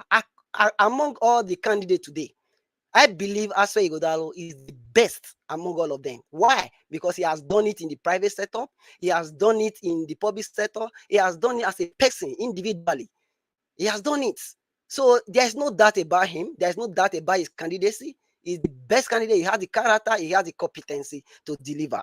I just want people to know, if you clamor for 2023 general election, that after Jonathan, or rather after Buhari finished ruling, Atiku came in. Most of you people here that are running mad now were the ones saying, how can Atiku even have the mind to even say you want to come and contest? Is it today that you not believe after Obaseki has Telling finished? people they are running mouth is an insult, my brother. I take exception to that. Did they mention Nobody your told name? you that. Please, No, you please, don't say that. please. No, If you no, are you don't running say mad, that, sir. You don't say that. You don't say that. see, I You have don't say 3 minutes. that. You have to be Alex, respectful. Mr. Alex, please let him finish, please. Thank you. Go ahead, Joe So, thank you. Like I said before, you don't have any right to tell anybody what to say or what not to say, provided I'm not insulting anybody, I'm not mentioning your name. Like I said before, Edo State is moving on a trajectory of becoming a subnational. Edo State is the state, right from even before this 2023 general election, that have been paying minimum wage of 40,000 naira. Today, they are paying 70,000 naira. Courtesy of what? Good governance. Courtesy of Governor Obaseki. As I speak with you today, Edo State is one of the states that is becoming one of the e-governance states in Nigeria. And talking about the 1 healthcare minute more, sector. sir. 1 minute Thank more. you. In regard to the healthcare sector, he has done well in this area. And we need somebody with competence. We need somebody with good character to be able to manage that affair. We cannot just give it to somebody that we don't even know what his name is, that just added the Sagbo vote to his name because he wants to come and contest election. Is that the kind of person that those states want to hand over to? In short, as I speak with you today, don't even have any, as in, he won't even win one local government in Edo State. Edo State people are not fool. They are not fool. They cannot be casual with tribalism or with sentiment. No. In all, my great people of Edo State, Aswa Igodan remain the best candidate to vote for, and it will take us to the best place where we all will be proud of the state we are from. Thank you. Thank you very much. Madam Luke, good evening. It's your turn. Madam Luke, are you there? Oh, yes, my able sister. Thank you for coming and to take the reins here to steer us back to what we need to be saying. Thank you. I am here. What can I say? When I was praising my God that we have the dissenters were not going to show up today. And oh boy, the floodgates opened and here we are. I didn't call any name. Anyway, like I was saying, everybody is free to vote who they want to vote. And like the last speaker said, yes, Edo people are not fools, but they have been fooled for too long.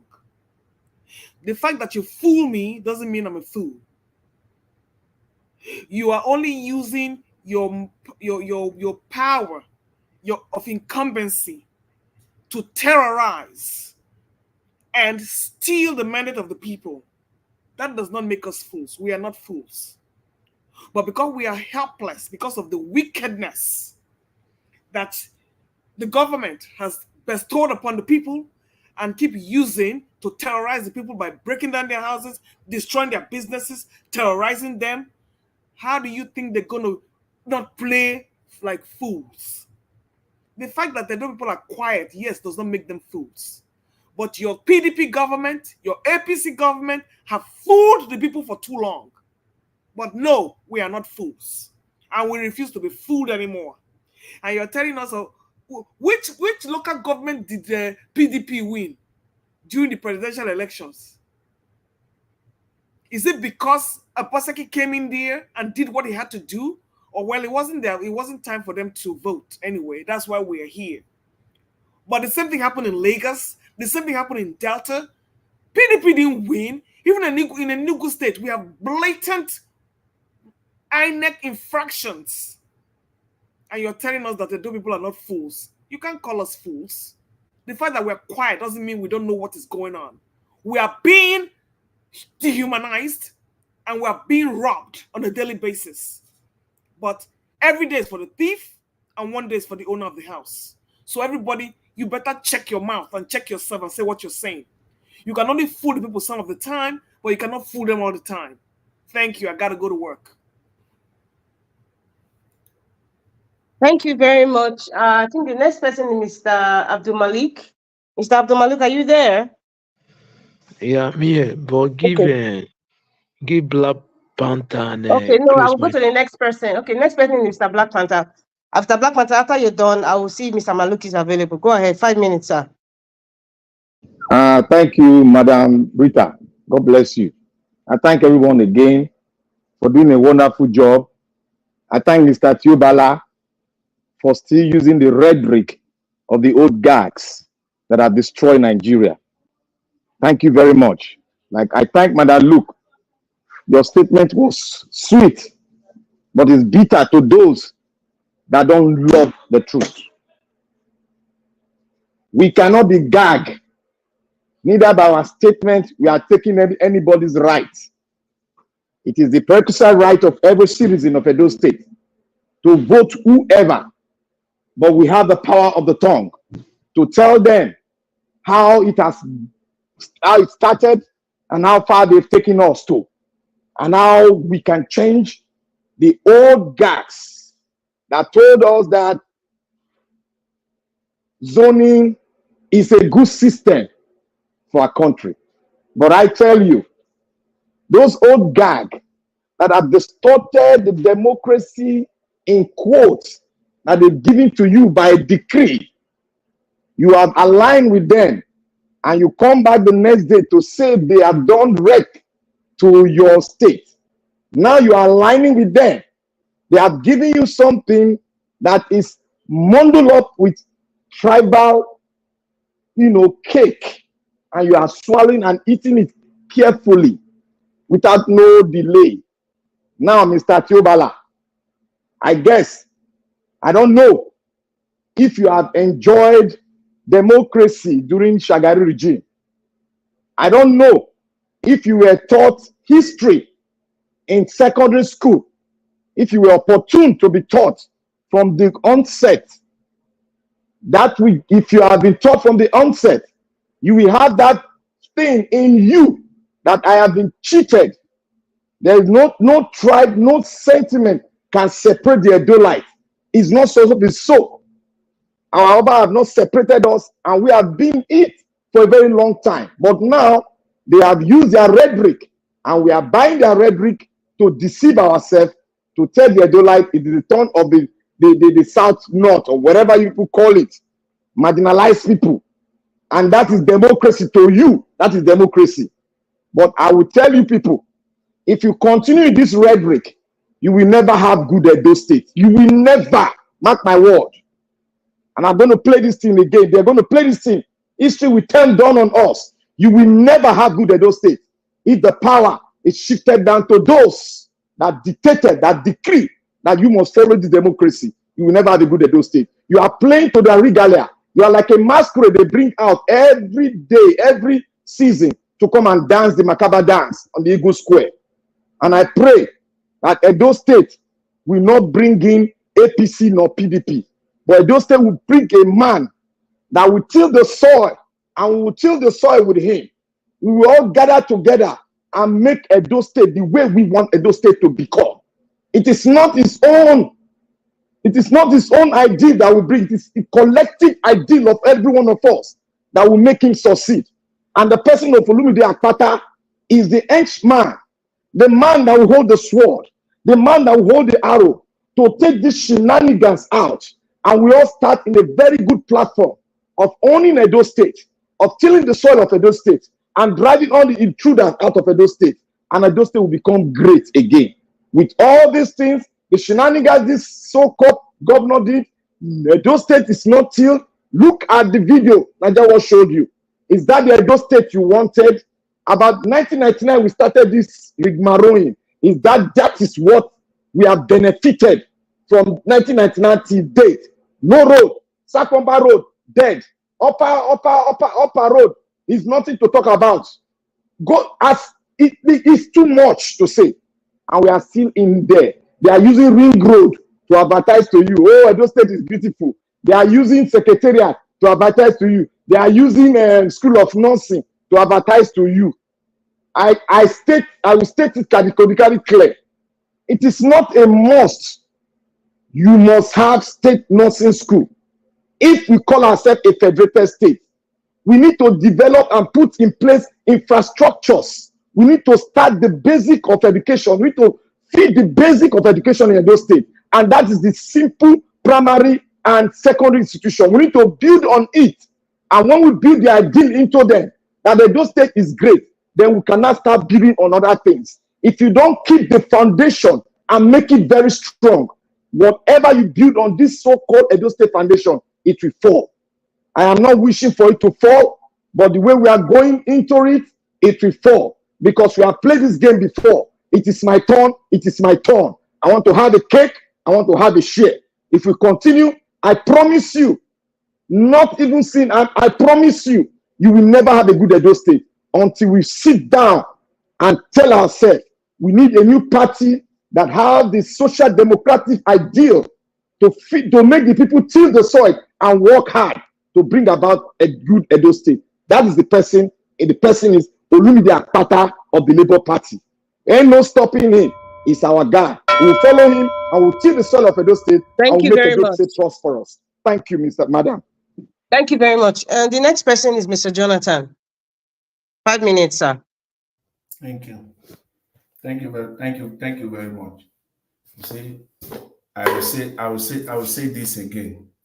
In fact, I didn't want to go here, but at this point I don't have a choice, because I had again another bullet point, another marketing bullet point today. I'm hearing that for the first time. And that comes from desperate supporters. That Olumide Akpata has a lot of experience in energy and the power sector. Listen, Edo people, we've seen this movie before. We heard it before. How one man, also a lawyer, please remember that, very, very key, also a lawyer, told Nigerians that is a cup of tea to produce 1 megawatt of electricity. That is just a cup of tea. It doesn't cost anything. It's not rocket science. It's very easy. Lo and behold, he became the minister. He was appointed the minister for electricity. We all know the state of electricity in Nigeria today. In fact, he went on to become the Minister of Works and Housing. We know the state of our roads today.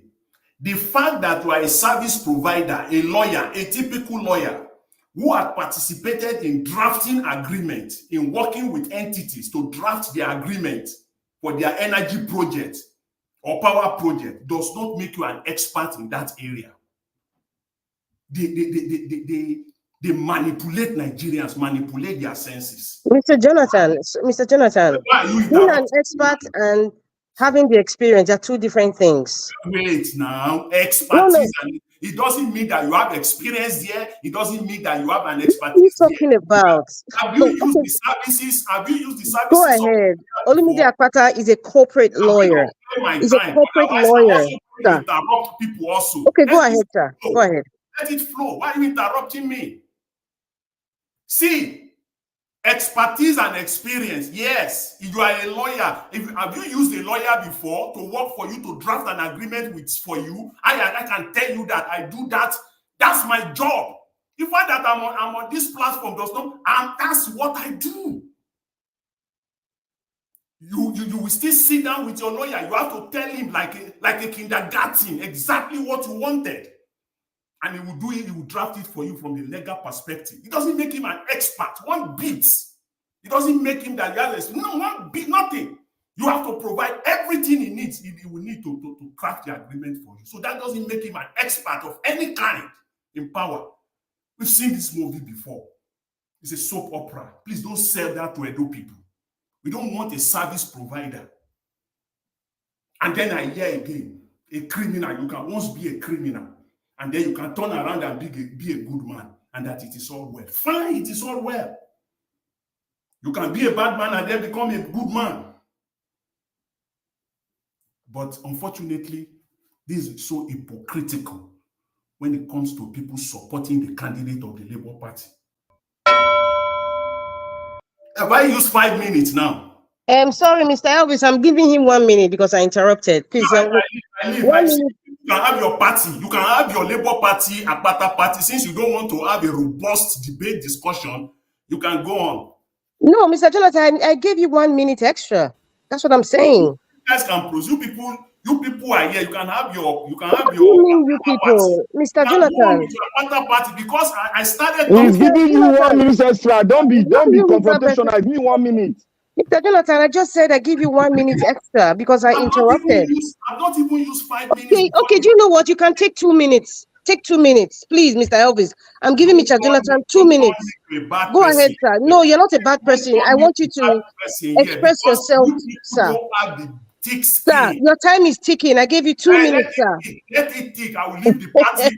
Madam Rita, I never talk. Oh, Madam Rita. No, Mr. Please be patient. Mr. Jonathan, I have given you 2 minutes starting now. It's 36.01. So start now. 2 minutes, sir. Thank you. Let me start my 2 minutes and I will say what I want to say. You cannot turn me to be a bad man here. I am not. You people don't have the skin to take the truth. You don't have the skin to listen to facts. That's why you will interrupt.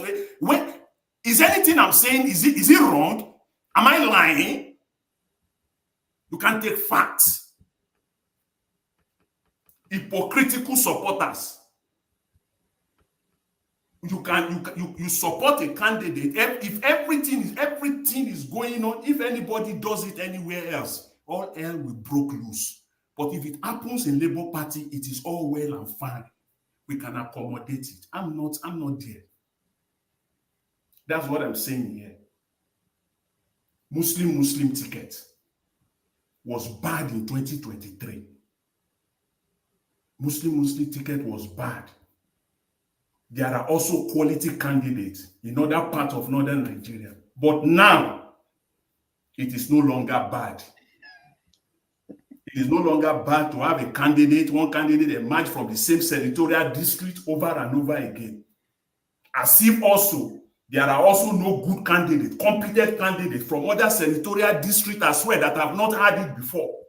And you are telling me that is equity. It is not. We don't want Edo people, it is yours to decide at the end of the day. If you like, you put a service provider there who cannot do anything at the end of the day, who will come and sell their legal expertise for you at the end of the day. Thank you very much. I'll leave it at that. Thanks. Thank you very much, Mr. Jonathan. You didn't even, you had like a few seconds there, but I just want to say something. The candidate of the YPP that you support is actually from Edo South. I just want to put it out there. Mr. Chris, sir, go ahead, sir. You have 5 minutes. Well, my own, so in case my time not reach, Mr. Najawas, thank you again on thank you for the opportunity to keep talking. That's why it staggers my imagination that election will be going on in Edo State. A station as crucial as this is not in the thick of things. Something isn't right. It isn't right somewhere. On both sides, all the political parties, they really mean well for the state. This station should be in the thick of things. Well, that is just for that. Mr. Jonathan, my own be say, I understand where you are coming from, your point and everything, but I just want you to look at the bigger picture and come to the Labour Party. I think, yeah, you will be very useful in the Labour Party. And that's just what I want to say there concerning that. And Mr. Alex, I thank you for explaining this further, that the whole idea is ideology. We cannot just, the ideology of the Labour Party and Peter Obi is bigger than Julius Abure. I like that word you used, and that is what I've been trying to say, that you can't equate Julius Abure to Labour. It's an ideology. So we can't throw that ideology away because of Mr. Abure's activities, illegal activities. So that is that. And Mr. Tiobala, You were asking where was Olumide Akpata during Peter Obi's campaign. I'll tell you where he has been. In 2020, Olumide Akpata was busy giving pro bono services to the NSAS victims. So for the fact that he was not with Peter Obi, that doesn't mean he wasn't contributing his own quota to the development of Nigeria. We all have been contributing in different ways. In fact, what we are also doing here now is also as crucial as the Peter Obi campaign. And again, I'll tell you where else Olumide Akpata was. After that election, despite the fact that even stands him out, despite the fact that he wasn't in Labour Party, but he went ahead to offer pro bono services to people in Lagos that were disenfranchised, people of Labour Party that were disenfranchised in Lagos. That is where he was. And I'll tell you another place he was. When we were talking about this election problem, signing of the constitution and everything, the new law, Olumide was busy tackling Buhari and the National Assembly to ensure that they signed that law, they signed that bill into law. He went as far as telling the National Assembly, it's on paper. This is not a statement. That if Buhari refuses to sign, that the National Assembly should do the needful. They should do the needful to be the first National Assembly in history to do that.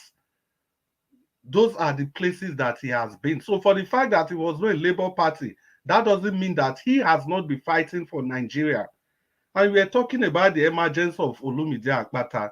Isn't that kind of disgusting, considering the way that Aswe Ighodalo, your candidate, became the candidate of the PDP?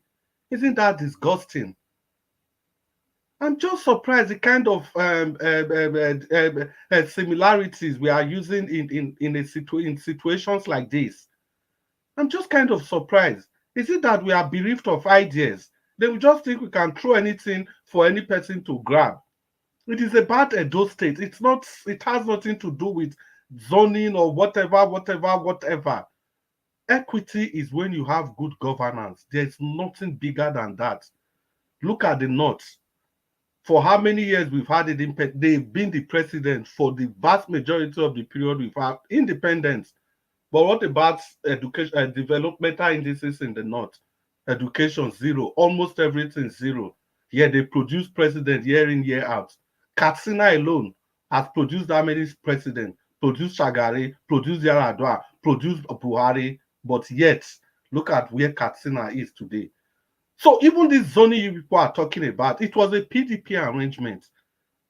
It was a PDP arrangement. We have to get that clear. The best at every point in time. If a donut was bringing the best candidate, good and fine. I'll go for that. If the best candidate was coming from Edo Central, good and fine. I'll go for that. And again, Mr. Jonathan, you've talked about Olumide Akpata being just a lawyer, but you forget to tell us that he is a commercial and criminal law expert. And for the purpose of just buttressing what I've just said, commercial law, some of the things he's involved with formation and operation of businesses, contracts, sales of goods and services, banking and finance, and things like that, international trade and agreements.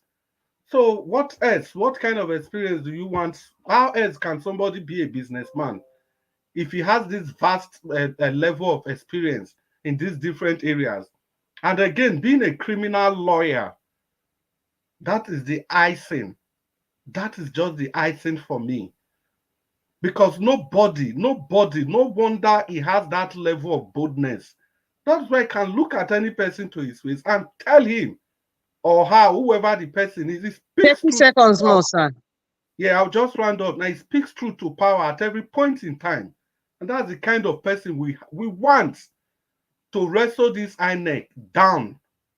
And I'll just conclude by saying this. All you political parties listening to us every day, it is shame on you all that election is going on in Edo State, and a station as this is not in the thick of things. You Thank guys you will very have much, to sir. do better. Good evening, and thank you all very much. Thank you very much. I don't know if there's any other person that I have missed that's here. Oh, I haven't called that. I think one person joined. I don't know who's the next person. Mr. Elvis, are you there? I think there's another person. Oh, I think, okay, yeah, Mr. Malik. I think, was it not Mr. Malik that didn't speak? All right. Everybody everybody Yes, it is Mr. Malik. Mr. Malik. Everybody, Mr. Elvis, just a minute, please, if I can respond to something. Yeah, quickly, please. 1 minute, please. I need to round up. Because Jonathan actually specifically mentioned my name, but it's so unfortunate that the argument is putting us. Sometimes I wonder how will you be arguing that way? I don't want to go for that derogation on that. That a state does not need a nursing school or does not need school state of nursing. It's so disappointing. Meanwhile, I don't have much to say. Obedient people in those states are already behind us. God bless you all. Okay. All right. Madam Rita, thank you so much for coming in, and thanks very much for taking that last session. I appreciate you all. Now, God will bless you, now, my people. We've come to the end of the broadcast. 5 hours on Sunday, which is nothing that normally happen. Thank you so much, my people. Martin Benjamin, thank you so much for the super chat again. I appreciate you, sir. Thank you, sir.